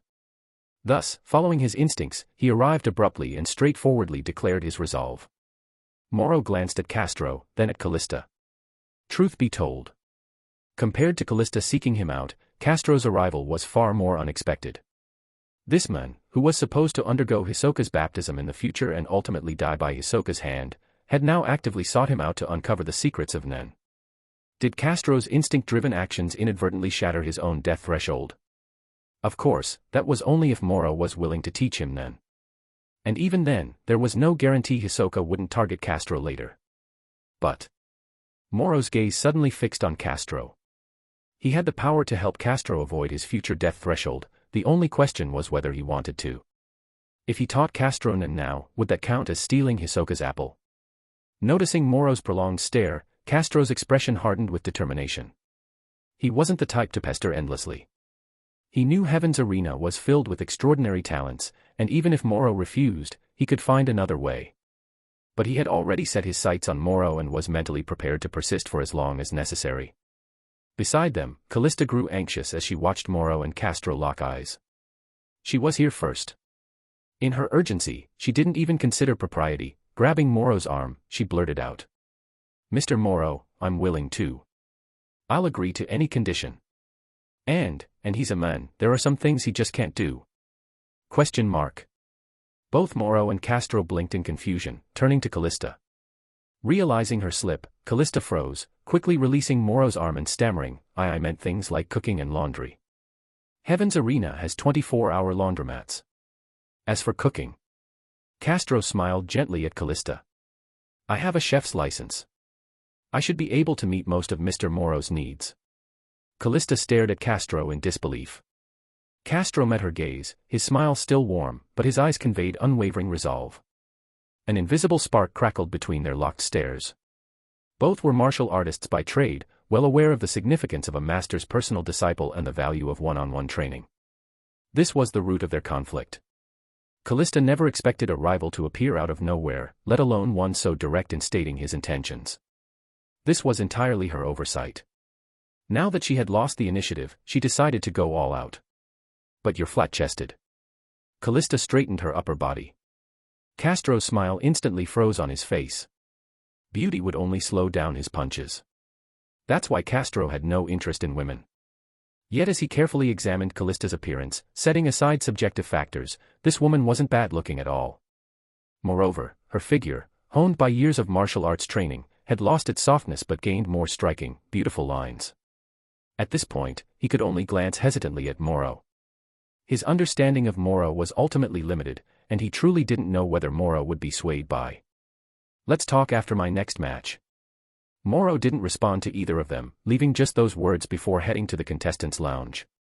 Castro knew his place and suppressed his concerns, remaining silent.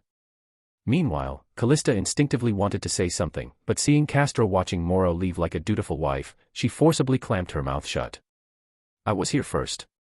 Once Moro was out of sight, Callista frowned at Castro. Castro slowly shook his head. During the preliminary match, when you attacked Mr. Moro, you ended up hurting your own hand. Thanks to you, I was able to notice Mr. Moro. What I mean is, I was there that day too. I should express my gratitude to you. A vein pulsed at Callista's temple. In the contestants' lounge, Moro sat in a chair, deep in thought. Should he teach Castro Nan? He was considering this. Although he'd conceived the orchardist plan after coming to Heaven's Arena, he didn't consider himself that kind of deranged, self-serving perfectionist. Even if he were to personally cultivate apples, he'd choose someone he could act against without any psychological burden. Someone like Tiger, for example. Moro had always believed that a person could lower their moral baseline, but they shouldn't lack one entirely. Judging from the original story's plot, Castro's nature probably wasn't bad, and Moro had no intention of applying the orchardist plan to him. As he pondered, the time for his next match arrived. Setting aside these thoughts for now, Moro headed to the arena for his 20th match since coming to Heaven's Arena. The venue was packed as always. Nearly all the spectators had come to witness Moro's ascension to the 200th floor. That's right. In the audience's eyes, even before the match began, they were already certain Moro would win. Because Moro had never let them down. And indeed, that was the case. Moro easily defeated his opponent, securing his ticket to the 200th floor. The spectators, their faces flushed with excitement as they watched Moro's figure in the ring, shouted his name with all their might. This wasn't entirely because Moro had won them considerable money. They derived a certain spiritual satisfaction from these matches. Moro listened to the roaring cheers coming from all directions, loud enough to lift the roof. When he first came to this city, he couldn't understand this near-fanatical atmosphere and passion. But during the preliminary match, watching two top martial artists fight without holding back had actually made his blood surge with excitement. So now he could somewhat understand that feeling. Amidst countless cheers, Moro walked toward the contestants' passage. This place called Heaven's Arena was just one corner of the entire world. Yet it allowed him to experience one of life's unmissable flavors. How vast the world is. So you must live well. Without any surprise, Moro spotted Castro and Callista on the inevitable path to the 200th floor. Follow me. Leaving just those words, Moro immediately headed toward the elevator. This time, he got a response. Upon hearing this, Castro and Callista instinctively exchanged glances. The next moment, both forcefully turned their heads away, refusing to look at each other again. Chapter 33, Conditions X Spiders X Movements. Should I invest time and effort into Castro and Callista? From the moment the match ended until now, Moro had already made his decision. He could devote time and energy to this matter, provided there was something to gain. Moro walked ahead, leading Castro and Callista directly to the 200th floor. After advancing to the 200th floor, fighters had to register before midnight on the same day, otherwise they would be considered to have forfeited their qualification. Taking the elevator to the 200th floor, Moro followed the wall signs to the registration area. However, after only walking a short distance, a wave of killing intent surged toward him from ahead. This killing intent wasn't particularly strong. But there was no doubt it was directed at Moro. Facing the sudden aura of hostility, Moro remained expressionless and continued forward. There were clearly multiple people releasing this killing intent, though none of them went too far. It was, at most, a small warning. Of course. If Moro weren't an end user, this killing intent infused with aura wouldn't have appeared here at all. After all, a newcomer who didn't understand Nen was essentially a walking victory counter. If the fighters on the 200th floor saw one, they'd be eager to welcome them. Why would they ever think to scare them off? Like thick smoke, the aura of killing intent poured out from both sides of the corridor's turn, filling the path leading to the registration area. This level of aura was as insignificant as air to Moro. But for Castro and Callista behind him, it was an entirely different experience. Though they were merely collateral damage, they still felt as if they had been plunged into the icy depths of the ocean. What in the world? Castro and Callista felt a bone-deep chill, each step forward as heavy as if their legs were filled with lead. But they had to keep going. Seeing that Moro showed no intention of stopping, the two gritted their teeth and forced their heavy legs to move, barely managing to keep up. Moro never looked back, but he could hear Castro and Callista's labored breathing. Not bad. Muttering to himself, Moro deliberately slowed his pace. Even if it were him, he might not have handled it any better than they did. Soon, Moro arrived at the registration hall and swept his gaze across the surroundings. People stood at the corridor turns leading to various areas, as well as by the walls where vending machines were placed. Their eyes were all fixed on Moro. Naturally, Moro paid no attention to these opportunistic Nen users. He walked straight to the registration counter and completed the sign-in process under the receptionist's guidance. Matches above the 200th floor operated on a declaration system. Within a 90-day period, fighters could choose any day to compete. For now, Moro had no intention of declaring a match. After finishing the registration, he took the now sweat-drenched Castro and Callista to their newly assigned room. How did it feel? Once inside the new room, Moro looked at Castro and Callista, both of whom were slightly pale. Negative emotions infused with aura were, for ordinary people, an unavoidable mental assault. Castro's expression was grave. It felt like I couldn't breathe. When I walked forward, I could clearly feel resistance. My experience was similar, like walking underwater. Callista wiped the sweat from her neck with her hand, frowning as she said, "Was it those people near the registration area?" Exactly, it was their doing. Moro looked at the two of them calmly and said, "However, their target was me, not you. It's just that the power of Nen poses too great a threat to ordinary people. Even a slight ripple of it is enough to render you helpless." Nen. Castro and Callista perked up at once. Their first-hand experience just now had only deepened their longing for this unknown power. At this moment, all they wanted to know was whether they had the potential to learn this power themselves. "Mr. Moro, can I learn?" With proper training, anyone can master this ability. Moro already knew what they were about to ask and cut them off directly. Without waiting for their reaction, his tone suddenly turned serious. "I can help awaken this power within you, but I have one condition." Castro and Callista fixed their gazes on Moro without blinking. Meeting their questioning looks, Moro continued, "I must kill someone within a year.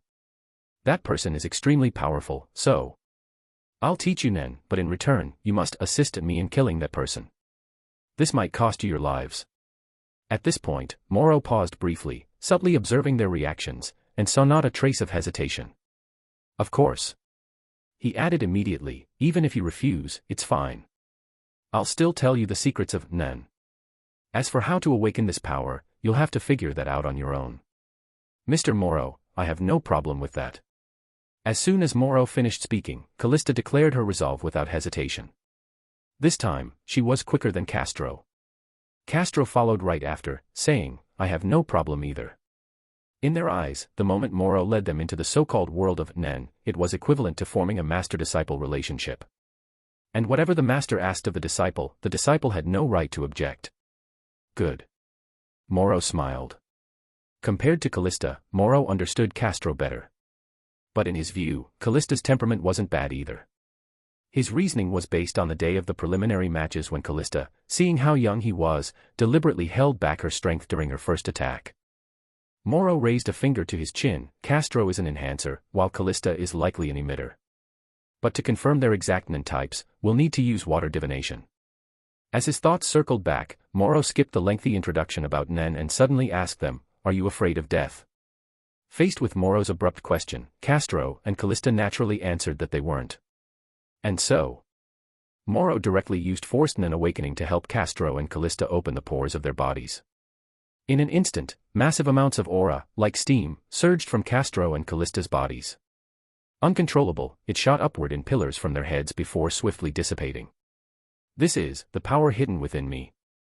Castro's eyes reflected a bright light. Whether it was aura or sheer exhilaration was impossible to tell. Callista, however, looked solemnly at the rapidly dissipating aura above Castro's head and murmured, if it isn't controlled before it completely drains away, he'll die. Not far away. Moro watched calmly as the two forcibly opened their aura pores. Losing aura from the body wouldn't kill them. But if they failed to master 10 and allowed their aura to keep draining for too long, there was a risk of sudden death from overexertion. Still, the likelihood was low. Moro had told them that losing all their aura meant instant death to pressure them into learning 10 faster. He had no choice. After all, his time was precious. Buzz. His pocket suddenly vibrated with an incoming message. Moro took out his phone. It was a text from Argo. The Phantom Troop has surfaced. They've raided the Novice National Treasure Museum. So they've begun their move. Narrowing his eyes, Moro read the message. Chapter 34, Operation. This should be a full gathering of the Phantom Troop before the main storyline begins. Moro wasn't certain about the exact time the spiders assembled, only that it was around July or August. It was also possible they had already gathered earlier and were only now taking action. They had ransacked the Novice National Treasure Museum. The name Novice rang a faint bell for Moro. It was a once glorious ancient civilization that had declined after a devastating 38-year war. Even in modern times, though Novice retained some remnants of its former self, the far-reaching consequences of that war had caused it to lose too much over the long passage of time. What was lamentable? Many of its once prosperous cities had crumbled under enemy hands, yet their treasures had survived in another form. Though Novice was now a shadow of its former self, in recent years, it had been making efforts to recover its lost national treasures. These reclaimed treasures were all housed in the Novice National Treasure Museum in the capital. It was easy to imagine how much effort Novice had poured into this endeavor. And the Phantom Troop's raid on the museum undoubtedly dealt a heavy blow to the nation. Probably to upgrade Skill Hunter. Hearing the words, National Treasure, Moro's first thought was that Krallo was enhancing his ability. Skill Hunter was a specialization ability that could be upgraded. To some extent, it shared similarities with another specialization ability, Etude of Love. In a way, Moro's ability to upgrade through the Tree Rings tattoo also meant he possessed something akin to a specialization ability. The condition for upgrading Skill Hunter was likely stealing National Treasure-level artifacts, though stealing was often just outright robbery. Later in the main storyline, the Phantom Troop's attack on the Yornu auction also seemed motivated by the presence of national treasures there.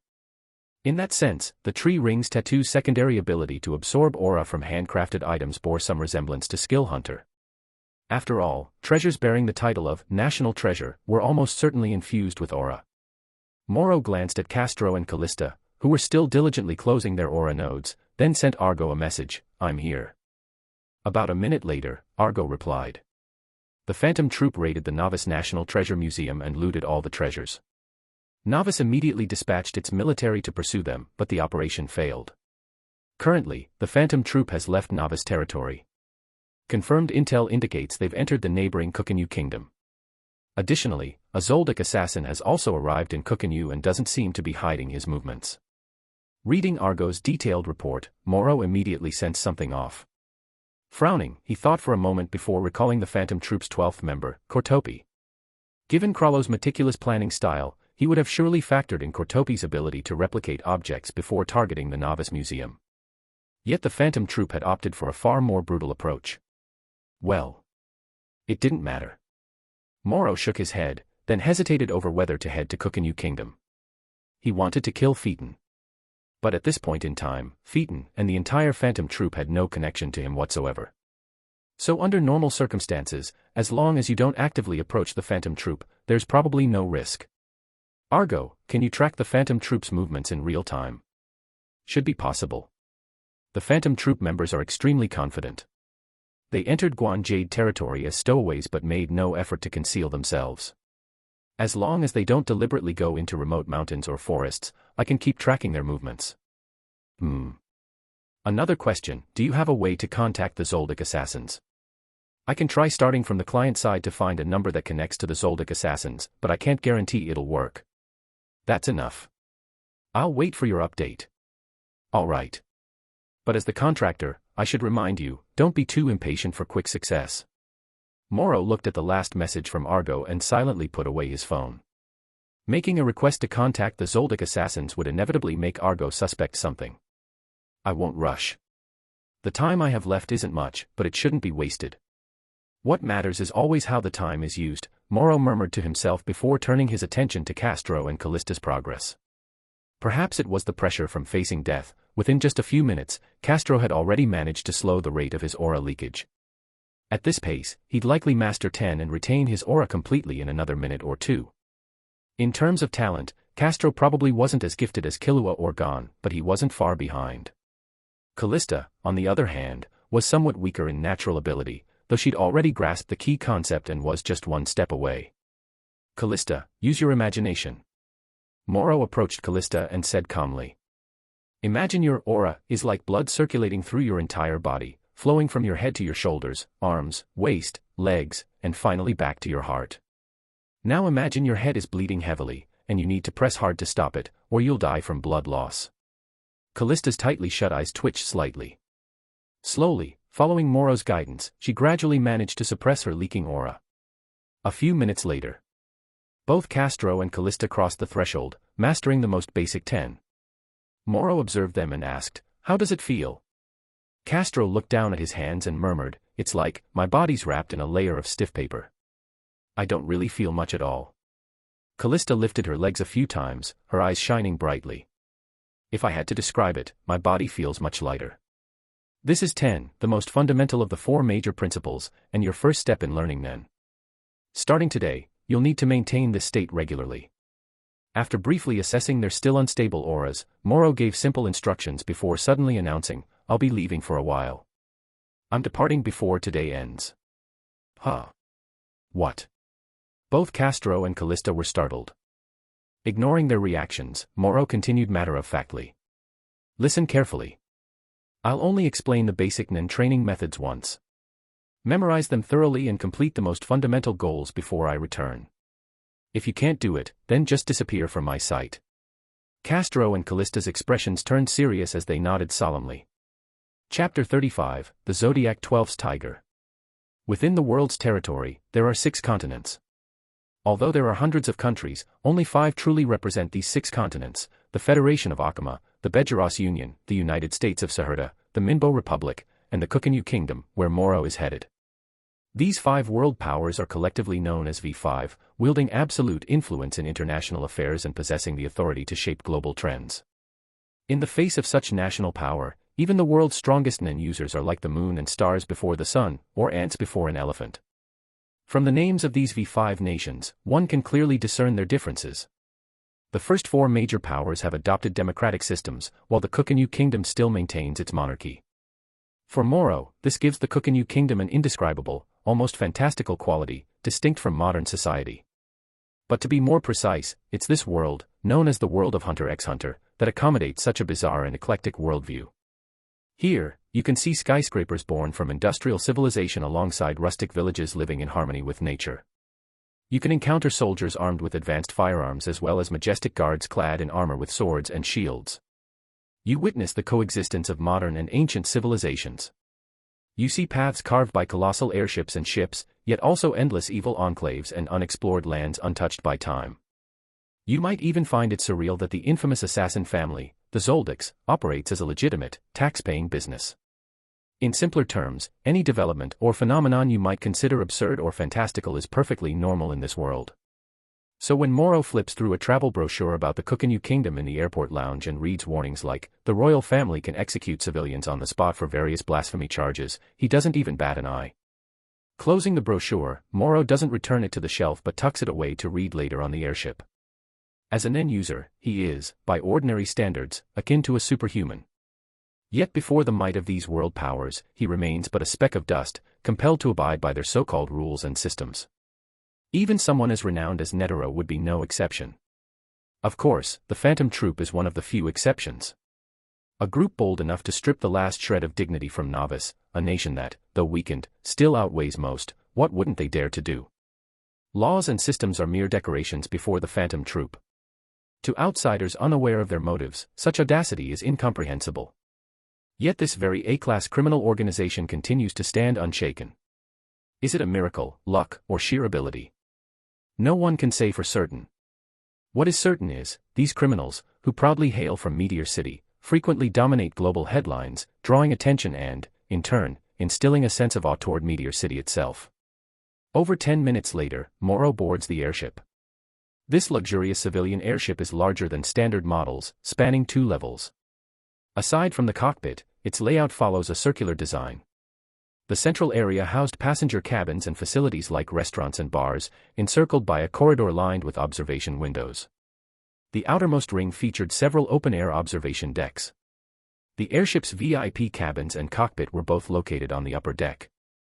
VIP cabins boasted superior privacy and spaciousness, though naturally at a premium price.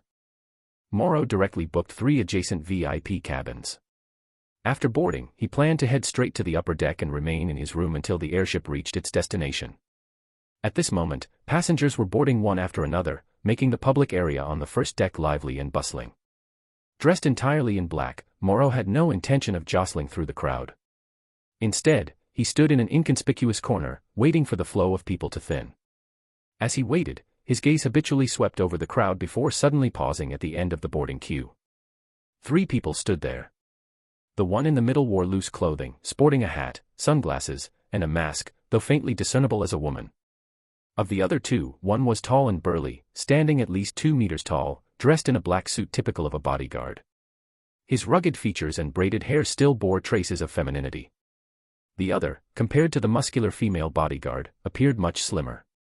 This person had a black and yellow spiky hairstyle, with a braid resembling a tiger's tail at the back. Their sporty outfit also followed a black and yellow color scheme.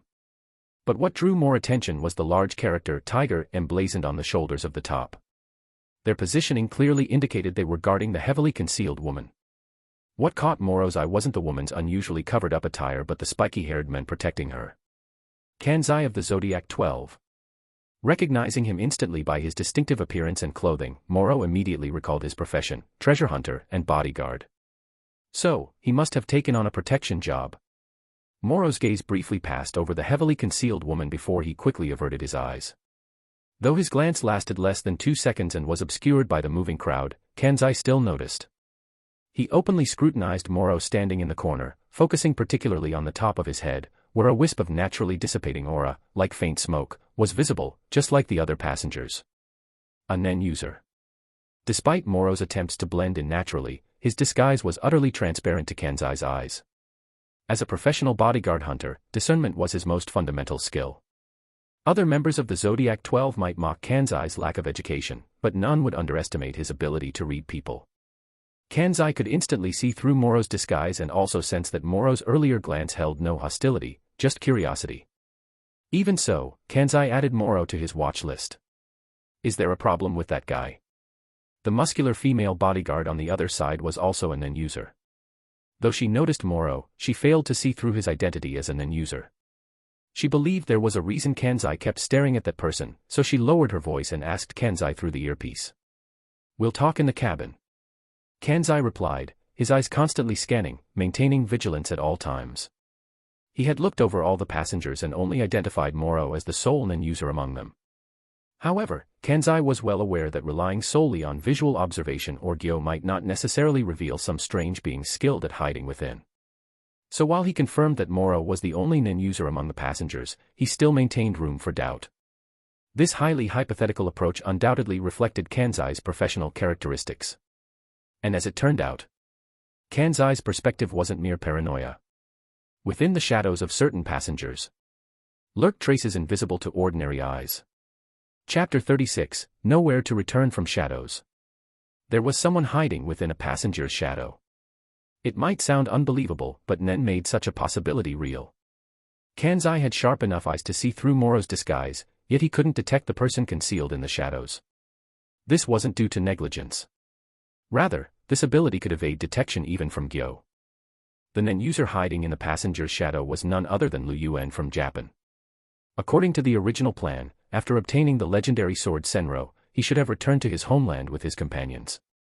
However, their leader had assigned him a mission, to uncover the reason and method behind the disappearance of Senro Nen. Thus, he set his sights on Moro and finally found an enclosed environment suitable for action. Nowhere to return from shadows. This was Liu Yuan's secret art. In truth, it was simply a nen ability, but in Japan, unique abilities were referred to as secret arts or ninjutsu. The effect of nowhere to return from shadows allowed Liu Yuan to freely traverse the shadows of non-nen users within a certain range. The limitation of this range was more about volume. And the entire airship's volume just happened to fall within the scope of Liu Yuan's shadow traversal ability. Beyond this shadow traversal, Liu Yuan possessed another ability leaning toward manipulation. Once he infiltrated a target's shadow, as long as he fulfilled the condition of meeting the required invasion time, he could gain control over the target, achieving two methods of manipulation.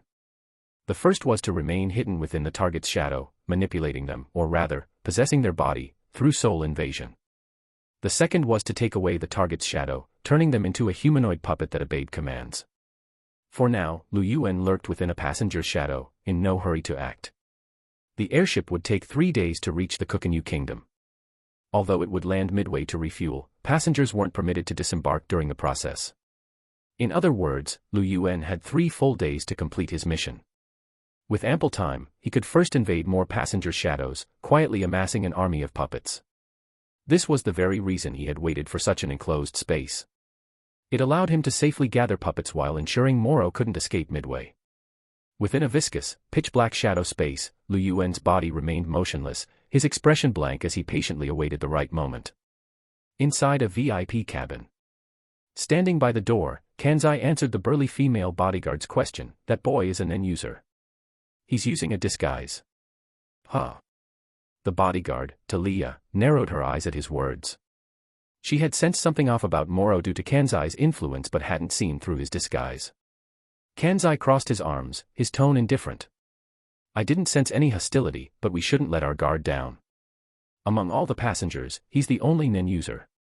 Being overly cautious never hurts." Talia stared at Kanzai, hesitating to speak.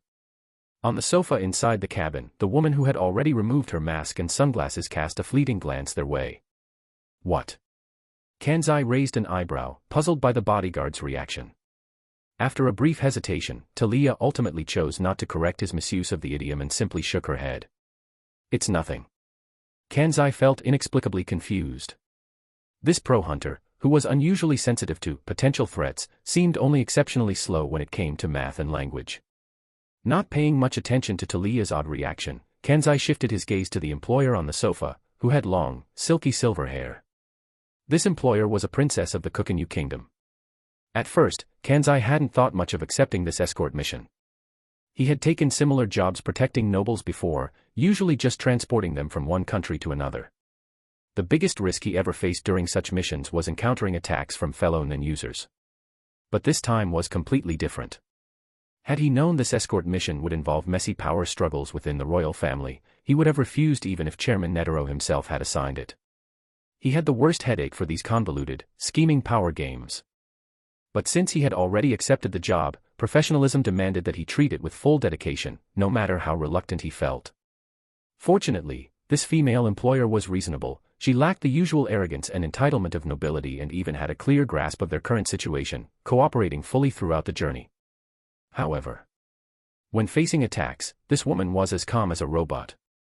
The dangers coming at her seemed like trivial matters in her eyes. Kanzai could sense a contradiction in her. She seemed to believe that dying, on the path forward, was an inevitable outcome. So when faced with mortal danger, she displayed an almost indifferent composure, making it impossible for Kanzai to detect even the slightest will to resist. And yet, she firmly believed that if she survived to the end, she would inevitably unleash immense value. Beneath this contradiction, some of her thoughts and convictions felt like those of a pure bystander, detached, watching herself walk a thorny path. After spending some time with her, Kanzai felt this woman possessed some indescribable quality. Whether from a professional or personal standpoint, he wanted her to survive. Knock, knock. The door was rapped. Talia immediately positioned herself in front of the silver-haired woman. Kanzai, meanwhile, walked to the door and opened it just enough to peer through a 3-finger-wide gap. Outside stood a waiter in work attire, pushing a dining cart with a smile. "Good evening, your meal is ready." "Leave it there." Kanzai's tone was flat. The waiter remained unfazed, still smiling. "Understood. If you need anything else, you may contact the front desk via the room phone." "Got it." Kanzai stared expressionlessly at the waiter outside. The waiter, seemingly accustomed to all kinds of guest reactions, left with a polite nod. Once he was gone, Kanzai wheeled the dinner cart into the room. The silver-haired woman moved to the table. Talia began arranging the elegant dishes on the table, then glanced at the woman, who gave a slight nod. Talia promptly picked a portion of the food and placed it in her mouth. As she chewed, her entire mouth was enveloped in steam-like aura. Normal. After swallowing, she tested the next dish. Normal, normal. They tested every dish until the last one without any issues. But when Talia picked up a flute-shaped glass, she detected a colorless, odorless lethal poison from its rim. "There's a problem." Talia set down the flute glass, her expression unchanged. The silver-haired woman remained unfazed upon seeing this. Kanzai glanced at the silver-haired woman and couldn't help but sigh. Before deciding to board this airship, they had laid down numerous smoke screens. All to conceal their tracks, yet none of it proved useful. This is never-ending. Kanzai raised his hand to ruffle his spiky Hatsu hairstyle. Chapter 37, Treasure Hunter x Ruins Hunter. Snap. Inside the VIP cabin, Moro closed the promotional brochure of the Kukinyu Kingdom. At first glance, the brochure seemed to advertise famous tourist attractions, but in reality, it listed numerous precautions for travelers. For Moro, however, both the regional introductions and the warnings for outsiders were incredibly useful. After reading through the brochure, he even developed some interest in the Kukinyu Kingdom, a land he had never set foot in before. This vast nation, still upholding a monarchical system, was located on a continent that had once been divided among numerous warring states during the age of rivaling powers. Even now, the remnants of those historical nations lingered in the form of ruins, tombs, artifacts, treasures, and ancient texts, each bearing traces of their unique legacies. From a historical perspective, the Kukinyu Kingdom and Kaken were strikingly similar. Both nations originated during the age of rivaling powers, surviving endless wars and annexations to stand where they were today, all while maintaining monarchical rule. The only difference was that Kaken had ostensibly begun moving toward democracy, whereas the Kukinyu Kingdom showed no intention of changing in that regard. Moro didn't particularly care about the histories of these two behemoths. Most outsiders would skim through the Kukinyu Kingdom's travel brochure and see only museums and fully excavated sites. But what Moro saw were the era-defining relics displayed in those museums and the countless unearthed artifacts hidden within the ruins. To be more precise, he was interested in the aura that might still cling to these objects. Interestingly enough, under the laws of both the Kukinyu Kingdom and Kaken, the minimum sentence for grave robbery started at 100 years, with the maximum penalty being execution. Despite such severe punishments, every year, no small number of grave robbers still ended up on the execution platform. This alone spoke volumes about the depth of historical ruins and tombs these two nations possessed, enough to make grave robbers willingly throw themselves into danger. In truth, even if these two great nations racked their brains trying to prevent such crimes, they still couldn't stop certain grave robbers who used Nen abilities to commit their offenses. Sometimes, the existence of Nen itself was an unreasonable variable. After learning all this, Morrow had to admit, it was impossible not to be tempted. His thoughts and desires weren't driven by his profession or the immense profits involved, but purely by the need for Ring's charge. Still, he couldn't help but wonder, if he ever lost control and targeted a ruin, would some guy named Jing suddenly descend from the heavens to punish him? Morrow chuckled and shook his head, placing the brochure on the table beside him. His thoughts about tombs and ruins led him to recall Kanzai's dual profession: treasure hunter and bodyguard hunter. In the world of pro hunters, dual professions weren't uncommon. This was because, under the Hunter star rating system, advancing from 2 stars to the highest 3 stars required significant achievements in multiple fields. Given this condition, any pro hunter aiming for 3 stars would consciously strive to master 2 professional domains. Morrow found the idea of being a treasure hunter somewhat appealing, and a ruins hunter, too. In a way, these 2 professions legitimized what would otherwise be considered grave robbery and ruin excavation. For a legitimate profession, there are indeed many restrictions in action, but for Morrow, who doesn't need to profit from it, it aligns even better with the need to charge the tree rings. Speaking of which, a commission that could get Kanzai to take action. Morrow's mind flashed to the figure of that heavily disguised woman. Requesting an escort from the Zodiac 12 most likely meant the client was facing immense danger. But why not take the land route? That should have been the safer choice. Could it be due to some restriction forcing them to choose an airship as transportation? For Morrow, the specific reason didn't matter. What mattered was that he was on the same airship with such an unstable factor. If those who wished harm upon that woman were deranged enough to blow up the entire airship, wouldn't that be disastrous? Although airport security measures were quite thorough, there was no guarantee against variables like Nen abilities. Even without Nen, one could directly target the airship's captain. Suddenly considering the potential impact of such instability, Morrow instinctively glanced out the window at the night sky. Getting off now was too late. Somewhere on the airship. Squeak. The stroke of a pen against the waxed surface emitted a slightly sharp sound.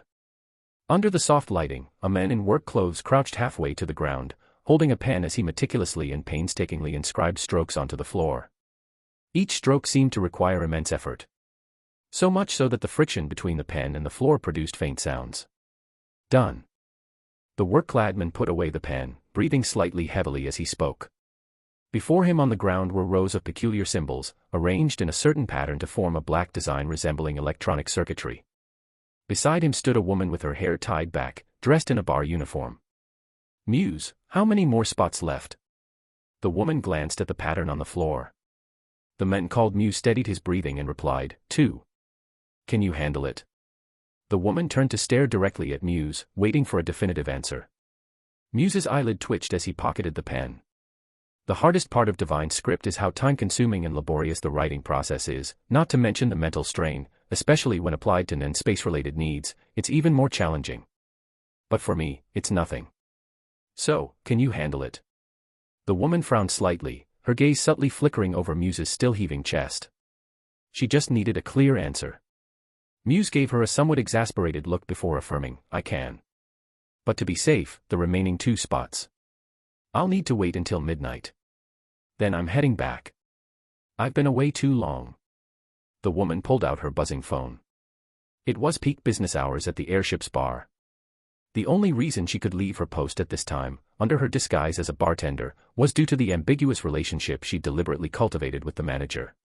Glancing at the manager's name on her phone screen, she casually stuffed it back into her pocket and started walking toward the bar. But after a few steps, she suddenly stopped and turned back to look at her companion in the engineering uniform. Muse. Muse looked at her. The woman said calmly, the prince said our lives are more important than completing the mission. Huh. A flicker of confusion passed through Muse's eyes. The woman with tied-up hair continued, but we can't think that way. We must kill the 3rd princess here. It will be a crucial step. No need for you to remind me. Muse shrugged in response. The woman's gaze suddenly turned sharp. A few pieces of trash thought they could assassinate the 3rd princess with petty tricks like poisoning, but this also means other princes have reached out their hands. Their interference has cost us the advantage of so be prepared to stake your lives. As she spoke, the woman instinctively fixed her piercing stare on Muse. This also means, we have to act before the airship reaches the transit supply station. Chapter 38, Either/or. Choosing to board this airship in the first place was for the sake of its direct route and time efficiency. If I disembarked midway, I'd have to account for the delays caused by switching transports, usually measured in days. In other words, it might set me back several days, potentially affecting my purpose for going to the Coconut Kingdom. After some consideration, Morrow still decided to alter his travel plans. After all, this trip to the Coconut Kingdom wasn't really about accomplishing anything concrete, at most it was just to scout the terrain. If he could, as an outsider, seize an opportunity to act, then from the periphery, he could assess whether it was worth stepping in to take advantage of the situation. But the likelihood of that was extremely low. Simply witnessing a battle between experts from afar was already a rare occurrence. Ultimately, without sufficient strength, there were times when progress truly became impossible. Given this premise, all choices and decisions had to be compromised accordingly. Morrow stood up and walked over to the table where the phone was placed, picking up the itinerary notice beside it. He flipped it open, skimming past the listed stops along the flight path and focusing directly on the special notice about the Midway supply station. It stated that the airship would arrive at the first supply station around noon tomorrow. Tomorrow at noon. Closing the itinerary notice, Morrow turned his gaze back to the night sky outside the window. If he missed Silva and the Phantom Troop's chase and hunt spectacle, he could at least rely on Argo's intelligence network to do something, however minor. The prerequisite, however, was whether he could contact Silva, and whether Silva would even accept intel assistance from an outsider. Moreover, given the Zoldyck family's resources, they likely had their own specialized target tracking intelligence channels. It was even possible Silva had already engaged the Phantom Troop. Staring at the night sky, Morrow silently abandoned his usual nightly training and returned to the sofa, closing his eyes to meditate. During idle moments when he wasn't training, Morrow would habitually meditate, continuously constructing potential extensions for his deceptive shooting star ability in his mind. This had become second nature to him. He vaguely sensed that, after his death rewind, the emergence of deceptive shooting star had been unnaturally simple, so simple that he took it for granted, as if the ability hadn't occupied any NEN capacity at all. This implied that even if he developed additional effects for deceptive shooting star later, he likely wouldn't face difficulties or blockages due to hidden factors like NEN capacity consumption. For the sake of that possibility, and to ensure the development of even rarer ability effects, Morrow meditated frequently. At the same time, the process of meditation further stabilized his time passed minute by minute. At some point, Morrow suddenly opened his eyes and sharply turned his gaze toward the door. Just then, he had sensed an aura fluctuation, completely unconcealed. Lower deck of the airship. Late at night, most passengers were already asleep, with only a few lingering in the bars on the upper and lower decks.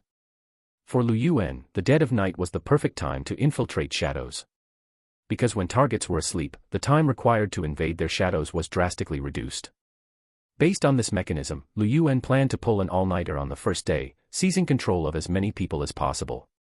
Once he gained control over all the passengers in the lower decks, he could infiltrate the upper levels and wait for the right moment to strike. Patience is key to ensure the mission's success. Like a maggot, Liu Yuan burrowed into the slanting shadow of a passenger, repeating the same process over and over. By now, he had already taken control of nearly 50 passengers. Just as he was about to target the 51st passenger, he suddenly sensed a surge of aura emanating from the upper decks. A NEN aura, so blatant. Who could it be? From within the dark, slanting shadow, Liu Yuan's body emerged, his eyes filled with surprise as he stared at the cabin ceiling above. Inside Kenzai's cabin. Sapphira, wake up. Talia roused the silver-haired woman. Sapphira was not the silver-haired woman's real name. As the third princess of the Coconut Kingdom, under the kingdom's stringent royal laws, Talia should not have addressed her by her true name, doing so would be punishable by death. However, priorities shifted in dire circumstances, and the silver-haired woman was no mindless noble. Using a pseudonym in critical moments was not something she found unacceptable. What's happening? Awakened by Talia, Sapphira sat up calmly and inquired. Standing rigid as a spear by the door, Kenzai answered in Talia's stead, someone is making a show of force toward us. A show of force? A flicker of confusion passed through Sapphira's azure blue eyes as she replied composedly, isn't that unnecessary? Yeah, normally, it would be. But. Kenzai glanced at the door, then hesitated, unsure how to explain it to Sapphira. Once NEN was involved, conventional thinking no longer applied. The unknown opponent releasing their aura clearly carried killing intent, yet they still went out of their way to make a display. From a Nen perspective, it was possible the opponent possessed a counter-type ability. If they acted recklessly, their already precarious situation could worsen. In that case, their forced boarding today might have been exactly what the enemy wanted, to corner them into a position where they had no choice but to react. Frowning at the thought, Kanzai felt the weight of their predicament. On one hand, he had to ensure the safety of his client, on the other, the unfolding situation was stripping away their options, leaving them utterly passive. Now, they didn't even have room to probe the enemy's intentions. Still, they couldn't just do nothing. Right. He still had to explain the situation to Sapphira. Ugh, what a headache. In just a few seconds, a storm of thoughts raged in Kanzai's mind. Though Sapphira knew of Nen, her understanding was superficial at best. To Kanzai, explaining it properly would take far more than a few words. And he was never good at explaining things in the first place. Sapphira didn't take offense when Kanzai fell silent mid-sentence. Beside her, Talia seemed to sense his struggle and stepped in to clarify in her own words, the show of force is just a trigger. They want to force us to choose between countering or observing. I see. Sapphira nodded lightly and said calmly, but since the other side came prepared, no matter what choice we make, it would be the result they want to see, right? That's exactly the problem. Talia's gaze turned grave. Both she and Kanzai knew one thing, although the opponent's targeted actions still maintained a shred of restraint, the interwoven limitations had kept them on the defensive all along. So, is there no third option? For example, not caring whether I live or die. Sapphira's expression remained placid, as if she were merely discussing something trivial. Talia. Kanzai. Chapter 39, Assault X Sound. Nen can only be countered with Nen. This was common knowledge. When facing an enemy who might possess a counter-type ability, employing a manipulation ability was the optimal choice. However, both Kanzai and Talia were enhancers. That said, the high fault tolerance inherent to enhancers could minimize the risks of probing to the lowest possible degree. So what truly troubled Kanzai wasn't the enemy's bluffing or their potential counter-type ability lying in wait, it was the limitation of ensuring the client's safety, combined with the current no-retreat situation, which together left him utterly constrained. Hearing Sapphira's declaration now, Kanzai didn't feel the problem was solved at all. He even wanted to roll his eyes, but he held back. Saying not to worry about life or death was easy. If the mission failed, his hard-earned reputation would be ruined. Kanzai remained silent, pretending not to have heard Sapphira's words, his gaze fixed intently on the door as if his vision could pierce straight to the epicenter of the aura. I've already submitted a report to the Hunter Association stating that the request has been successfully completed. Sapphira's voice suddenly came from behind, causing Kanzai to stiffen slightly. What? He couldn't help but turn to look at her, only to see her lightly waving her phone twice. Her expression remained as calm as still water as she said indifferently, you should receive confirmation of the request's completion soon. Kanzai was momentarily stunned, then felt the faint vibration of his phone. Pulling it out, he saw the confirmation message for the completed request, along with the notification of the massive payment transferred to his account in real time. Aren't you afraid I'll just run? Kanzai looked up at Sapphira with a strange expression, as if seeing his former client in a new light. Sapphira set her phone down, paying no mind to Talia's anxious expression beside her. A faint smile surfaced on her cool features. The assassin gave you two choices, so I'll do the same. Even if you choose to run, I'll accept that outcome without complaint. She even deliberately avoided using the word flee. Because there was no need for any kind of provocation. This was a decision Sapphira had made from the heart. TCH. Kanzai pocketed his phone. If the noble princess was willing to stake her life on this gamble, then he had no reason to hold back either. As for running. What a joke. Talia, watch over her. With those words, Kanzai pushed the door open and stepped out. Outside was a narrow corridor, only 3 meters long, leading to a spacious lounge area furnished with sofas. The moment Kanzai left the room, he spotted a man standing in the lounge. The source of the aura was this very man. Oh, you're finally out. The man, Muse, smirked with a hint of frivolity. Kanzai took 2 steps forward, his aura visibly surging around him. You seem pretty relaxed. Scary, scary. Seeing the overwhelming aura Kanzai unleashed, far surpassing his own, Muse maintained his smirk, but internally, his sense of danger was skyrocketing. A spatial counter-type ability, augmented by pre-prepared divine script. Even with all these preparations, Muse still couldn't muster enough confidence. The reason wasn't entirely due to Kanzai's status as one of the Zodiac 12, but rather the overwhelming intensity of the aura output he displayed. Seeing it up close with one's own eyes carried far more conviction than any hearsay. If I took one of your attacks head-on, I'd die instantly, wouldn't I? Muse also unleashed his maximum aura output, though part of it was being channeled into the divine script, leaving his total amount at less than 50% of Kanzai's. This glaring disparity was obvious at a glance, yet it couldn't determine the outcome of this battle. Because the myriad peculiarities of Nen introduced too many unknowns into combat. Kanzai stared expressionlessly at Muse as he took a step forward. Judging purely by the gap in aura output, he could certainly knock Muse out with a single punch. But assuming his opponent might possess a counter-type Nen ability, he couldn't possibly go all out in their first exchange. When dealing with counter-type, or retaliation-type, abilities, the worst mistake was betting everything on the initial strike. Even if he could instantly kill his opponent, triggering the ability's conditions might result in severe mutual damage. First, test what type of ability it is. It might not even be counter-type. Just an extra step of probing. Kanzai calculated silently. In battles between Nen users, the first round was mostly about probing, like carefully feeling one's way through fog. For Kanzai in this situation, if he had full intel, a complete map, he wouldn't need to be this overly cautious. The battle was about to erupt. But at that very moment, a sudden deafening explosion reverberated throughout the entire airship. The sound came from the room behind Kanzai. Kanzai's pupils contracted slightly. The instant he heard it, he knew someone had violently breached the ceiling to storm directly into the client's room. In the briefest moment when Kanzai was distracted by the explosion, Muse exploited this information gap. In a flash, he appeared at Kanzai's side and thrust a long, sharp fruit knife toward his carotid artery. This was clearly a premeditated plan, to seize this fleeting opportunity brimming with lethal intent. Kanzai reacted. Stimulated by the dense killing intent, he instinctively countered with a defensive strike. But the moment his fist flew out, he inwardly cursed. Bam! His hastily thrown punch, unable to control its full force, landed on Muse's extended elbow with overwhelming momentum. Crack! A sickening sound followed as Muse's body was sent flying backward, his insufficiently guarded arm instantly shattered into a compound fracture. Then Kanzai saw Muse smile. This bastard set up a double-layered trap. Kanzai's gaze sharpened as he noticed the surroundings ripple like water for an instant. The walls, ceiling, and sofas of the lounge area remained intact, only now tinted with a yellowish hue. Simultaneously, excruciating pain shot through his arm as it went limp, hanging uselessly.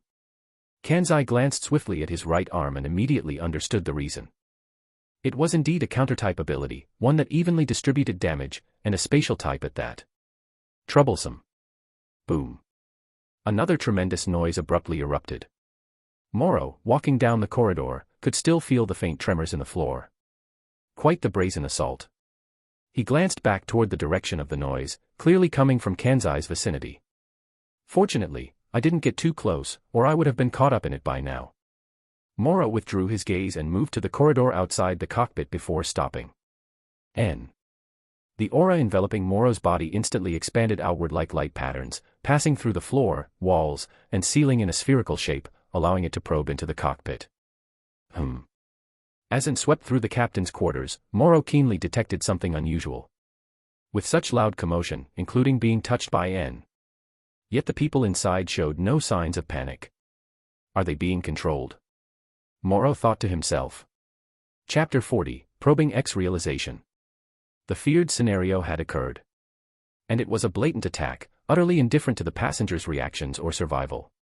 When the surge of aura erupted, Moro's first instinct was to check the airship's cockpit. As he approached the area, he heard the deafening noise that echoed throughout the entire vessel. Moro had no intention of investigating the source of the commotion, nor did he want to be dragged into it. His only concern was whether the airship could land safely. But after probing within, he realized that the airship's captain and crew were likely already under control. This was probably the worst-case scenario. "Sir, please return to your cabin immediately and await further instructions." Suddenly, an urgent female voice called out from the other end of the corridor. Moro turned toward the sound. A young woman in a flight attendant uniform was hurrying toward him, her face etched with anxiety. Moro's gaze swept over her, nothing seemed amiss at first glance, but In an instant, he raised his hand, extending his index finger, and condensed a marble-sized sphere at its tip. Without waiting for the attendant's reaction, he flicked his finger abruptly, sending the white sphere hurtling toward her. The moment the sphere left his fingertip, the flight attendant's movements froze. Her head tilted slightly, her eyes rolling back violently. Morrow narrowed his eyes. A split second later, the sphere whizzed past the attendant's ear and struck the wall at the end of the corridor with a soft thud. This was nothing more than an utterly ordinary sphere, used purely for testing. While it could harm an ordinary person, it couldn't breach even basic aura defense. And from the start, Morrow had never intended for it to hit. Yet the attendant's reaction surprised him. Thud. Still rolling her eyes, the attendant collapsed limply to the ground. Morrow, who had been observing closely, noticed something peculiar. Before she fell, the shadow cast by the overhead lights had vanished into thin air. And with the disappearance of that shadow, the attendant's life force extinguished, leaving behind a corpse. Manipulation. Morrow confirmed his earlier suspicion in an instant. His peripheral vision flicked toward the cockpit door nearby before returning to the body on the floor. The ability controlling the flight attendant seemed linked to shadows.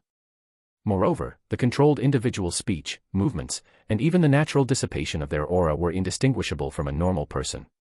Had it not been for the attendant's extreme reaction, uncovering the truth would have required a ruthless mindset, better to kill by mistake than to spare a threat.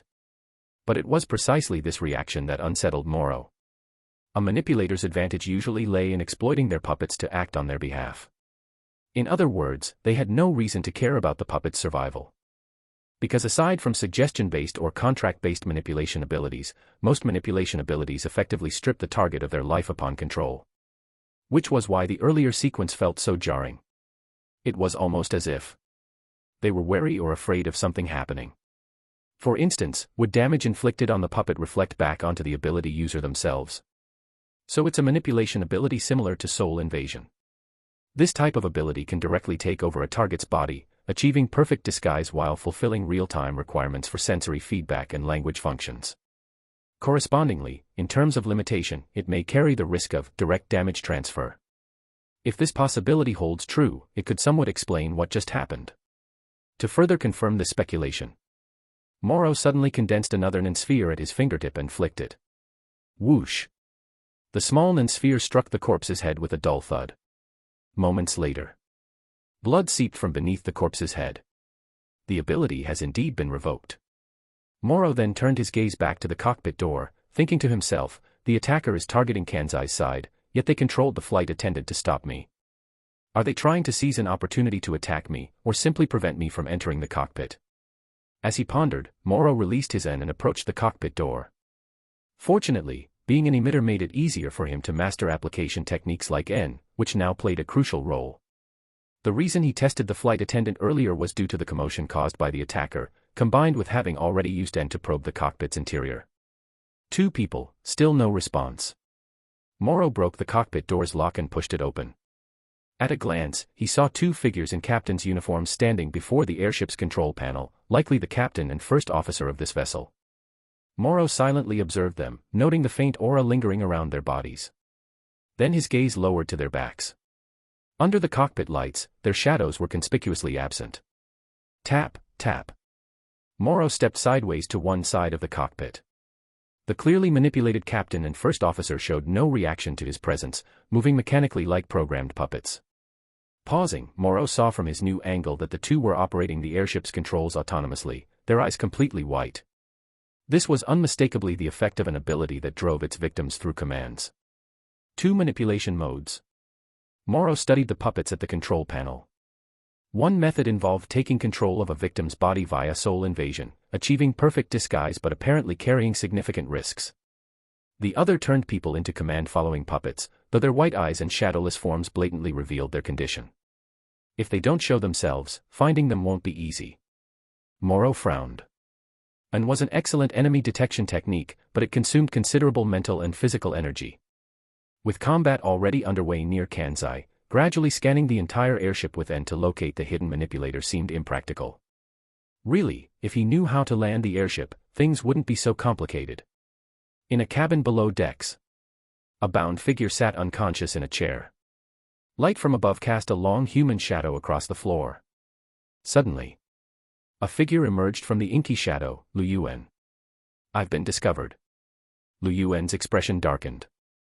If there hadn't been any unexpected incidents, with his ability, he could have gradually taken control of all the ordinary people on the airship, turning the entire vessel into his domain of nowhere to return from shadows. Then, at the opportune moment, he would have activated the control switches one by one, capturing Moro in a single move. Who would have thought that two other groups on the airship would start fighting? This unforeseen event completely disrupted his plan, and moreover, the target was sharp. He might have even sensed the effects of nowhere to return from Shadow's ability. The difficulty of capturing the target alive had undoubtedly increased. Creators. Chapter 41, Moro's Discovery. The two operational abilities of nowhere to return from shadows. Taking away shadows and controlling actions through commands is called the puppet manipulation technique. Invading and controlling the target's body through soul invasion is called the mind decapitation technique. Moro's line of reasoning was correct.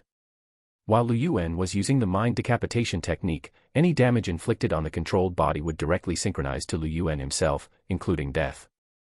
That was why Lu Yuan reacted so strongly to Moro's probing attack, immediately deactivating his ability and thus losing any subsequent opportunities. Recalling his hasty actions earlier, Lu Yuan couldn't help but feel regret. He carefully reviewed the situation. If he had remained calm, he would have noticed that the trajectory of the Nen sphere was slightly off. Had he kept his composure and maintained the facade, he might have achieved his goal. But now, it was too late for regrets. Though it failed. Lu Yuan lowered his gaze, his right thumb rubbing the hilt of his blade as he thought about Moro's deliberately mistimed Nen sphere. This could be exploited. Lu Yuan suppressed his regret. Even if the nature of his ability might have been exposed, there was still room for manipulation. With this in mind, Lu Yuan's aura surged as he stepped into the pitch-black shadow before him, sinking into it and vanishing without a trace. His shadow stream technique allowed him to move freely within the shadows of ordinary people within a certain range, but this ability could not coexist with the puppet manipulation technique. Because those controlled by the puppet manipulation technique had no shadows. Similarly, when he deactivated the mind decapitation technique, the controlled person would die instantly, losing the shadow necessary for his shadow stream technique. This was precisely why someone had been tied to a chair in the room earlier. Diving into the shadows, Lu Yuan used the shadow stream technique to select his next target for the mind decapitation technique. A security officer on the airship. At that moment, in the airship surveillance room, a security officer was nervously watching the numerous surveillance feeds, clutching a walkie-talkie as he urgently relayed updates to his colleagues. But suddenly, the officer's expression, along with his mouth and limb movements, froze completely. Lu Yuan had invaded his body using the mind decapitation technique. Click. Lu Yuan turned off the walkie-talkie and switched on the broadcast microphone. Attention, all passengers. Attention, all passengers. The airship is currently under attack by hostile forces, but our security team has the situation under control. Please remain calm. To further ensure your safety, we request all passengers to proceed to the upper deck's cockpit immediately. I repeat, please proceed to the upper deck's cockpit at once. Using the officer's body, Lu Yuan broadcast the announcement to the entire airship before turning off the microphone. He then glanced up at the surveillance screen displaying the cockpit. So far, he had planted control triggers in over 50 people.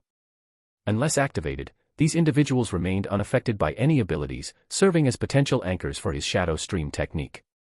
With this broadcast, Lu Yuan had solved the problem of how to deliver these people straight to Moro, along with the passengers he hadn't yet gained control over. It was predictable, a large group of passengers would soon flood into the cockpit. In this chaos, he could maximize the use of potential puppets. This was an almost unsolvable move against Moro. Unless Moro gave in to his bloodlust and killed all passengers and staff to eliminate potential threats. You rush to the cockpit first to make the airship land. I won't let you succeed. Now, let's see how you handle this. As he watched the screen, Lu Yuan suddenly saw Moro look directly at the camera. For a fleeting moment, Lu Yuan felt their gazes meet. He noticed. Lu Yuan snapped back to reality, his eyes sharpening, only to see the surveillance feed shake violently before turning to static. Moro had destroyed the cockpit's camera. Lu Yuan frowned. Though he believed his move was nearly flawless, he couldn't shake the feeling things wouldn't be that simple.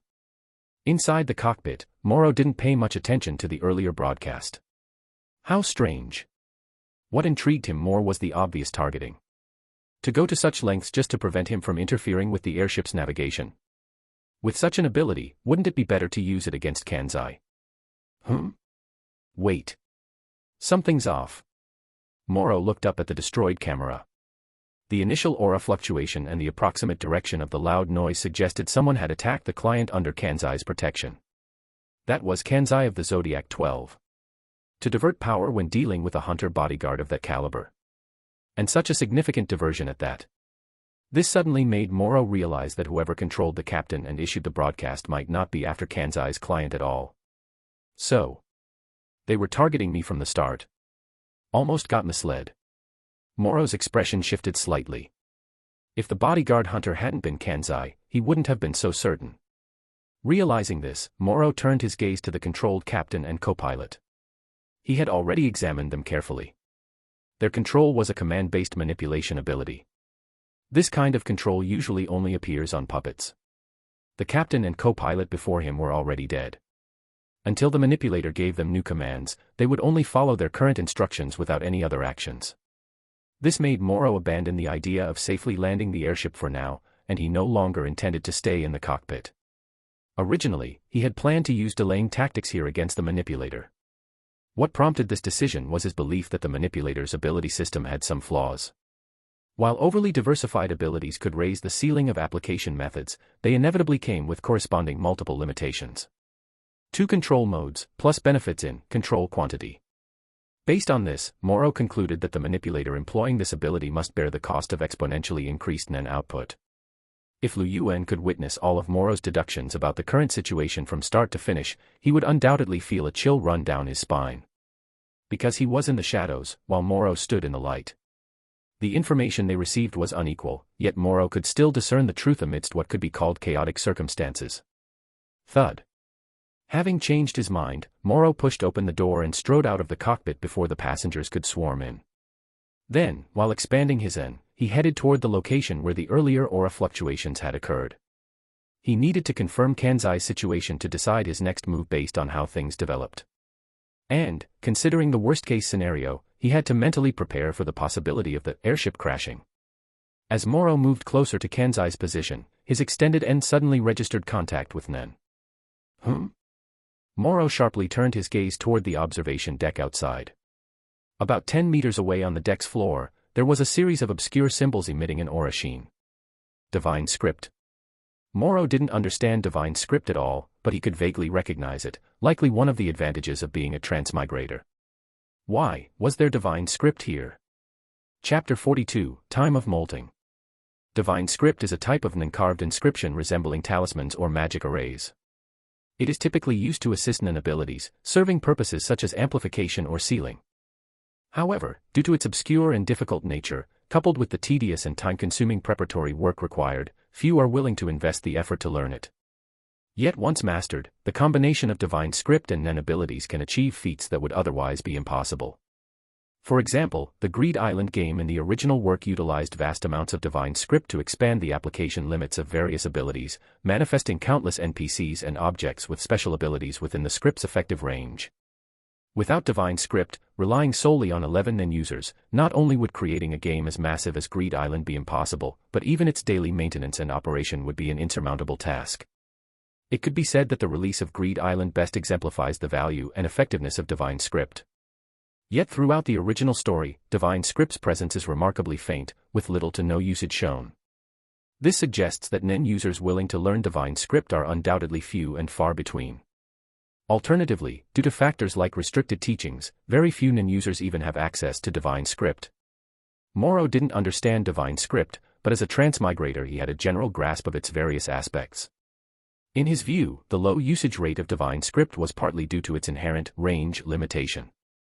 For example, you painstakingly prepare an array, hoping it will deliver excellent combat effects, only for the enemy to never step into it.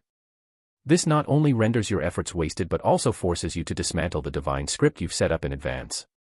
Because every stroke of divine script you carve diverts a portion of your aura output. If the prepared script goes unused, you naturally need to reclaim that diverted aura, otherwise, you would be fighting with one arm tied behind your back before the battle even begins. Such limitations mean divine script holds little combat value. Its true worth lies more in strategy. At this very moment, Moro inadvertently detected traces of divine script in a corner of the observation deck, immediately taken aback. Why was divine script here? His first thought was of the unidentified NIN user targeting him and the enemy Kanzai was currently facing. The only ones who could have inscribed divine script here were likely them. As for why Kanzai wasn't considered a possibility. In Moro's eyes, Kanzai was bad at math and language, and since he was on a bodyguard assignment he could be ruled out. The other muscular female bodyguard traveling with Kanzai couldn't be entirely dismissed, but the likelihood was extremely low. Moro stared at the divine script glowing with an aura sheen. Based on his earlier reasoning, he naturally considered destroying it. He wasn't sure what consequences destroying divine script would bring. But he was certain the act would yield a positive outcome for him. The surrounding scenery, even the air, was tinted yellow. Looking around, it was as if the world had become a sepia-toned photograph. Time of molting. This is Muse's counter-type conjuration ability. When Muse takes damage from an enemy, the ability activates instantly, pulling the enemy into a mirror in space that reflects reality and shares the damage he receives with the enemy. The duration of this NAN space is 60 seconds. If the total damage value sustained before activating the ability is considered A, then Muse must inflict damage exceeding A on the enemy before the NAN space disappears. If this condition is met, all the damage Muse suffered during the entire ability process will be completely healed the moment the NAN space vanishes. Conversely, if the condition is not met, Muse will be forced into a 60-minute Zetsu state after the NAN space disappears. Pity, I only crippled one of your arms. Standing within the yellow-tinted mirror space, Muse showed a hint of regret but then shook his head, looking at Kanzai's furrowed brow before chuckling lightly. No, I shouldn't feel regret. Rather, given that you were on guard, crippling one of your arms is already the best possible outcome. Kanzai glanced at Muse's limp right arm but remained silent. Muse raised his hand and curled his fingers mockingly. What, not going to attack? Your ability's activation condition is too easy. After being dragged into the NAN space, Kanzai confirmed the damage-sharing effect, so he didn't act recklessly. Though concerned about his client's safety, he wasn't panicked or rushed. Oh. Hearing Kanzai's words, Muse's playful expression deepened as he nodded in agreement. It is easy. All I need is to create a situation where you have no choice but to retaliate, and you'll inevitably be pulled into my NAN space. If you had held back earlier, I would have just stormed into the room and forced you to act. So the outcome wouldn't have changed, unless, At this point, Muse's tone shifted with amusement. How strange. Not only are you not attacking, but you're letting me ramble on. Aren't you worried about that precious princess of yours? Or are you just afraid of the damage sharing? Cut the act. A simple activation condition, a damage sharing effect, and a forced NAN space. Kanzai's gaze turned sharp as he spoke coldly. Given the balance of vows and limitations, I don't know what price you're paying, but as for this NAN space, it can't last more than 30 to 60 seconds. If it hasn't disappeared by then, it means your ability no longer includes damage sharing. Muse's expression shifted slightly. It was a feigned reaction. As expected of the Zodiac 12, your experience is impressive. Muse then dropped his playful smile and, with some effort, used his left hand to clap for Kanzai in front of his immobilized right palm. Once the NAN space was created, the damage-sharing effect no longer applied. And 60 seconds was precisely the duration of the time of molting. Once the NAN space vanished, there would be no need to worry about damage sharing. So Kanzai's judgment was fundamentally correct. Under normal circumstances, Kanzai was indeed the one who least needed to rush. Even though the client outside the NAN space was under attack, Kanzai didn't lose his composure. Instead, with his wealth of experience, he immediately saw through Muse's NAN ability at a glance. In this battle determined by abilities, the one who should be most anxious was Muse, who needed to fulfill his conditions within 60 seconds. Normally, that would be the case. However, Muse had used 7 prearranged divine scripts to extend the duration of the NAN space to 300 seconds. And from the very beginning, Muse never intended to fulfill his abilities' conditions. He was staking his life just to keep Kanzai restrained for more than 60 seconds. Chapter 43, You're Truly a Genius. Killing the Third Princess. The prince whom Muse served had only asked them to complete this task as far as possible while ensuring their survival. If the mission proved impossible, their primary goal was to preserve their lives. Muse didn't bother speculating about the prince's thoughts. From his own perspective, he interpreted the prince's orders as Only by staying alive could he better fulfill his role as a pawn. Muse was willing to be a pawn that could bring greater value to the prince. Yet, just as his companion Ada had said, while the prince didn't want to see the two of them lose their lives for a single mission, they themselves were even more unwilling to disappoint the prince. Killing the third princess was crucial. For this purpose, when inscribing the divine script, Muse had already resolved to offer his heart. If they didn't have to die, neither he nor his companion wanted to. They still wished to follow the prince, watching as he ascended the throne at the top of the steps. But there was no helping it. The obstacle standing in their way was a member of the Hunter Association's Zodiac 12, specializing in combat. Without the resolve to stake their lives, how could they overcome this obstacle and complete their mission? So, after activating Molting Moment, whether it was putting on an act or bluffing, Muse's only goal was to disrupt or mislead Kanzai's judgment, keeping him uncertain in the muddied waters and prolonging the time he was restrained. Unfortunately, things didn't go as planned. Kanzai even managed to guess the exact time limit. Even a few dozen extra seconds would have been better, but he had been pinned down precisely. So once the 60 seconds were up, every extra second of survival counted. The longer he stayed alive, the higher the chances of his companion succeeding. If there was any regret, it was that before activating his ability, he hadn't managed to provoke Kanzai into inflicting more severe injuries on him. This, too, was unavoidable. If he didn't use the most basic aura defense when struck, the conditions for his ability wouldn't be met. But the most critical factor was that Kanzai had been cautious beforehand, suppressing his instincts during his hurried counterattack and avoiding his vital points. If not for the second safeguard, having his companion violently breach the room to compress Kanzai's reaction time, they truly wouldn't have been able to drag Kanzai into the Nen space immediately.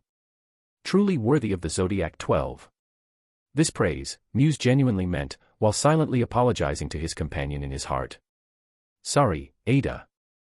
If I could have drawn more damage from this guy, your chances of survival after completing the mission would have been much higher. Even as Muse prepared to sacrifice himself, he firmly believed his companion would succeed. His eyelids lowered briefly before he raised his gaze to meet Kanzai's. Zodiac 12, Tiger. The intel I have suggests you should be an enhancer, but after fighting you, you're nothing like what I expected. What's that supposed to mean?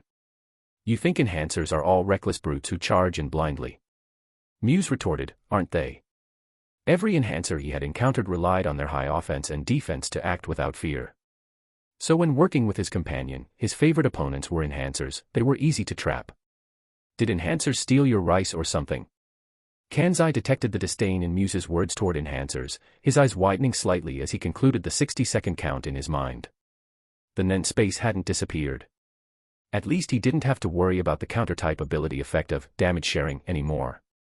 With the 60-second conversation phase over, Kanzai decisively acted on his judgment, charging fiercely toward Muse ahead. In that instant of attack, Kanzai's not particularly robust frame erupted with a momentum akin to a raging tiger.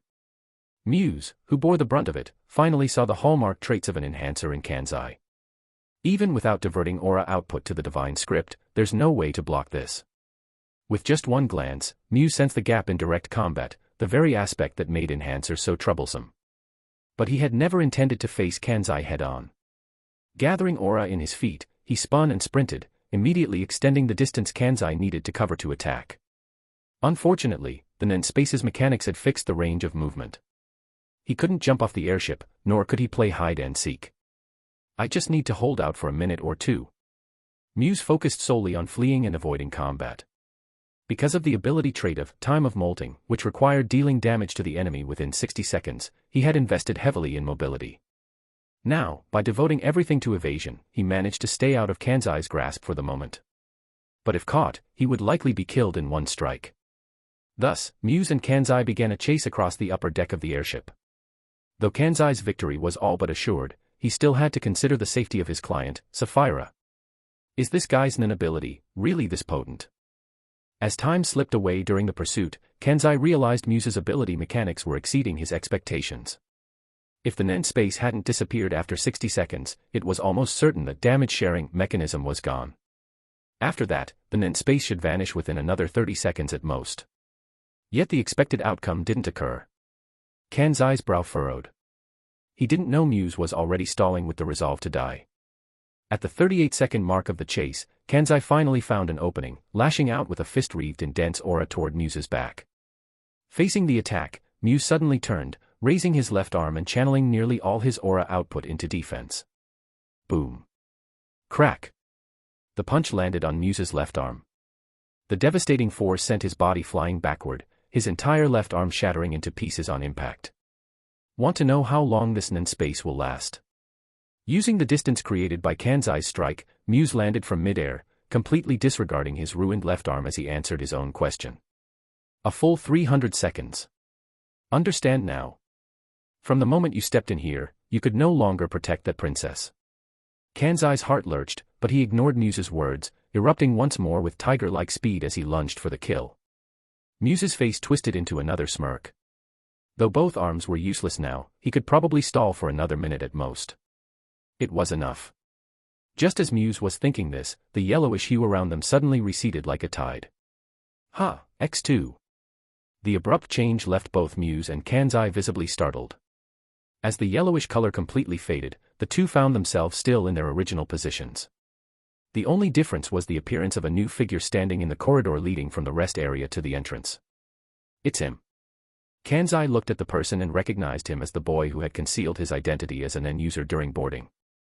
This boy was none other than Moro, who had come to investigate the situation. Watching as Kanzai and Muse's bodies materialized out of thin air, Moro glanced at the divine script on the corridor wall behind him, which had now lost its aura sheen. That spot had originally held a portrait. Seems my judgment was correct. Moro shifted his gaze to Muse, whose aura was gradually withdrawing into his body, and calmly stated, destroying the divine script may not bring benefits, but at the very least, it can create disadvantages for the troublemaker. You. Muse stared in disbelief at Moro, this unforeseen variable that had appeared out of nowhere. Moro lightly raised his hand, casting a glance at Kanzai as he earnestly said, I really can't stand terrorists. Leave him to me. Exclamation point. Kanzai exclaimed loudly, you're a fucking genius. With that, he turned without hesitation and rushed into the room. The spacious rest area was now left with only Moro and Muse. Chapter 44, Huge Gains. For Kanzai, Moro's sudden appearance was nothing short of a pleasant surprise. Without Moro's intervention, Kanzai would have been forced to waste precious time in the Nen space, even if his own safety wasn't at risk. And right now, time was of the essence, it directly concerned the safety of his client. In that brief moment, Kanzai shifted his focus to Sapphira in the room, accepting Moro's suggestion to leave Muse in the arena for Moro to handle. Before making this decision, Kanzai had felt a flicker of concern. After all, he had fought Muse before. Even disregarding the troublesome mechanics of Muse's Nen ability, the level of Ryu Muse displayed in close combat alone proved he was no pushover. But then Kanzai remembered that Muse's arms were now useless, and his hesitation vanished. He agreed to let Moro deal with Muse. For Muse, however, Moro's sudden appearance was nothing short of a nightmare within a nightmare. He had schemed meticulously, even staking his own life, all to trap Kanzai in the Nen space for as long as possible. Even an extra minute would be enough. At the very least, another 30 seconds. With this conviction, Muse believed he could face death with peace after fulfilling his purpose. Yet all of it was ruined by Moro's abrupt interference. Rage, resentment, disbelief, a tangled mess of emotions twisted Muse's face. He was supposed to accept death with dignity after serving his purpose. That was how it should have been. You deserve to die. Muse's bloodshot eyes burned with fury, all traces of his earlier arrogance and composure gone. At this point, stopping Kanzai was already a delusion. Even killing Moro seemed impossible, because his aura was rapidly receding. In another second, he would be forced into Zetsu. This was the price of time of Molting's failure. Moro noticed Muse's aura output vanishing within seconds and immediately concluded that Muse was suffering from a limitation backlash. There was no other explanation. When Muse's aura completely disappeared, the phrase, unexpected windfall, flashed through Moro's mind. I came at just the right time. Ignoring Muse's twisted, murderous glare, Moro raised his hand and condensed a Nen bullet the size of a ping-pong ball. In his eyes, any Nen user capable of holding their own against a combat-specialized member of the Zodiac 12 couldn't be weak. This might yield a massive amount of experience. Muse was now in Zetsu, devoid of aura. He couldn't see Moro's aura output, but he could still sense danger. I'll kill you. With nothing left to lose, his final act was a desperate, suicidal charge. His arms hung limp at his sides as he rushed at Moro like a vengeful demon, his face contorted with fury. Moro responded by casually flicking the Nen bullet toward him. What would have been an insignificant attack in Muse's eyes now felt like an unstoppable mountain crashing down. Splat. The Nen bullet struck Muse's head, the overwhelming force instantly obliterating it. With a heavy thud, a headless corpse fell to the ground. Moro maintained his stance, arm still raised from throwing the Nen bullet, then casually glanced at the back of his hand. LV, 7 LV, 18. The sudden surge in level left him momentarily stunned. Did it just jump to level 18? Before he could process it, the aura output swirling around his body abruptly expanded by a noticeable margin. This was the immediate benefit of the rapid level increase. Moro slowly widened his eyes. Not only had his aura output level risen, but his total potential aura had also visibly grown. Before leveling up, his endurance in intense battles lasted only about 5 minutes. Now, at least 10 minutes. Did I just luck into this? Feeling the changes from the upgrade, Moro stared in astonishment at the headless corpse on the ground. For him to leap from LV 7 to LV 18 in one go, just how high must this Nen user's potential level have been? There was no way to know now. One thing was certain, at his current strength, he would never have been able to defeat this Nen user in a fair fight. No wonder it felt like he had stumbled into a windfall. But then Moro reconsidered. Securing this kill was the result of his own decisions and actions, step by step. If he hadn't rushed to the cockpit immediately, if he hadn't picked up on the clues despite the lack of information, if he hadn't decisively moved toward Kanzai's location, then he wouldn't have destroyed the divine script along the way, nor would he be reaping this bountiful harvest now. True, there was an element of luck involved, but he had seized the opportunity. Moro clenched his fist, quietly savoring the exhilaration of such a massive level boost. An 11-level leap, how much training time have I just saved? Just as Moro was reveling in his fortune, the headless corpse suddenly emitted a pitch-black aura. Alert, Moro immediately turned his gaze toward it. The dark aura detached from the mangled neck, floating upward like a will-o'-the-wisp, radiating an ominous presence. Post-mortem will. Moro's pupils contracted as Muse's twisted, furious face, filled with killing intent, flashed through his mind. When Nen users die under extreme emotions or lingering grudges, their aura can persist, driven by their unresolved will. Such post-mortem will usually targets the killer. This was Moro's first time encountering such a phenomenon. Watching the black, wisp-like aura fly toward him, he braced himself as if facing a deadly threat. He had no experience dealing with this. The only thing he could think of was the tree rings tattoo on his hand. If the tattoo could absorb aura attached to Nen-imbued objects, could it also absorb post-mortem will? If there was no way to avoid it, he had no choice but to try. Yet just as Moro prepared to defend himself, the will-o'-the-wisp-like post-mortem will veered past him, streaking straight toward the room where Kanzai had gone. Moro turned his head, watching as the lingering will flew toward the room, an inexplicable emotion rising in his chest. Whether in life or death, he could keenly feel Muse's killing intent directed at him. Logically, the post-mortem will born from such hatred should have dragged him down without hesitation. But instead, it had a clear destination, the room. Moro understood the reason in an instant, casting a somewhat complicated glance at the headless corpse on the ground. Rather than venting his dying rage and killing intent, the original objective had been more important. What kind of obsession could drive someone to this extent? Chapter 45, Flipping the Table. Muse's post-mortem will surge toward the room. What consequences this would bring, Moro neither knew nor cared to investigate. He had come here and incidentally helped Kanzai solve a problem, all to leverage Kanzai's strength in ensuring the airship could land safely later. Their goals aligned perfectly. Provided Kanzai could free himself. Moro glanced at the open door of the room. From his angle, he couldn't see inside clearly, but he could sense the clashing waves of aura. Should I go over? The thought flickered in Moro's mind. The Nen user he had just killed had skyrocketed his level. If he could pick off another one, whether or not he went to the Kukinyu kingdom afterward wouldn't matter to him. As Moro hesitated, the room was already a storm of unseen currents. Muse had staked his life to trap Kanzai in a Nen space, while his partner Ada breached the room by smashing through the ceiling. But the third princess had an enhancer bodyguard by her side. Ada couldn't kill an enhancer in under a minute, but give her just one more minute and it wouldn't be difficult at all. And so it was. By the time Kanzai rushed back into the room, Talia, assigned to protect Sapphira, was already gravely wounded, teetering on the edge. This moment had arrived precisely 2 minutes earlier. Muse. Ada's peripheral vision caught Kenzai charging in, confirming Muse had sacrificed his life. If she could just buy 5 more seconds. But there were no ifs. Yet the mission had to be completed. She and Muse had prepared a failsafe from the start to ensure success. For them, the best outcome would have been completing the mission while surviving, only then could they continue serving their prince. But now. Ada felt no sorrow or regret, only unwavering resolve. In that split second, she abandoned all hope of survival and poured every ounce of her will into completing the mission. Ignoring Kenzai's lethal strike, she lunged toward Sapphira, shielded behind Talia. Though Talia was on the verge of collapse, her determination matched Muse and Ada's.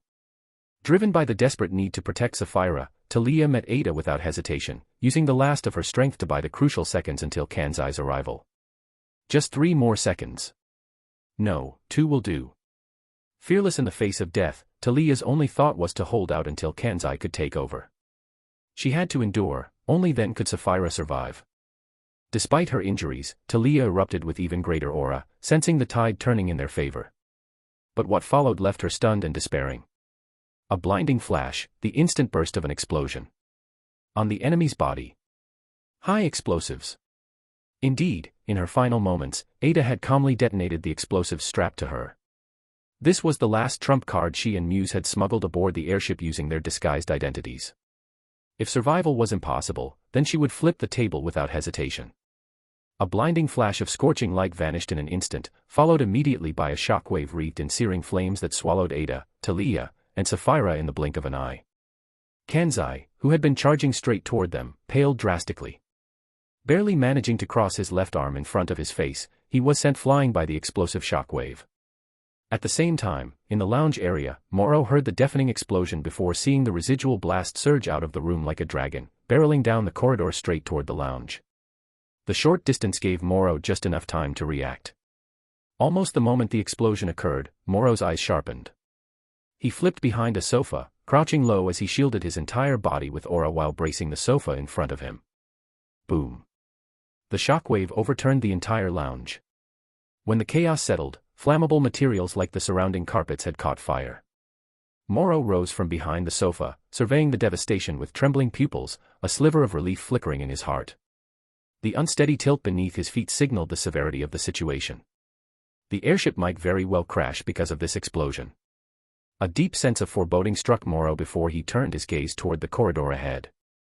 There, Kenzai lay sprawled on the ground, his body charred in multiple places, his condition unknown. Inside the room, after the violent explosion, the entire space was shattered, flames and thick smoke filling every corner.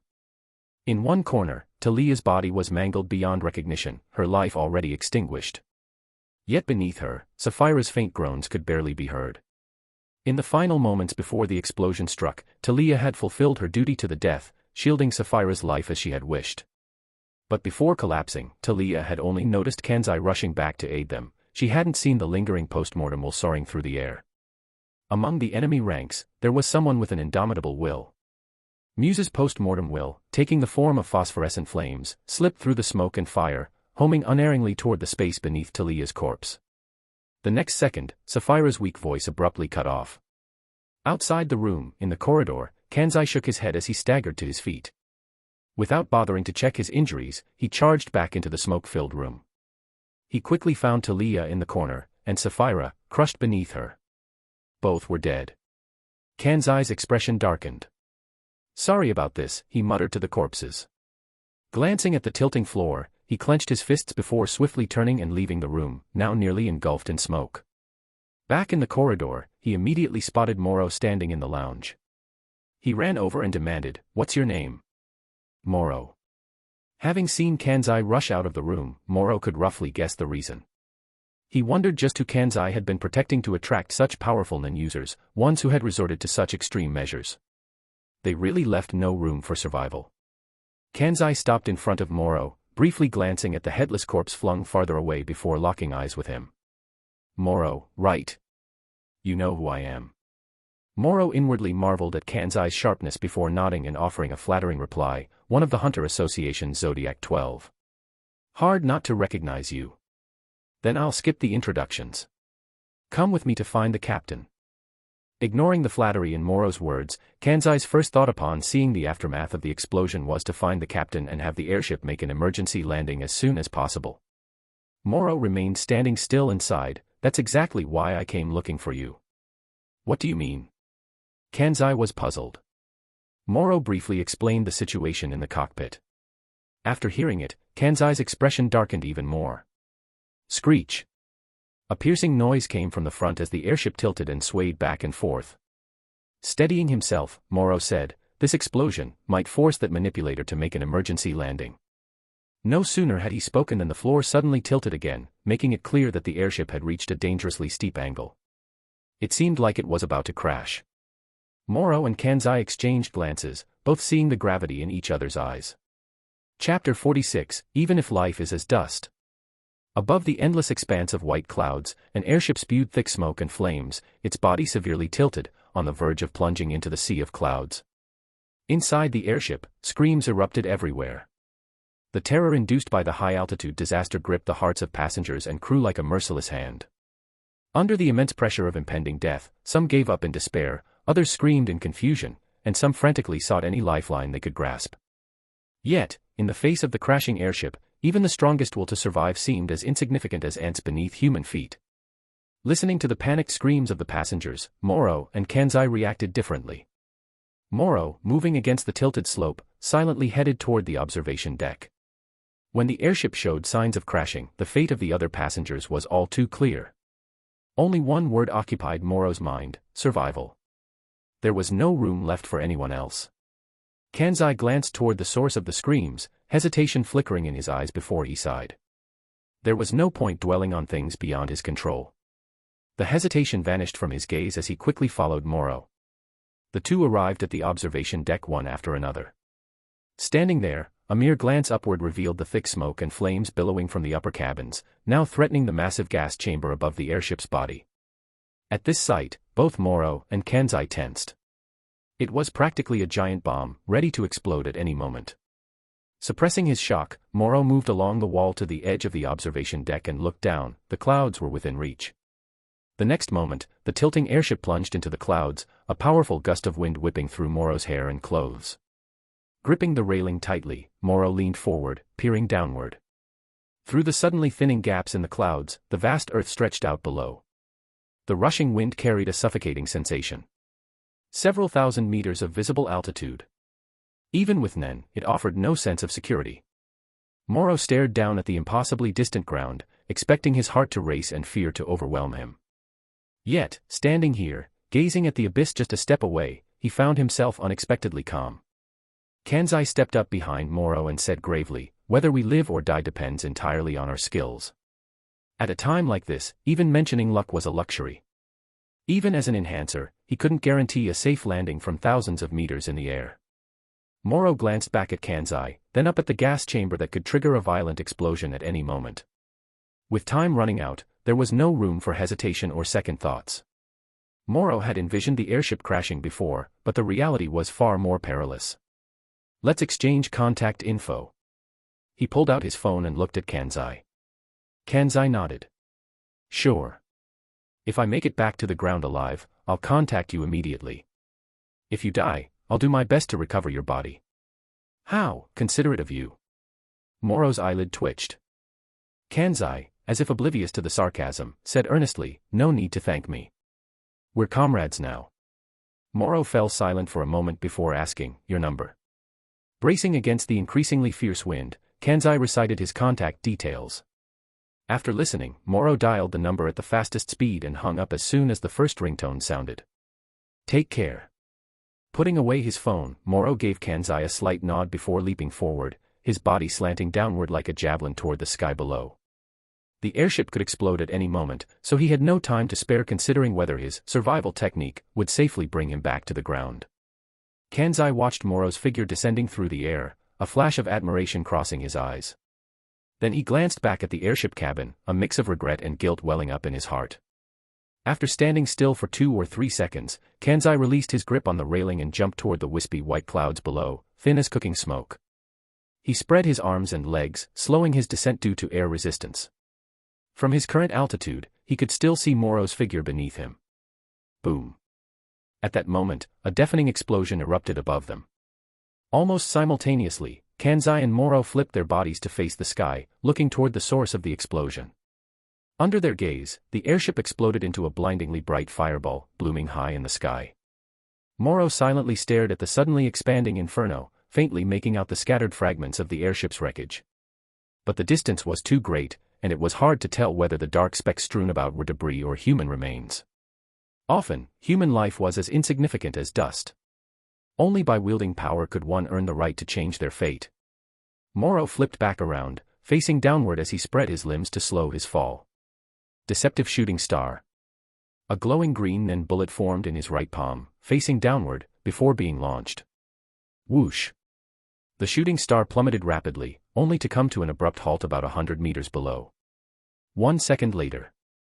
Like time reversing, the shooting star shot back upward toward Moro, who had already fallen close to it. Facing the returning projectile, Moro channeled his aura, meeting it with the back of his right hand, the one bearing the tree rings tattoo. Boom. The shooting star detonated against his hand. The resulting impact sent Moro's body tumbling violently upward. Not enough. Struggling to stabilize himself midair, Moro fired another shooting star downward, this time pouring more aura into his entire palm. Boom. Another explosion. Once again, the rebounding shooting star blasted Moro upward, though not as violently as the first time. Still not enough.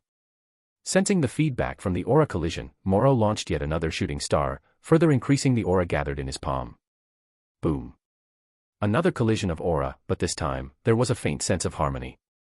As the energy of the aura dispersed, instead of being flung upward, Moro felt as if he were gently lifted by an invisible hand, his body briefly suspended in midair.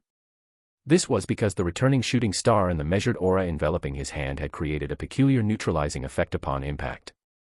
When their combined values were nearly equal, it drastically reduced Moro's downward momentum. This will work. Having confirmed the results, Moro felt slightly reassured. Above him, Kanzai witnessed Moro's flashy maneuver, his jaw dropping involuntarily as strong winds rushed into his mouth. Damn. A stone chamber illuminated by a luminous pearl. Square in layout, with a central platform built from 4-tiered steps. On the platform stood a harp with a jade-like body and ink-black strings. Suddenly, the strings moved on their own, producing a sound as clear and refreshing as a spring, only to turn wild and tempestuous the next moment. As the strings plucked violently, waves of darkened aura emanated, sketching the outline of a human figure before the harp. Gradually, the silhouette solidified from illusion to reality, revealing the form of Sapphira. Sapphira slowly opened her eyes. Upon seeing the self-playing harp, an expression of both familiarity and surprise crossed her face, soon replaced by deep confusion. Chapter 47, Sonata of Darkness. Within the stone chamber, the turbulent melody of the harp gradually ceased. This was followed by the successive snapping of harp strings. The inky black strings broke one after another before Sapphira's eyes. As the last string snapped and flew apart, the stone chamber fell into complete silence. At the same time, the darkened aura surrounding the harp slowly receded until it vanished without a trace. Sapphira, or rather, she should be called by her true name, Eve. Her eyes were filled with deep confusion, as though she couldn't quite grasp the reason for her presence here, yet she faintly remembered the death that had once claimed her. In the silence, she turned her gaze to the harp with its broken strings. On its pillar was embedded a sheet of music, its surface filthy and stained, forming a stark contrast against the harp's pristine, jade-white body. Sonata of Darkness, the harp's solo score. The term inexplicably surfaced in her mind, as though piercing through a dense fog. Eve stared blankly at the score on the harp's pillar. Fragments of hazy memories, like sunlight breaking through the mist, suddenly emerged. I'm still alive. Her murmur echoed through the stone chamber. The confusion in Eve's eyes faded, gradually replaced by calm. She reached out and gently stroked the harp's body. Between her fingers, a starlight glimmer flashed, a manifestation of Nen. Having returned to the world through the harp's melody, this third princess of the Kukinyu kingdom, a land steeped in ancient traditions, had naturally awakened to the power of Nen. The memories of the harp and the score, which should have been sealed away, also resurfaced in her mind. But before her return to this world, Eve had never truly understood the harp and the score's abilities, nor had she ever imagined such a scenario. She held no reverence for death, so its arrival had never concerned her. In her view, humans who walk the path of defiance should naturally face the risks of death. It was normal. It was inevitable. Ironically, among the non-Nen users who had also faced death, those who resisted it the most had perished like dust. Yet Eve, who feared death the least and met it with the utmost calm, could still breathe the air. So this is the power of Nen. Eve's fingers trailed along the harp's pillar before reaching beneath the tuning pins. The starlight glimmer seeping from her fingertips drew a harp string in the empty air. And so, she rest-strung the harp with a single string. Perhaps due to the manifestation of her Nen ability, a rare flicker of excitement appeared in her otherwise tranquil, water-like eyes. A dense, flourishing forest. This place lay on the border of the Minbo Republic, separated from the continent where the Kukinyu Kingdom stood by a vast sea. Moro plummeted from the sky. When he saw the thick expanse of forest below, the tension in his chest finally eased. A free fall from thousands of meters. Though the versatility of Nen could ensure his survival, there were still countless uncontrollable risks before a safe landing. Fortunately, at this moment, the airship was still within the Minbo Republic's airspace, not over the open sea. Moro looked down at the ground, where an endless stretch of forest lay bathed in the pale glow of moonlight. As the ground drew nearer, he used a deceptive shooting star to counteract the force of his descent. Even so, he still fell the final 100 meters straight to the ground. In an instant, Moro crashed into the forest like a cannonball, creating a tremendous noise in the quiet night. Rustle. Flocks of birds startled by the sudden sound took flight in all directions, while nocturnal creatures on the ground scattered in panic. Thud. A centuries-old tree became the unfortunate landing spot for Moro. Under the immense impact, it collapsed with a thunderous crash. Moments later, Moro emerged from the dense canopy, scanning his surroundings. Towering ancient trees surrounded him, their gaps allowing the bright moonlight to filter through, casting a faint glow on the mist below. Beneath the swirling mist were thickets of shrubs and moss-covered remnants of stones and old wood. Further away, a winding stream meandered through a pile of scattered rocks. Moro's gaze followed the stream until it disappeared into darkness. After a quick survey of the area, he withdrew his gaze, remembering he should check on Kanzai's situation. He pulled out his phone, only to find it cracked in several places and already powered off. Kanzai should be fine, he thought. Putting away the damaged phone, Moro figured if he had landed safely, Kanzai must have too, unless he had the terrible luck of falling into a swamp or sinkhole. This place should still be within the Minbo Republic's borders. Moro walked toward the nearby stream. The Minbo Republic was one of the 5 great nations, separated from Heaven's arena by 2 countries. Judging by the airship's route, Moro guessed he might have landed somewhere within the vast territory of the Minbo Republic, though the exact location was unclear. In this situation, navigating out of this unfamiliar forest wouldn't be easy. If only his phone hadn't been damaged, things would be different. With a sigh, Moro followed the stream. After a long while, he emerged from the trees into a clearing where a lake shrouded in thin mist lay ahead. Faint reflections of starlight shimmered on its surface. Along the lake shore, various wild animals gathered. Moro's eyes swept across them, but the most striking were several white deer with enormous antlers. Their antlers resembled intricate coral branches, pure white and gleaming under the moonlight. Moro had no intention of disturbing the animals drinking by the lake. He scanned the nearby area for a suitable resting spot. Bang. Bang. Bang. Just as he was searching, gunshots suddenly rang out from the other side of the lake. Startled by the noise, the animals scattered in panic. Moro turned toward the sound and saw the white deer collapse to the ground. Moments later, several men carrying rifles emerged from the forest. Watching this, Moro retreated behind a large tree, catching snippets of their excited laughter and discussions about the loud noise earlier. He realized they were talking about the commotion he had caused upon landing. Then he heard them mention something about a huge payoff, likely referring to the valuable white deer, which had them barely containing their excitement. After a moment's thought, Moro stepped out, deciding to approach them for information. Meanwhile, several kilometers away on the other side of the forest, a spherical mass formed by over a dozen humans entangled together crashed heavily onto a lake, instantly sending towering waves into the sky. As the waves subsided, human bodies began surfacing one after another on the lake's surface. Splash! Another spray of water erupted across the lake. Lu Yuan emerged from the water, breathing slightly heavily as he gazed toward the dense forest on the shore. Chapter 48, Chance Encounter. Humans controlled by the puppet manipulation technique, though devoid of shadows, could have their strength enhanced using aura. Before the airship exploded, Lu Yuan hid inside an ordinary person's shadow. He then used over a dozen puppet humans to encase the person, ultimately plummeting from high altitude into a lake. Despite the reinforcement of aura, several puppet humans were damaged by the impact of the fall. As for the ordinary person encased within, they died instantly. Lu Yuan emerged from the shadow dimension and swam toward the shore. The puppet humans under his command also returned to the shore. Once ashore, Lu Yuan collapsed onto the ground, exhaustion written all over his face. The ability type of nowhere to return from shadows could be considered complex. While it offered versatile applications, the trade-off was an excessively high aura consumption. After all the chaos, Lu Yuan's physical strength and aura were nearly depleted. Damn it, only 7 survived. He looked up at the 7 puppet humans that were barely intact, gritting his teeth in frustration. Given the circumstances at the time, he had too little time to act. A delay of even a few more seconds could have meant death in the explosion. Managing to preserve 7 puppet humans in such a critical moment was already a decent outcome.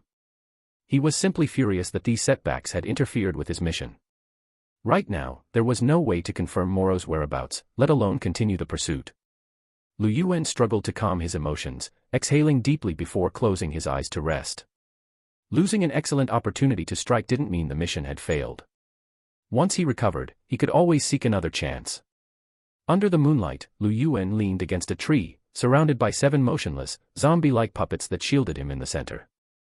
Compared to Lu Yuan's deep exhaustion, Moro, on the other hand, was in relatively good condition in terms of physical strength and potential aura. This was thanks to the upgrade benefits brought by the severed head on the airship. Moro, his body radiating aura, walked straight along the shore toward the trio who had just finished hunting a giant horned white deer. He hoped to gather some information from them and borrow a phone while he was at it. "Excuse me, everyone." To prevent an excessive reaction, Moro raised his hand and greeted them from a distance. At that moment, the 3 were eagerly cutting the giant antlers when they suddenly heard Moro's greeting. Their expressions instantly changed, and without hesitation, they grabbed their hunting rifles, immediately aiming at the direction of the voice. When they saw that the speaker was a grubby-looking teenager, they couldn't help but exchange glances. "It's just a kid." "So what? We've been seen." "Kill him." "Obviously.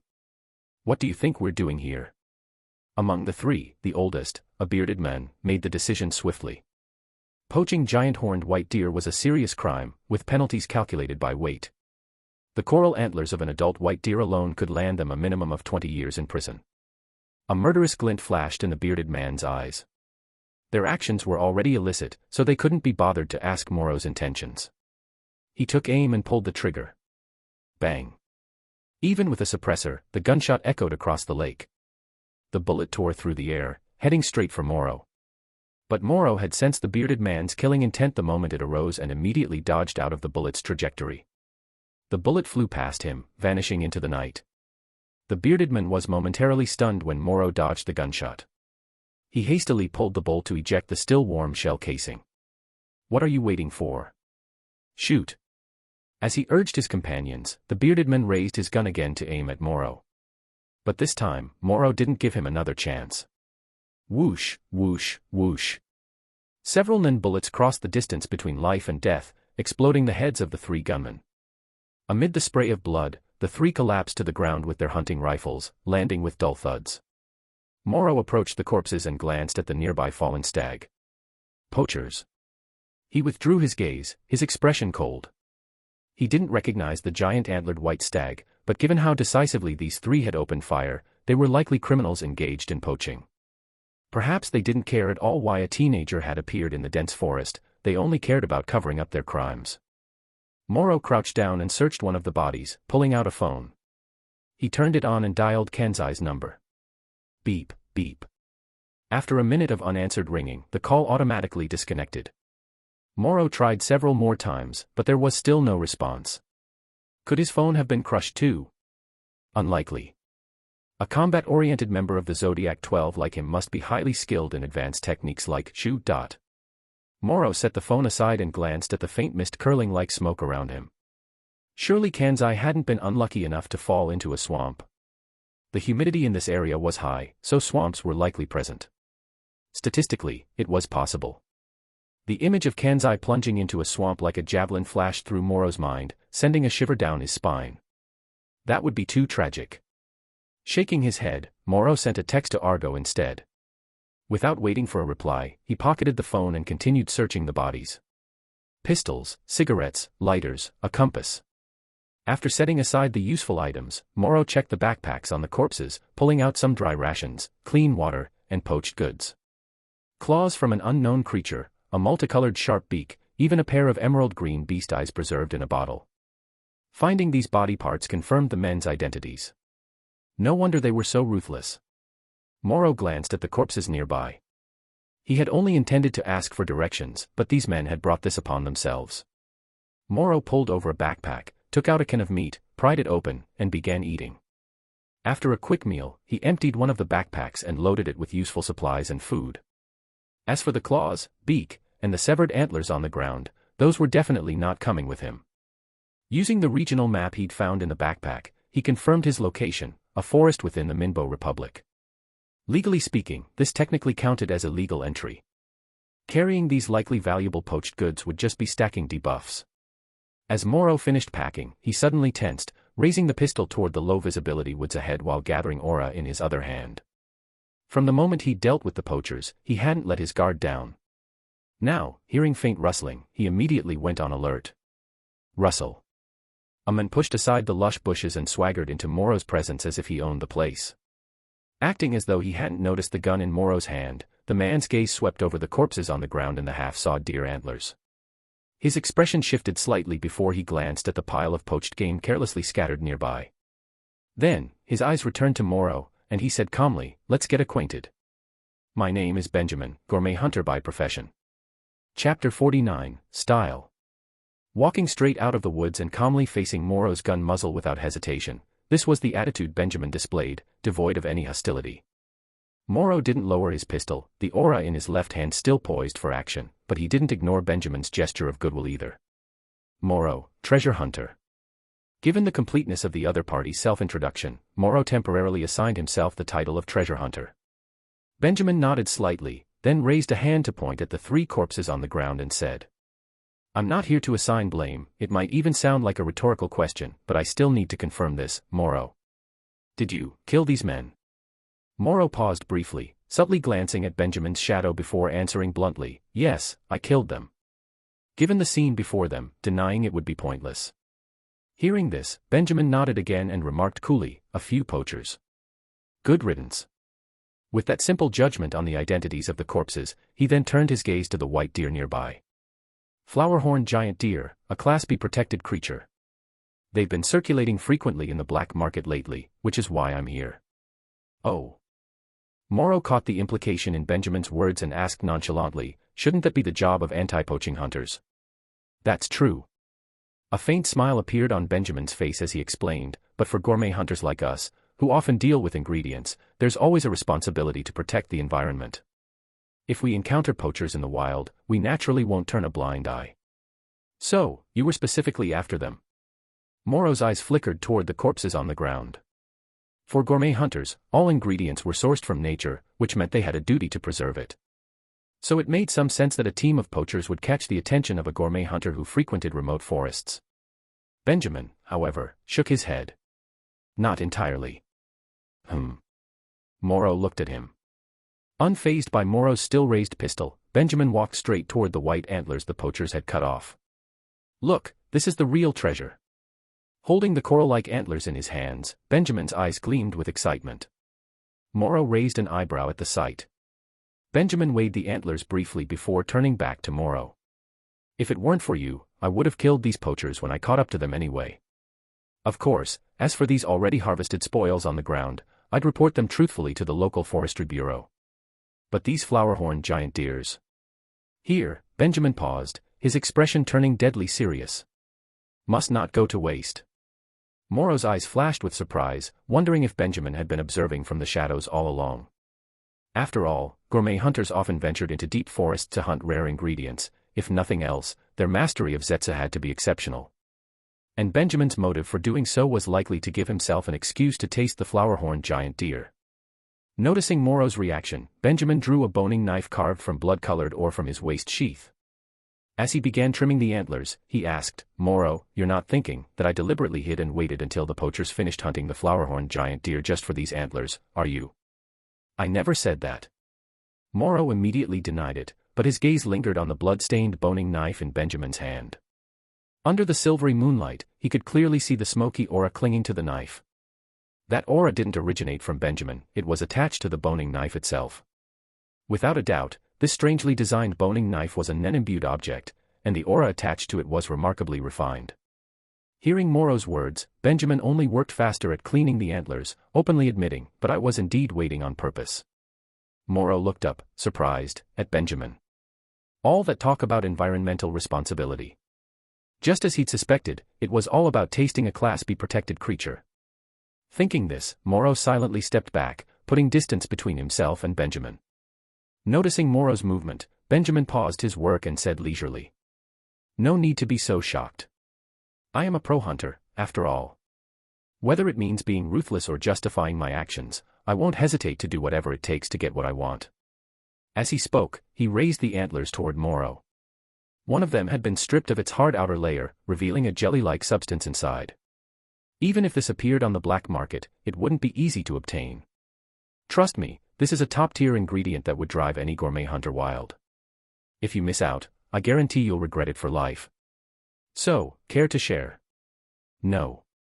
Moro refused without hesitation, ignoring Benjamin's reaction as he finally holstered his pistol and picked up his backpack of supplies and tools. He wasn't sure if Benjamin was truly a licensed gourmet hunter, but he'd already labeled the men as abnormal. All he wanted now was to put as much distance as possible between himself and such a freak. There was no way he'd stay to share the flowerhorn giant deer's antlers. Really not going to try it? Benjamin's tone was indifferent as he pressed the question. Moro shook his head, then gestured at the scattered poaching spoils on the ground. "You can take credit for all this, including these 3 poachers. Their corpses can cover for your consumption of a Class B protected creature. Whatever you plan to do, it's none of my business." "Then I won't hold back." Benjamin smiled and resumed cleaning the antlers. Moro nodded, slung his backpack over his shoulder, and began backing slowly toward the forest, keeping his eyes on Benjamin the whole time. Benjamin noted Moro's unwavering vigilance but simply watched calmly as he retreated. Soon after, Moro reached a small clearing bordered by several large trees. He gave Benjamin one last deep look. A pro hunter who would stop at nothing. Slowly withdrawing his gaze, Moro turned and disappeared into the woods. Benjamin stared at the gap in the trees where Moro had vanished. His original intention had been to make Moro an accomplice in consuming the forbidden Class B ingredient. Unfortunately, persuasion had failed. For just a moment, Benjamin had seriously considered keeping Moro there permanently. But the thought came and went just as quickly. He could tell Moro was the type who severely lacked trust in outsiders, likely due to frequent dealings with two-faced people. That's why, without sufficient understanding, he could still maintain just the right boundaries. What poor taste. Benjamin narrowed his eyes, feeling an inexplicable premonition. Perhaps they would meet again. Chapter 50, Twisted Fate x Moonlit Assassination. Benjamin's aura output is roughly around LV 40. After retreating into the forest, Moro immediately turned around and quickened his pace, putting distance between himself and the lake. The encounters with various Nen users after his death rewind, along with the noticeable increases in his aura output after each level up, had given Moro a relatively clear understanding of levels. Using his own aura output as a reference, he roughly estimated Benjamin's level to be around 40. Experienced Nen masters had their own methods for assessing an opponent's strength. Some used mission ratings to preliminarily gauge an enemy's level, while others relied on straightforward numerical values or even game-like monster classifications. Everyone had their own approach.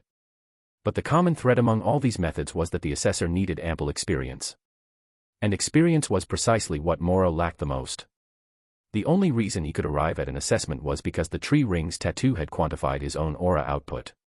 With his own level data as a reference, he naturally had a general direction for evaluation.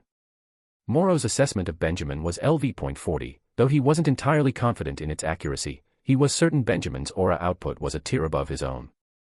While aura output alone couldn't fully represent a Nen user's actual combat prowess, it was the most basic, observable information available before direct engagement. In Moro's eyes, Benjamin had appeared calm and composed since his arrival, yet his aura showed no signs of laxity. instead, it remained consistently intense. This very observation led Morrow to mentally label Benjamin as hypocritical. Unwilling to invite unnecessary trouble, Morrow had no intention of lingering there. Still, the knife Benjamin had used to shave the horn left Morrow somewhat envious. It wasn't just the aura swirling around the red crystalline blade, the boning knife itself was exceptionally sharp. Morrow was certain that Benjamin hadn't used HxH to enhance the knife's strength when shaving the horn. That alone spoke volumes about the knife's quality. Morrow mused that if the opportunity ever arose, he'd carry a similarly high-quality blade on him. Crunch. Stepping on damp, rotting leaves and branches, Morrow moved through the woods, occasionally glancing back toward the lake. Benjamin's sudden appearance had forced him to retreat into the forest without carefully choosing his path. Now that he was deep in the trees, he decided to simply continue along this route. After walking briskly for several kilometers, the density of the trees increased, and visibility in the forest plummeted. Even the faintest moonlight was now hard to spot. Morrow pulled a flashlight from his backpack and pressed onward. He had to admit, the appearance of those poachers had solved his most pressing issues, ensuring he wouldn't have to worry about survival supplies or practical tools for a while. One shouldn't underestimate the wilderness of this world, especially unexplored regions like forests, mountains, grasslands, and deserts, all of which were rife with danger. Forget the surreal magical beasts and animals, even an inconspicuous venomous insect could silently claim your life. In such an environment, professional knowledge was often more crucial than men abilities. Morrow had almost no experience with wilderness survival. After crossing over, he'd spent most of his time running his antique shop. After dealing with clients who could lie without batting an eye, he had once believed that these creatures with faces were the most adept at devouring a person whole. But in the untamed depths of the jungle, he truly had to worry about being devoured, literally. The beam of his flashlight pierced the nearby darkness, only to be swallowed by the shadows further away. The information his eyes and ears could pick up was uniformly gloomy, damp, and deathly silent. Unsettling. Morrow felt he needed to get out of this forest as soon as possible and, without realizing it, kept increasing his pace. As he moved, while maintaining constant vigilance, he intermittently released his N to more thoroughly survey his surroundings. The radius of his N was only 20 meters. Moreover, N was a technique that consumed a great deal of stamina and focus, making it impossible to sustain continuously at high intensity. By using it intermittently, Morrow could keep his energy and mental state stable. After an indeterminate amount of time, he finally began to see moonlight filtering through gaps in the canopy, a sign that the density of the trees was thinning. Bathed in streaks of silver light, Morrow sped up again and soon spotted more brightness ahead, along with the faint glimmer of a lake's surface through the sparse trees. Then, involuntarily, Morrow slowed his steps and turned off his flashlight. Did I go in a circle? Seeing the lake again, he wondered if he had gotten lost and circled back to the same lake. To confirm, he closed his aura nodes, entering a state of Zetsu, then lightened his footsteps as much as possible, slowly approaching the edge of the woods. In the distance, silver light spilled over the lake's surface, rippling faintly as the night breeze passed. Morrow stood behind a tree, observing the shoreline. He saw no sign of Benjamin or the poachers' bodies, and the terrain and vegetation were different. This was another lake. He relaxed slightly, then tensed again. On the lakeshore stood a weeping willow wrapped in vines, about 200 meters from his position. Morrow fixed his gaze on the tree with its dangling vines and could clearly make out 7 motionless figures standing upright, along with one person leaning against the trunk. Those are. His pupils contracted slightly as he slowly closed the distance along the forest's edge. As he got closer, he could see the aura surrounding those 7 individuals more clearly. Very weak aura. And the 7 of them looked strange, like lifeless puppets. That was Morrow's first impression. Just as his gaze shifted downward to observe the person against the tree, he suddenly noticed something unusual. Under the moonlight, those 7 motionless figures cast no shadows. At this sight, Morrow's expression changed. In an instant, he confirmed the identity of the person by the tree. The phenomenon of shadowless manipulation could only mean one thing: this was the manipulation ability user who had controlled the passengers on the airship. Morrow narrowed his eyes at the aura flowing like water around the manipulation ability user, recalling their targeted actions. A flicker of killing intent passed through his mind. To think that the route he was forced to take to avoid Benjamin would lead him to encounter that manipulation ability user who had also crash-landed in the forest. What an ironic twist of fate. Morrow suppressed the urge to move closer; it might expose him.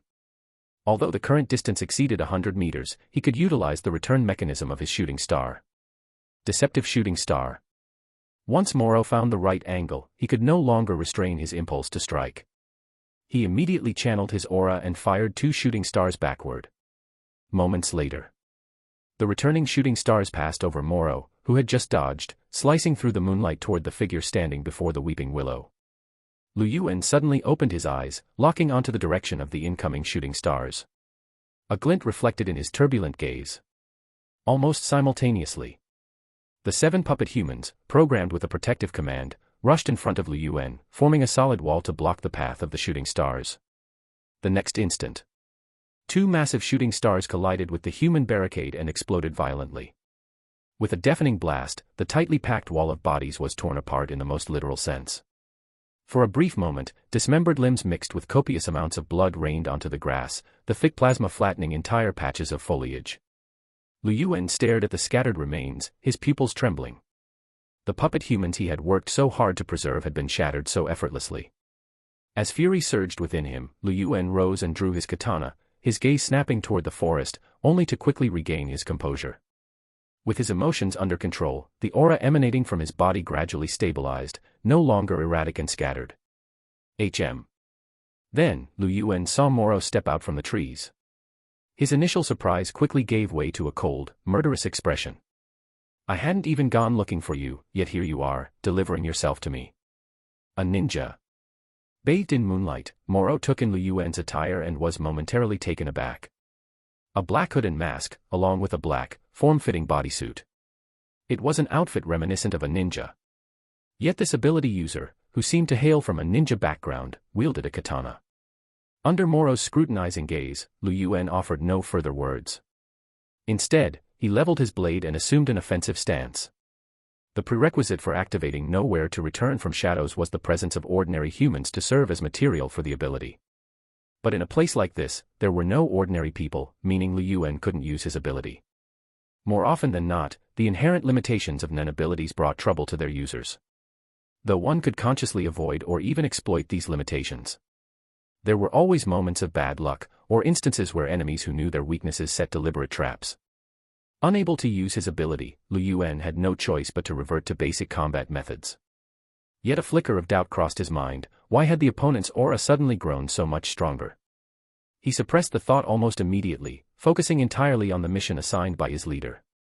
The next second, Lu Yuen lunged forward, his body cutting through the air like a blade aimed straight at Moro by the forest's edge.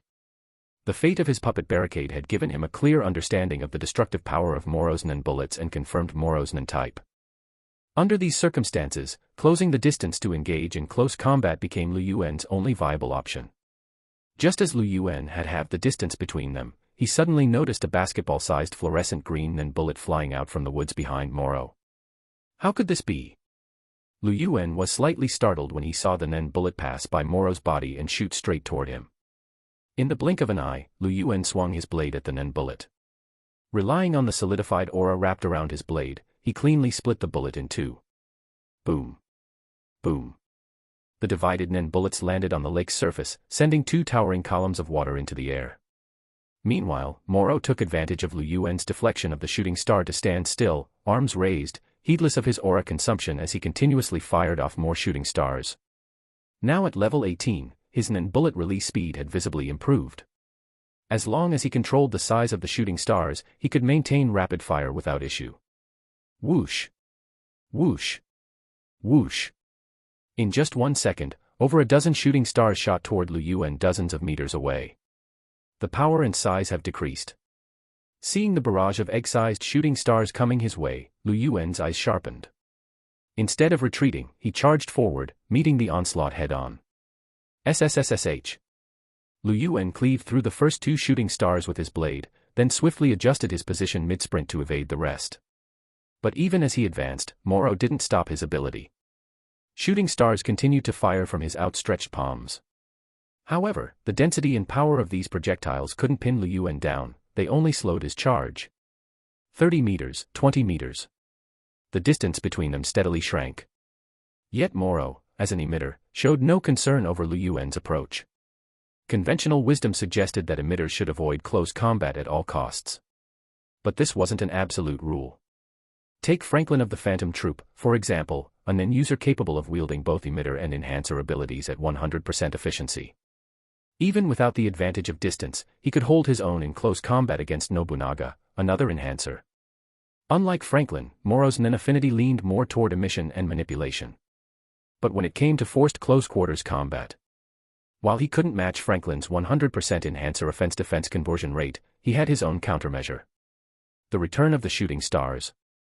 10, 20, 30, 40. Some of the countless shooting stars were shattered by Liu Yuan's blade, but most were dodged. And those that missed him hung suspended in the air behind Liu Yuan like scattered stars.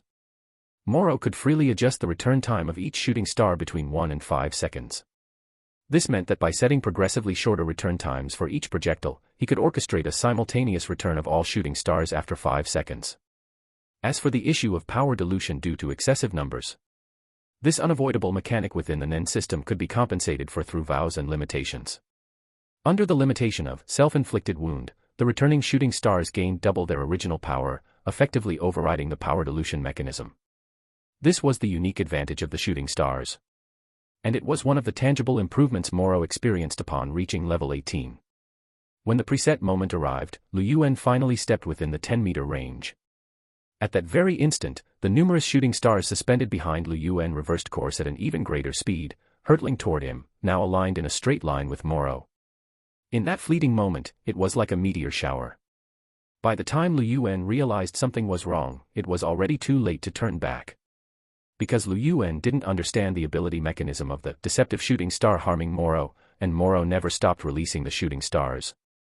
This was a pincer attack from both sides. More crucially, a manipulator unable to use NEN was no different from a beast stripped of its fangs and claws. Liu Yuan abruptly halted his steps. When he turned his head, his pupils reflected a sky full of stars. Thud thud thud thud. NEN bullets like meteors struck Liu Yuan's body in rapid succession. The relentless impact sent his body trembling back and forth, and in the span of a single breath, his entire form was left battered and broken. I actually lost. After the meteor shower passed, Liu Yuan collapsed to the ground, his face twisted with unwillingness. Moro glanced at the fallen Liu Yuan and instinctively prepared to fire a few more shooting stars to finish him off. But when he saw the change in the tattoo level on the back of his hand, he suppressed the urge to deliver the final blow. LV.18 LV.22. A full 4-level jump in one go.